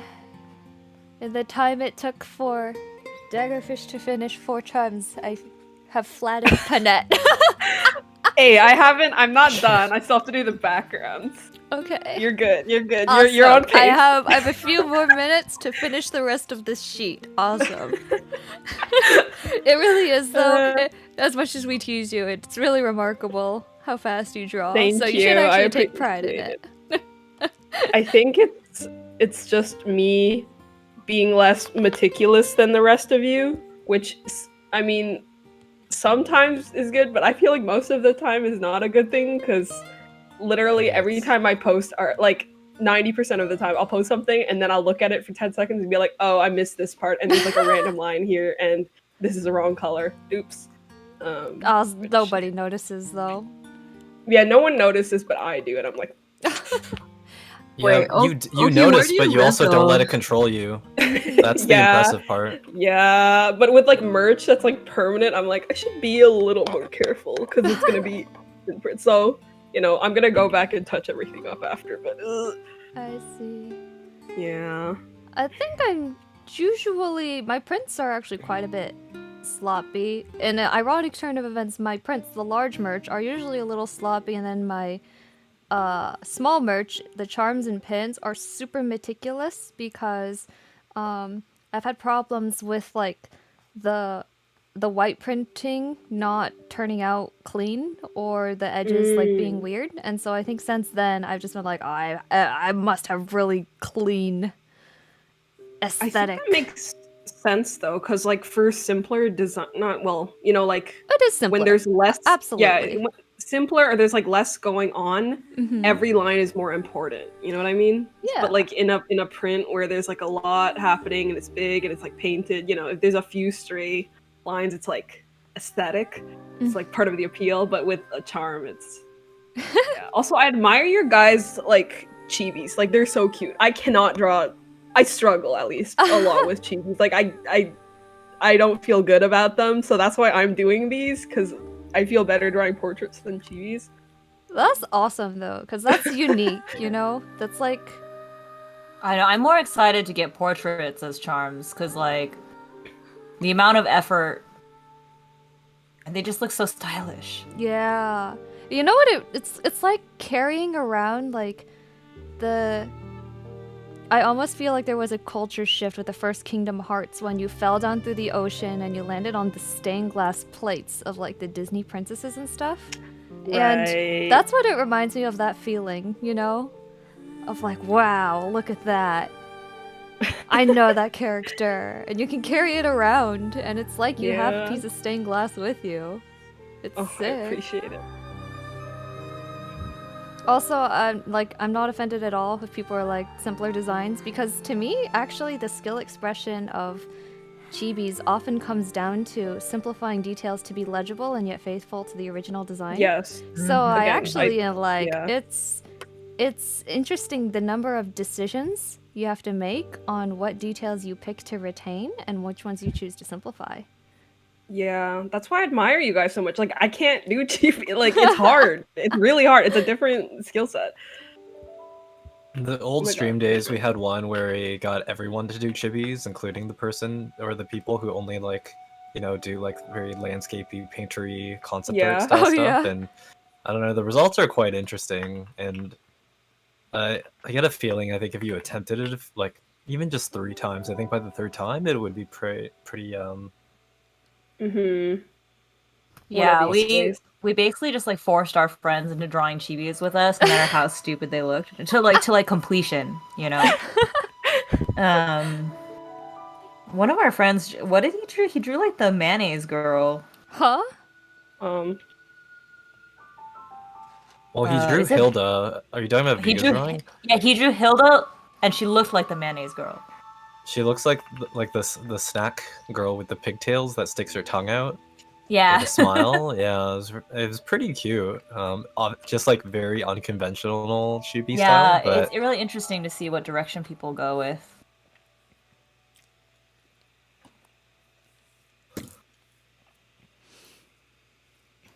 Oh, as for international shipping, okay, I think most of us do ship internationally, but I don't think, like, the UK especially is terrible, because unlike the other European countries, they will actually just turn away your package and not accept it unless you have your VAT registration with them.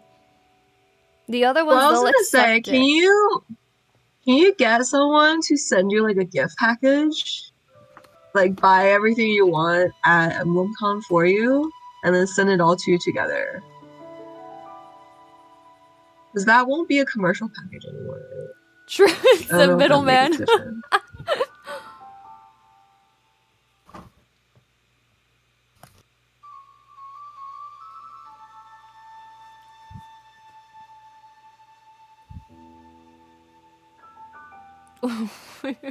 License for that package.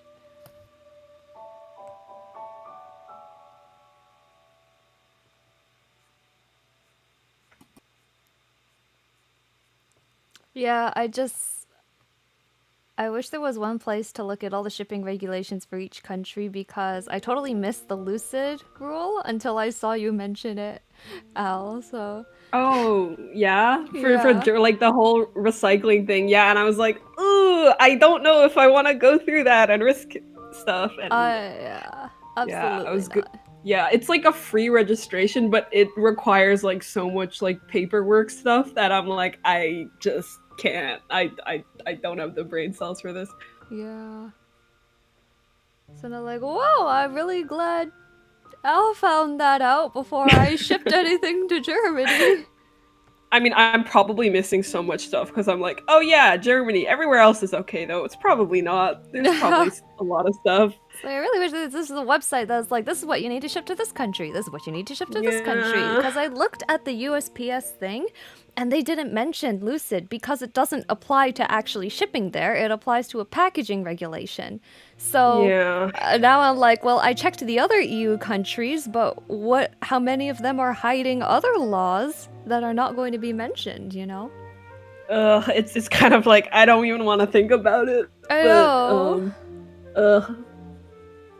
I regret tweeting that I was gonna open international shipping because now I actually have to do it when actually I'm like, actually, can I just stay in my cozy little nook of only US and Canada? Yeah, like I don't want to let people down now because I think I also tweeted that. People are like, "Oh yay!" and I'm like, "Oh no, now I have to." We talk too much. We do. I can't help myself. We have to shut up. I can't. I just can't. I love speaking. See, now you guys know why I delete my tweets 5 times before I decide if I want to send I it. do too. I have so many drafts that are awful because I did like take 2 seconds to think about them. I'm like, there's no reason for me to say any of this. Takes maturity to know that, though. You can take comfort in that much. Mm-hmm.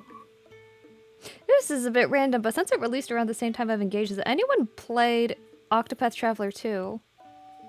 I have the demo downloaded and I played like 15 minutes of it. I played the demo as well for like a couple hours actually, I'd say. The gameplay really does not appeal to me. Interesting. Really? I thought that would have had the Yeah. highest chance of appealing Yeah, to. but the story and the characters did appeal to me, so I'm like, maybe I'll just watch someone play it. But yeah, the gameplay. Okay, I'm gonna like hot take. Turn-based. Call it a boomer game, I dare you. No, it's I not knew a it. boomer game. I knew it. No, turn-based Okay, does mean maybe- boomer. Okay, yeah, maybe a little bit. Turn-based combat as a whole is a little outdated, I feel. It's hard to make it work because a lot of the time it's just attack, and then heal, attack, because you can't do that much. Like, I love Paper Mario, though. So maybe, I don't know. Paper Mario, like, I don't know if any of you guys have played, like, Thousand Year Door. Heck or, yeah. yeah, they had, what are they called? Like QTEs while you were attacking that kind of made it a little more interesting and that lets you kind of like block some damage as well. But yeah, I guess maybe I'm just not a turn-based combat kind of person. I'm sorry. So, I'm sorry to the boomers out there. Well, I will say Yeah. this though. I've been basically playing that game exclusively during my limited free time. I've been loving it, and as you go further into the game, the more really interesting strategic opportunities open up. And I don't know if this, because I never played the original Octopath ever. So this is my Interesting. first time So with you an just did Octopath two? game. Yeah, I got 2 because, as usual, my brother brought it, and I decided to just piggyback off of his salary. So, so I started playing. I'm kind of laughing. Isn't your brother like tuned into this? Is he gonna be like, stop talking about me on your stream so much? Yeah, like, hey, if you don't want to hear about yourself, you can just close it. You're the one who's lurking. So, but it's because I still live with my family, so he just ends up coming up a lot. But That's so yeah. convenient though. You get double the games. I know. We have so many hours in Engage because I think I'm approaching 250 to 300 hours, and he also has like 200 hours or something. I don't remember. So, but anyway, I do think at first Octopath seems really simple, but there are some things that have been really fun. So if you want to give it a try, if you don't want to, that's totally fine. But I've also I'm really like- loved all the story characters. I like the designs. Yeah. I really like the characters. Like, I think I chose Oswald as my guy. Okay. Because he just kind of cracked me up a little bit. But yeah, I'm compelled by the prison break, and I'm just like, but the first boss fight, I think it's because I just button mashed through the tutorials, and I didn't know about what's it called, like the supercharge thing you had. You could do it multiple times. Like you could go to like level 4 supercharge. I just got my ass handed to me like 3 times in a row on the first boss. I'm like, horrible, and then I'm like, oh, okay, now I get it. But, yeah. I see. Yeah, I think like those games have the same kind of like what's great about it, Engage is that it mimics a lot of those class changing mix and matching that you kind of get with skill inheritance and like like, oh, I have a tank class, but how do I make them better? It's like, I'll take this other tank class's ability and then like implant it on them basically, and suddenly all the different elements like synergize together and you're rewarded for kind of like paying attention. But yeah. All right, you've sold me a little bit on it. I'll consider it. I think after Tears of the Kingdom, and I go into a state where I'm like, I have nothing to play. So I'm gonna pick it up. Are we ever gonna get to say that ever again? Yeah, I know. We'll all be in Tears of the Kingdom jail for a few weeks. Yeah. Oh yeah, for sure. I think Engage is also still like has a death grip on me, even and it still will even through Tears of the Kingdom. So. It's like almost disappointing how because of how many games come out now, like you almost, I feel like I have to mainline a lot of games, even when I do want to spend extra time with them, like with exception to my favorites, of course, like Engage. But for things like Xenoblade 3, I was just like, I'm gonna just not do any side quests because I'd rather spend like, I don't know, I think it was only like, that one was only like 40 to 50 hours as opposed to like, I'm sure you can get over 100 if you really tried. Yeah. What are your thoughts on Xenoblade 3? Like, I own it, and I barely touched it, but like, is it good, I guess? What do you think of the other games? I didn't play 2 because I'm sorry, I got really put off by the design. Yeah. But 1 was like one of my favorite games of all time. Oh, okay, sure. And I think when we were all threatened to have Twitter polls shut down for non-blue subscribers, everyone, all the Xenoblade artists put out their polls of like, pick one of the Xenoblades, and then by and large, like, it was always 2 that won, it was always 3 that came second, and it was always 1 that came last. And I think that kind of tells you of what the comparisons are and what the general sensibilities of all the fans are by this point. Oh, really? Is that like people really like the weeby stuff? Okay. That whereas like 1 kind of try to take itself more seriously and not be quite as deep in that direction. Yeah. So 3 is definitely more like 2, but not quite as much as 2. Okay. I think the gameplay is like the best it's ever been. You probably don't have to watch like a 40-minute tutorial to like fully grasp how to get your like maximum chain attacks. What I want to say is like, maybe none of you guys have like consciously cared about this before, but like over time I've realized how much it actually matters in a JRPG, and that's like the economy is so important. And to like emphasize why in this game is because you have so much money, and every time you go to a new village, I was like, yo, this place looks sick, it's like a new vista, got all these characters to meet, so fun to explore, find all these chests, and then you go to the shop and there is just not a single item that you would want to buy because everything you find in the field is better. And then I was like, oh, I'm sure that's like not going to be every village. It was every village in the entire game. And I was like, what do I do with this money? Why even give me money? I do agree with this a lot. In a lot of games, a lot of the time, econ kind of feels worthless. Like, you'll buy, there'll be 2, you go to the store to repair your gear, if that's a mechanic, and to buy, like, the basic healing thing.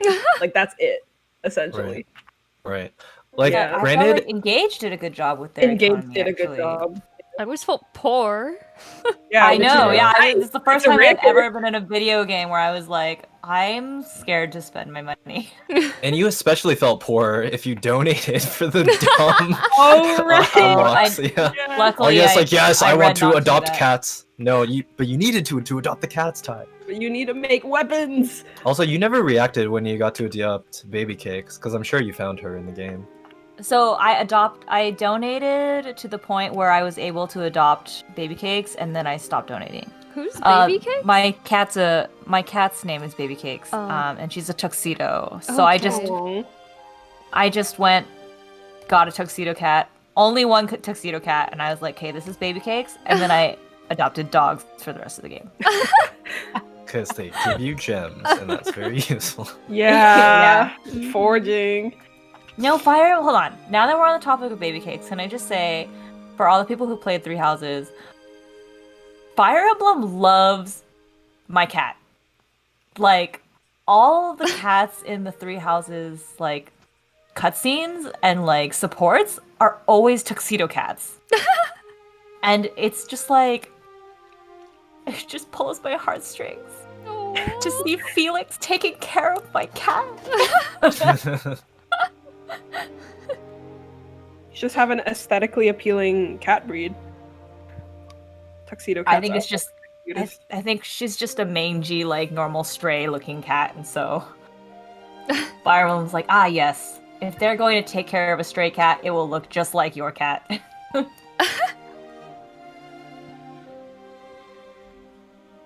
Cat tax. All right, I'll put a link to a picture of her in the Oh my chat. god. I'm yes. surprised that you don't have Hmm. like an Instagram dedicated to her, to be honest. So I used to have an Instagram that was dedicated to my foster cats.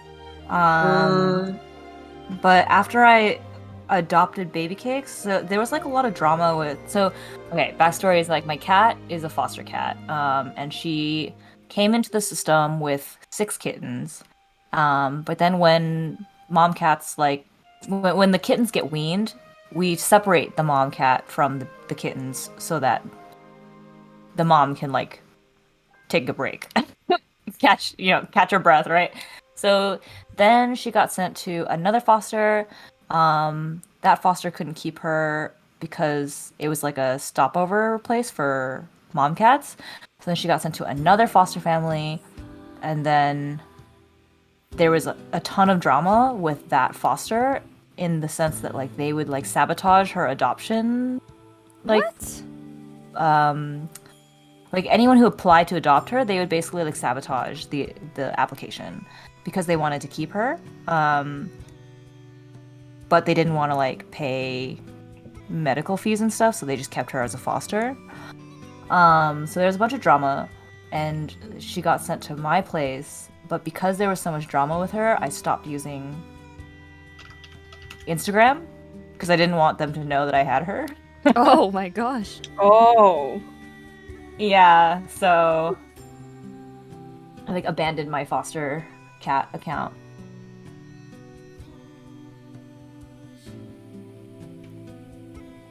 Who knew that animal rescue was so much drama? That's kind of crazy. Is it just because your cat was super popular, or like they No, didn't it was wanna just let the, her like- go? It was just the previous people. I think they just were really not great with animals, and she was like their first foster, and I think some people go into this and then they aren't really prepared for letting the cat go. Oh.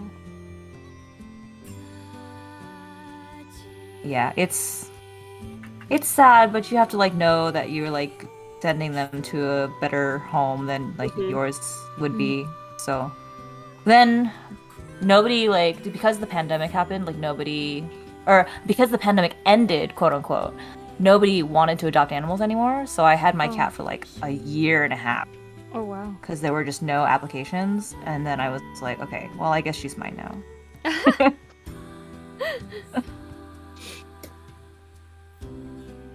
That's very interesting.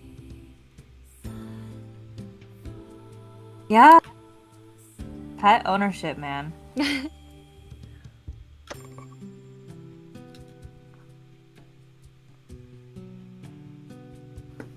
Oh, okay. I like this. Okay. Time for this nonsense now.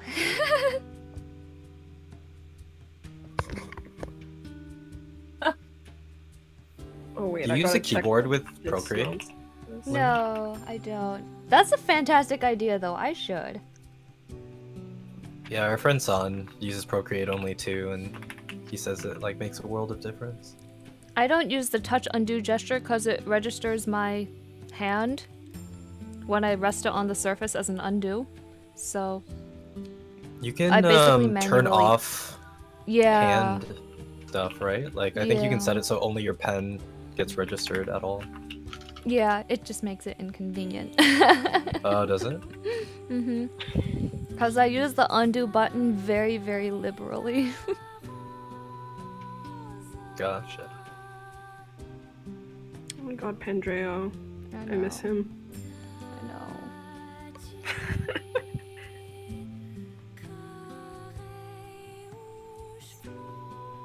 Pandreo workshop right now.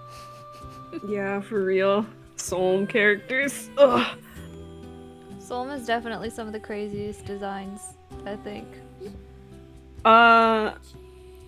Thinking. Actually, Illusia exists. Never mind. Yeah, I was gonna say Hortensia is, Last time we were talking about how Illusia just doesn't really have a design aesthetic, like a direction. They don't, and it's, like, annoying, because when I, like, post my charms of them together, I'm like, you guys don't look like a unit, which maybe is your whole thing, which is fine, obviously, you don't have to conform, but, like, the aesthetic clash is kind of crazy.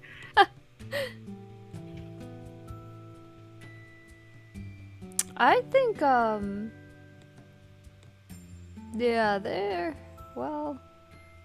You know Just a bunch actually of who the guys. outlier in Illusia to me is I was gonna say Kagetsu? Gold Mary, because Oh, she really? actually looks the most typically, like, European inspired, whereas you have Kagetsu the outsider.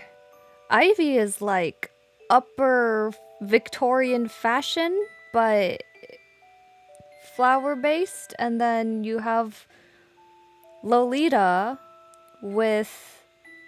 which are like with Hortensia, which is like really loosely connected, and then Kagetsu is supposed to be an outsider, and then Zelkov is just black all over.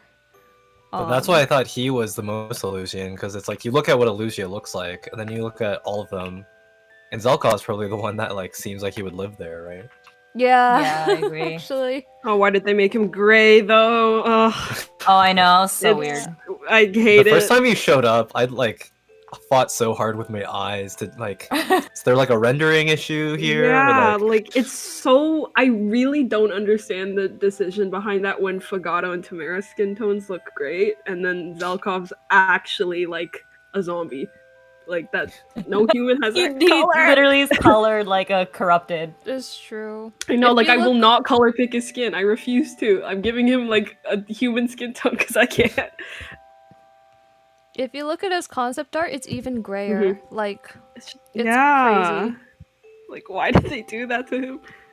I don't know. I'm wondering, maybe you could justify it with like some backstory stuff. Like maybe he got experimented on by like fell dragon worshippers.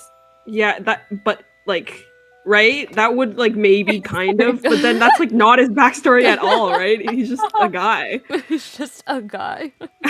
but he's gray for some reason. It's like okay. That's kind of what happens to Maybe you Zelkov after like frostbite, right? Is it? I don't want to look up frostbite pics because I don't want to be scarred. Don't do but- it. Yeah, like people who get it so badly that they can't like use their limb anymore, and that's kind of like the color. Oh, And we, like necrotic. Yeah. like despite if he can, if he went through that and still has his level of agility, like Pretty impressive. kudos. Yeah, I know, True. exactly. Okay, it says when you keep thinking all your units have moved, but the turn doesn't end, it's just Zelkov vibing. That was my whole first playthrough. Literally, I kept right? on- yeah, Forgetting Yeah. about him. Yeah. I kept on being like, "Where's the last? What? Who hasn't moved?" And then you press whatever shoulder button it was, and I was like, "Oh, Yeah. He's just so gray. it does fit his class very well." But it's just like, Yeah. but just really, make his skin tone normal, please.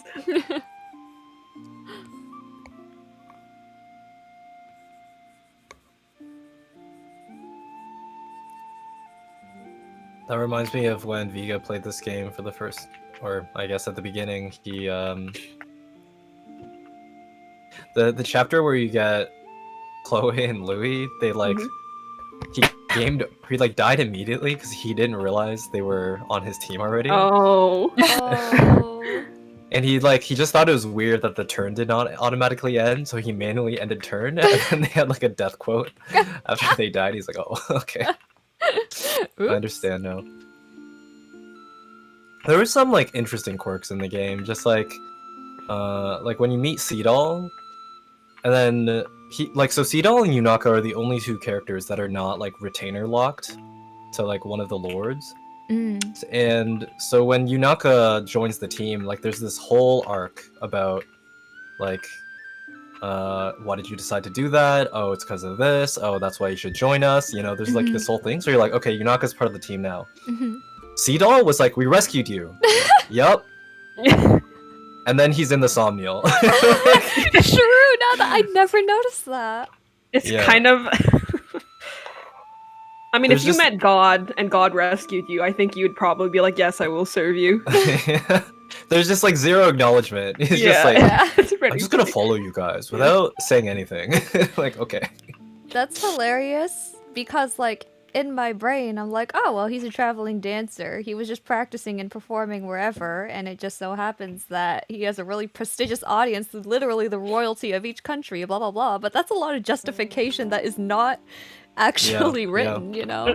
And even, sorry, I guess what I said wasn't true. Like, Jean and Anna, the two village characters, are also like that, but they also have the, like, oh my god, you're the divine dragon, I can make so much money off of you, or John's like, oh boy, I'm 10 and I want to heal everyone. Let me join you. Not Jean, dude. Like, he's so funny to me because, like, why is the Divine Army's main physician a 10-year-old? Like, just And he's so funny because when you he is so bring him into the arena, his quotes are always like, why am I here? Like, I'm a little 10-year-old. yeah. And Vander just slams his axe into his face and sends him flying 20 meters. Yeah.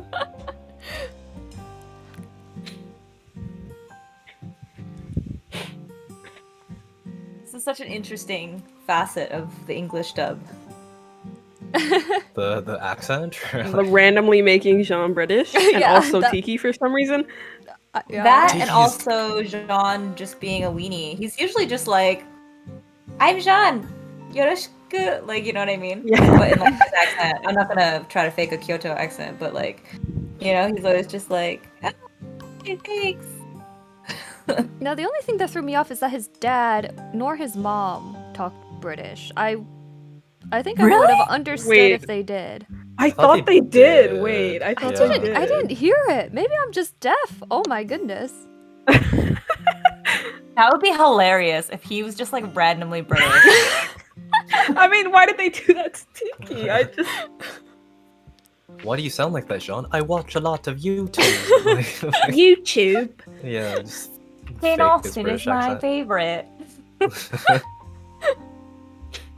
Oh no. I think my favorite Okay, thing says- is listen. John's Sorry, go parents are both British. Yeah, I Are? thought so. Oh, so maybe And they it's sound just... better than him. Okay. IRC. Inigo was So I also just randomly didn't hear British. it then. I'm just deaf. Oh, but Olivia wasn't, right? Olivia was not. Oh, he just knew that like Brits get chicks. Yeah, yeah. Oh. Yeah. Or at least they did back in the Harry Potter days when everyone wanted to be British. Inigo's not British, he's just a posh American. That's such an accurate character assessment.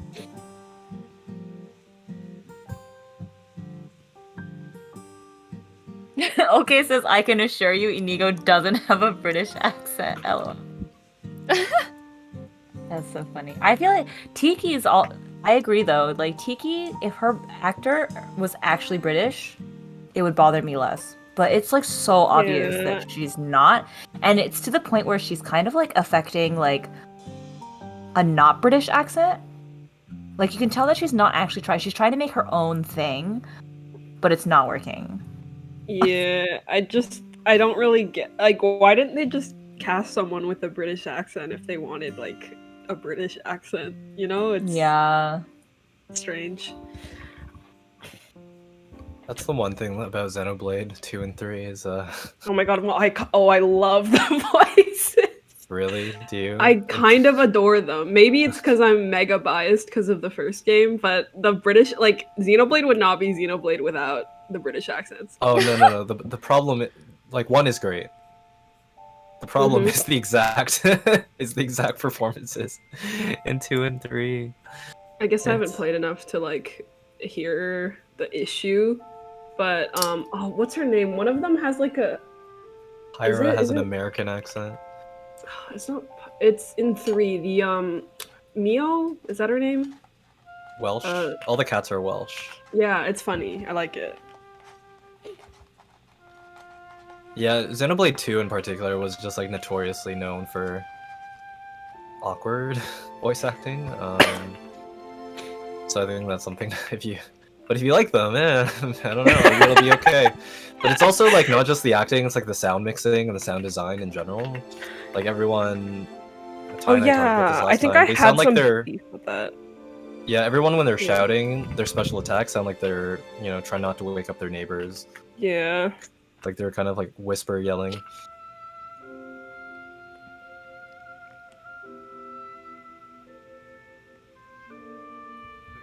Actually, now that I was reading the chat, I feel like they should have made John Australian.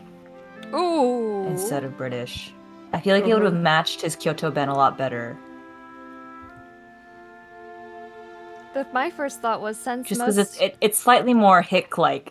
Well, yeah, like my first thought is since everyone in the localization for Engage has like a typical North American accent. Yeah, American accent.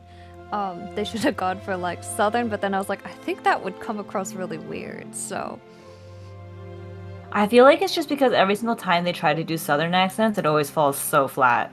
That was Donald. They did that with Donald. Yeah, that's I don't know who that is. Oh, it's because it's an Awakening character. Awakening. It's so crazy to me that you never played Awakening. It's a villager. Yeah. Villager Awakening. Does he have the with a bucket pot on his hat? head? Oh, I've seen pictures. Yeah. He's a beast. All the villagers He is a very good unit. Call that extra def from his helmet. Oh, I really like the FF14 English dub. I agree. Oh yeah, the 16 dub's gonna be great.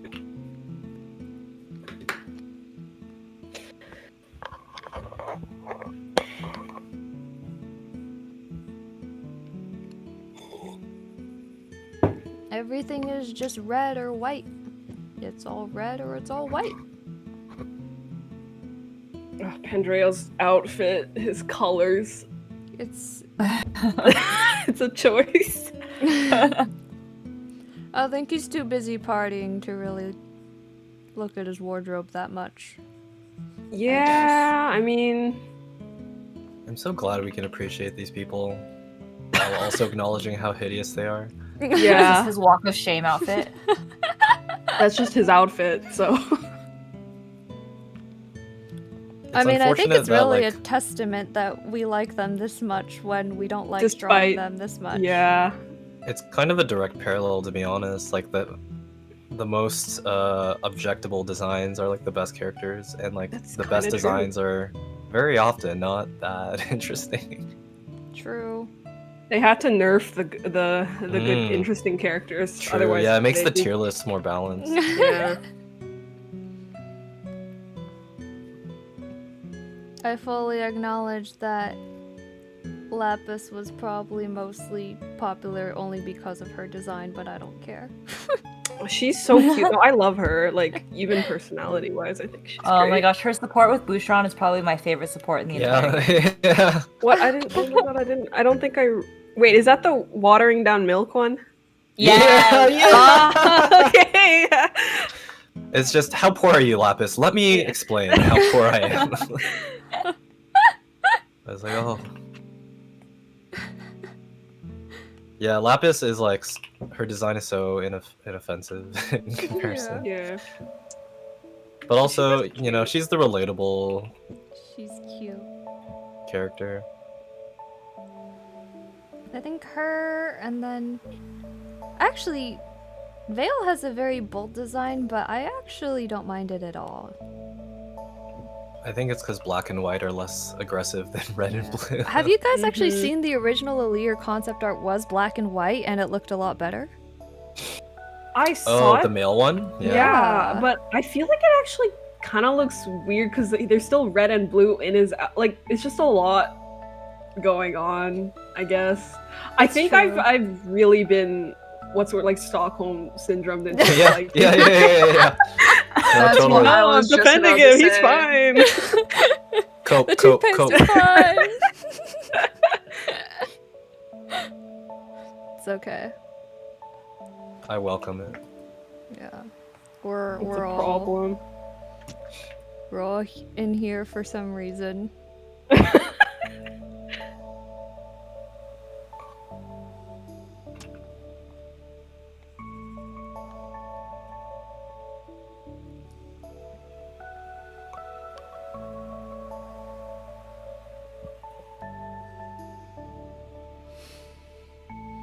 Brodia is the most inoffensive, I think, as a whole. I actually think there's a reason for that, which is that they are known to have a history of being a militaristic country, and also which would bring to mind the most orderly and restrictive.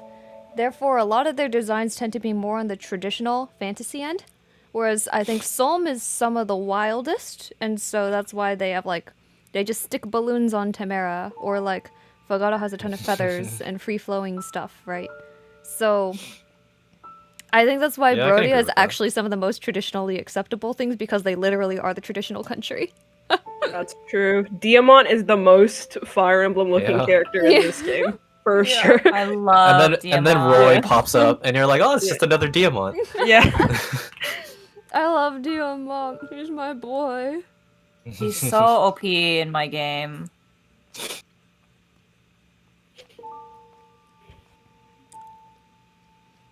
I'm truly the normie Fire Emblem fan, because I love, like, Diamant and Dimitri and Marth and, like, all the... literally anybody who's the most vanilla person to love. Lord. I could think. Who? I was gonna say the most vanilla lords. Yeah. True. Someone in our Engage channel in our Discord was like, I think there was a poll that came out one of the polls that came out, right? Mhm. And where the most popular characters were like Diamant, Ivy, Yunaka, and their immediate reaction was just like, I don't understand why anyone likes these characters. And then I think like later in the chat they said something like, my favorite characters are like X character, and it's like, I've never heard anyone like them, and I don't know, maybe Fire Emblem's great just because it services like that broad range of tastes. Yes. True. Everyone is someone's favorite character. Yeah, what did shock me though actually was when I ran the poll on who do people want to see as a charm. I expected Yunaka to be really high, and she won. But then second place was Rosado, and I was like, this is so interesting, because I knew Rosado was fairly popular, but I feel like I don't personally know any Rosado fans, so that was just an interesting moment. Might be just like the characters you normally draw that might like attract those people. Yeah, very possible. Very possible.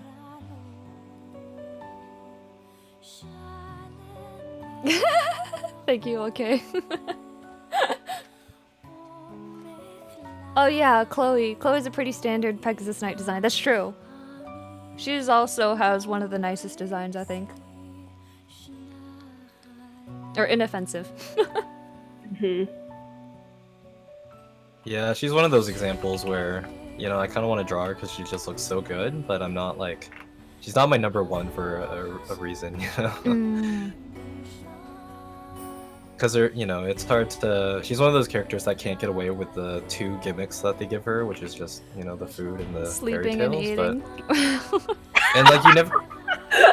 I mean, very relatable, you know, hobbies. Let's call them hobbies. But yeah, doesn't Yeah. light up your imagination. Yeah, but she's pretty. She is pretty, and she is, you know, And I think it's because none of her supports, like I did watch all of them, they don't never go into why, like, they matter so much to her, like the origins. It's just like, Yeah. oh, it's so pretty. She just oh, it is seems that really way. nice. Yeah, That's yeah. her. She's one of the characters who gets no depth. Yeah. Let's make up some depth for her. What would make her a really interesting character that explains some of her stuff? She's trying to escape her reality through her love of fantasy. There She we had go. an arranged marriage, or she was about to have an arranged marriage. Like in that sense, you'd almost expect Ivy to be the fairy tale fan, right? But True. like, you know, she took solace in like a different religion to escape her, to like separate herself with her surroundings, right? So like a fairy tale's not even that far off either. True.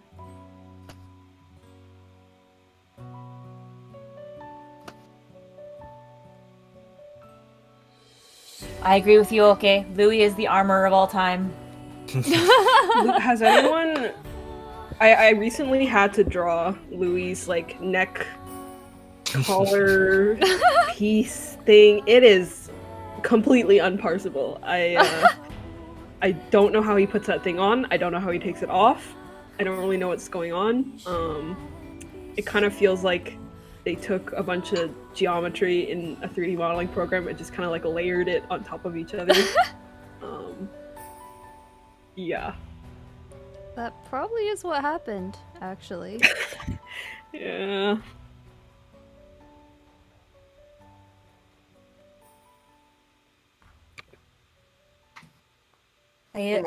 I'm a little bit sad about Louis' personality. I was Yeah. like, oh, why are you? Oh, I should also mention he's like extra weird in Japanese. Oh, is he? Oh, like- oh, great. Yeah, they toned it down in English so he would be less creepy. Oh man. That's crazy because he's already like I love him, but he is a weirdo. He is so weird, right? Yeah. But yeah, Louis was like my favorite unit in the very beginning of the game, and I was like, Mhm. I love this man. I've never used general unit like army or armored units, and like I'd love Yeah. to use him. And then I got his like first support with like Chloe and You're like, Alir, and I was like, I don't know if I want to use you anymore. he's a little weirdo, but he's nice. He's just kind of has no boundaries. Yeah, Yeah. that entire support was just them justifying their habits It's of very strange. That's like observing. the weirdest gimmick ever, too, to give a character. Like, yeah, this guy just likes looking at people, and But think he it makes- specifically likes looking at women, like yeah, that's also true. Yeah, like that's weird. lesbians, and I was just like, I What? think it's He think just it's- like Yuri. exactly. Yeah, And- he's a and, Yuri and Chloe's the fanboy. opposite, right? Which is like she likes the straight ships. which I think is. I thought was hilarious when I first saw it in their first cutscene. I was like, "Oh my gosh, these two are so funny. They're just like trying to push each other, like into ships that they don't want to be in." And I was Yeah, just yeah. like, "So therefore, I ship them." But then I saw their support, and I was like, "I don't know if I ship it anymore."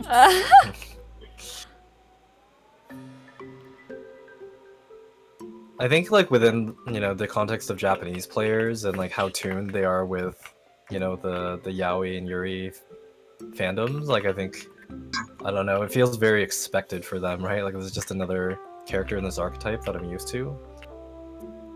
Yeah, I mean, but he not is so like much an over archetype, here. but it's just yeah. It's strange to see that archetype put into a war game. Oh, well, you know, going back to Hilda and the whole like, True, but Hilda, I will Hilda slay with a smile on my face, like. Well, but Hilda was like she was valid in the academy phase. You know what I mean? So it was slightly less jarring. Yeah.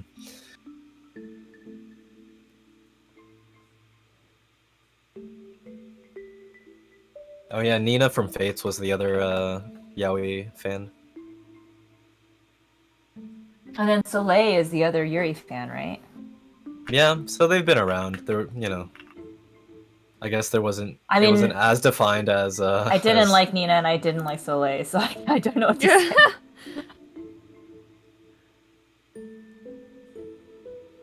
I am a Soleil fan myself. Louis' design is so good. He's so cute. He's so happy. He's so cute, and then he opens his mouth and His says face is weird literally shit. Yeah, And I'm like, oh, okay. just zip it.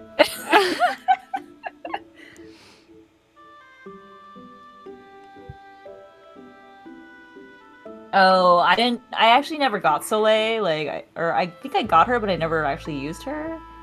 No, that's right, I never got Soleil because I never played Conquest. So I don't actually know very much about Soleil or Nina. There are some kids in that game that just like don't exist in the public mind anymore. Soleil's not one of them, Ophelia's not one of them, but like Siegbert, like I'm sorry, like Oh yeah, and Hinata's kid, right? What was his name? Kisame, yeah. Hisame, yeah. Who even is And- Exactly. He's pickle. Wait. He's the original pickle boy. Wait, he's Yeah. a pickle boy. He's the OG pickle Wait, boy. Hisame. Hold on, Hisame. Who's Ignatius? Who is Ignatius? Is he that- Charlotte's kid? Is that the healer No, I thought it was or the who knight? was Charlotte's kid, Ignatius is like the big, rough-looking dude, no? right? Benny's kid. There you go. Sorry, not Charlotte's kid. I thought it was. Yeah, Benny's kid, exactly. Also, okay, I have to say, there's actually a ton of Soleil fans, and I know this because Faye's Soleil Keep Charms sells a lot more than I thought it ever would. Because it's a fan design. Oh, Which 'cause she's a again, that's why you should sell dancer. your Pandreo. It's not Pandreo, it's Fogato. Oh, sorry. You forgot. She forgot Can't about keep- him. Yeah, I forgot about him. I'm sorry. I'll print. You should just like- do it. Just clean it up and have it listed for EmblemCon. That's all you need to do. Oh, for pre-orders? Okay. Yeah. Yeah. I can accept that. Except Just I have let- to check. I might have drawn it at like a friggin' like 1,000 pixels by 1,000 pixels. Knowing me. 2 DPI. Yeah.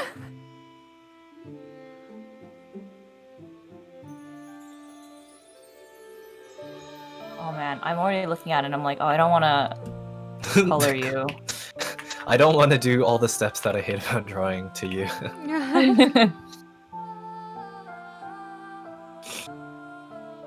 Alright, wait, guys. I need help picking, I guess, Okie doke. which pose I should go with. Okie doke. I'm looking.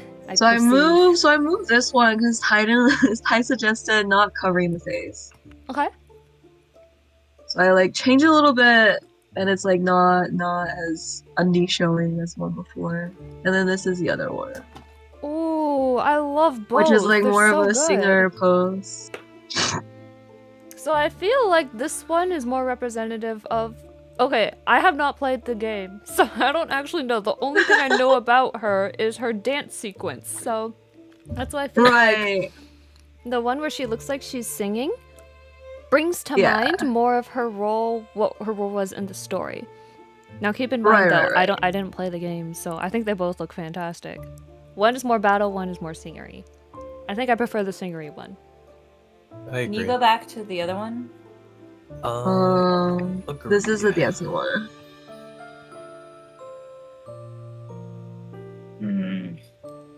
That looks like a hero's combat art right there. Like, that looks really Yeah, good. where's her sapphire lance? Is she plus 10? Yeah, draw the sparkles. I think I like the first one better as well, like the one where she's looking to the right and like singing.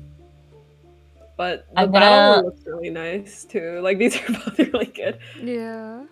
Just gonna be give one sketch terrible. to me and I'll make a competing Azura stand by finishing it. Wait, Faye, I'm gonna be terrible and tell you that I actually like the panty shot one the best. The original. panty Really? shot. Oh, this Yeah. one? But I still want you to move So the this arm. is the first one. But is it just because of the panty shot or is it because of some other reason? I like the fact that the leg that is raised is the closer one. I like the thigh flash. Thigh flash? The panty flash is nice too, but the thigh flash is where I see the most potential because Faye is very good at rendering thighs. And so I feel like the emphasis should be the fact that the thigh is in the very middle of the stand, I think is very appealing to me. I just don't like that her arm is covering her face. This is very business oriented. Well, because so this like literally business oriented is the reason why I told her to move the face. Because honestly, if this was just an illustration, I love the arm across the face. But I was saying that if this was a commission, the commissioner would absolutely ask her to move the arm away from the face. And I feel like when customers are buying something that's like however much we sell stands for, which is a number I really should know but don't have off the top of my head, I feel like if they're spending that much money, they're gonna want to see the character's face. You know what I mean? Face, True. boobs, and ass is like the trifecta that I feel like must be visible. At least 2 out of the 3, you know? See, that rule is why we have some of the poses we do in Gacha art nowadays. Yeah. How many ways can you contort while seeing all 3?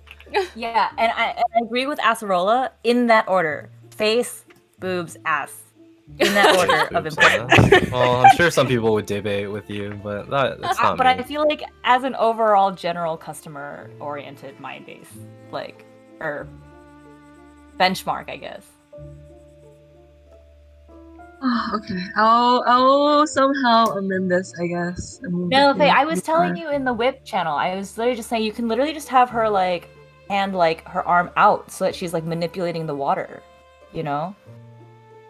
Like out in which direction? To her right?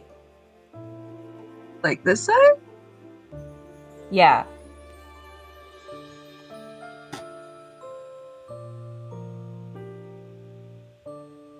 Or you could even have her hand like up and like sort of like she's dragging the water up and across. Do you know what I mean? I will play for it for a second. But you like the panty shot, basically. Yes. I'm so sorry that I'm like being very shallow in this stream. I'm just like, oh yeah, I like slide the boob slider all the way to the right. And, like... It's like, oh yeah, I didn't make Chloe a Griffin Rider because they covered up her cleavage. These are my priorities. Your game, your rules. Play how you enjoy.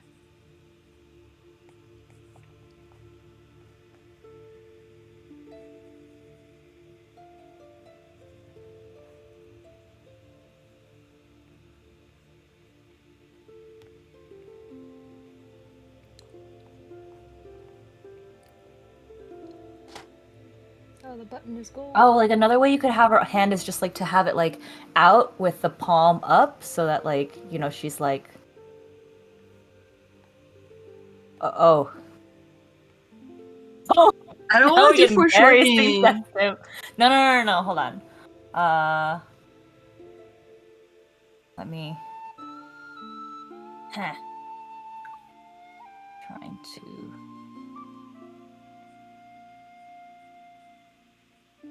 Let me just like give you some ideas of what I mean.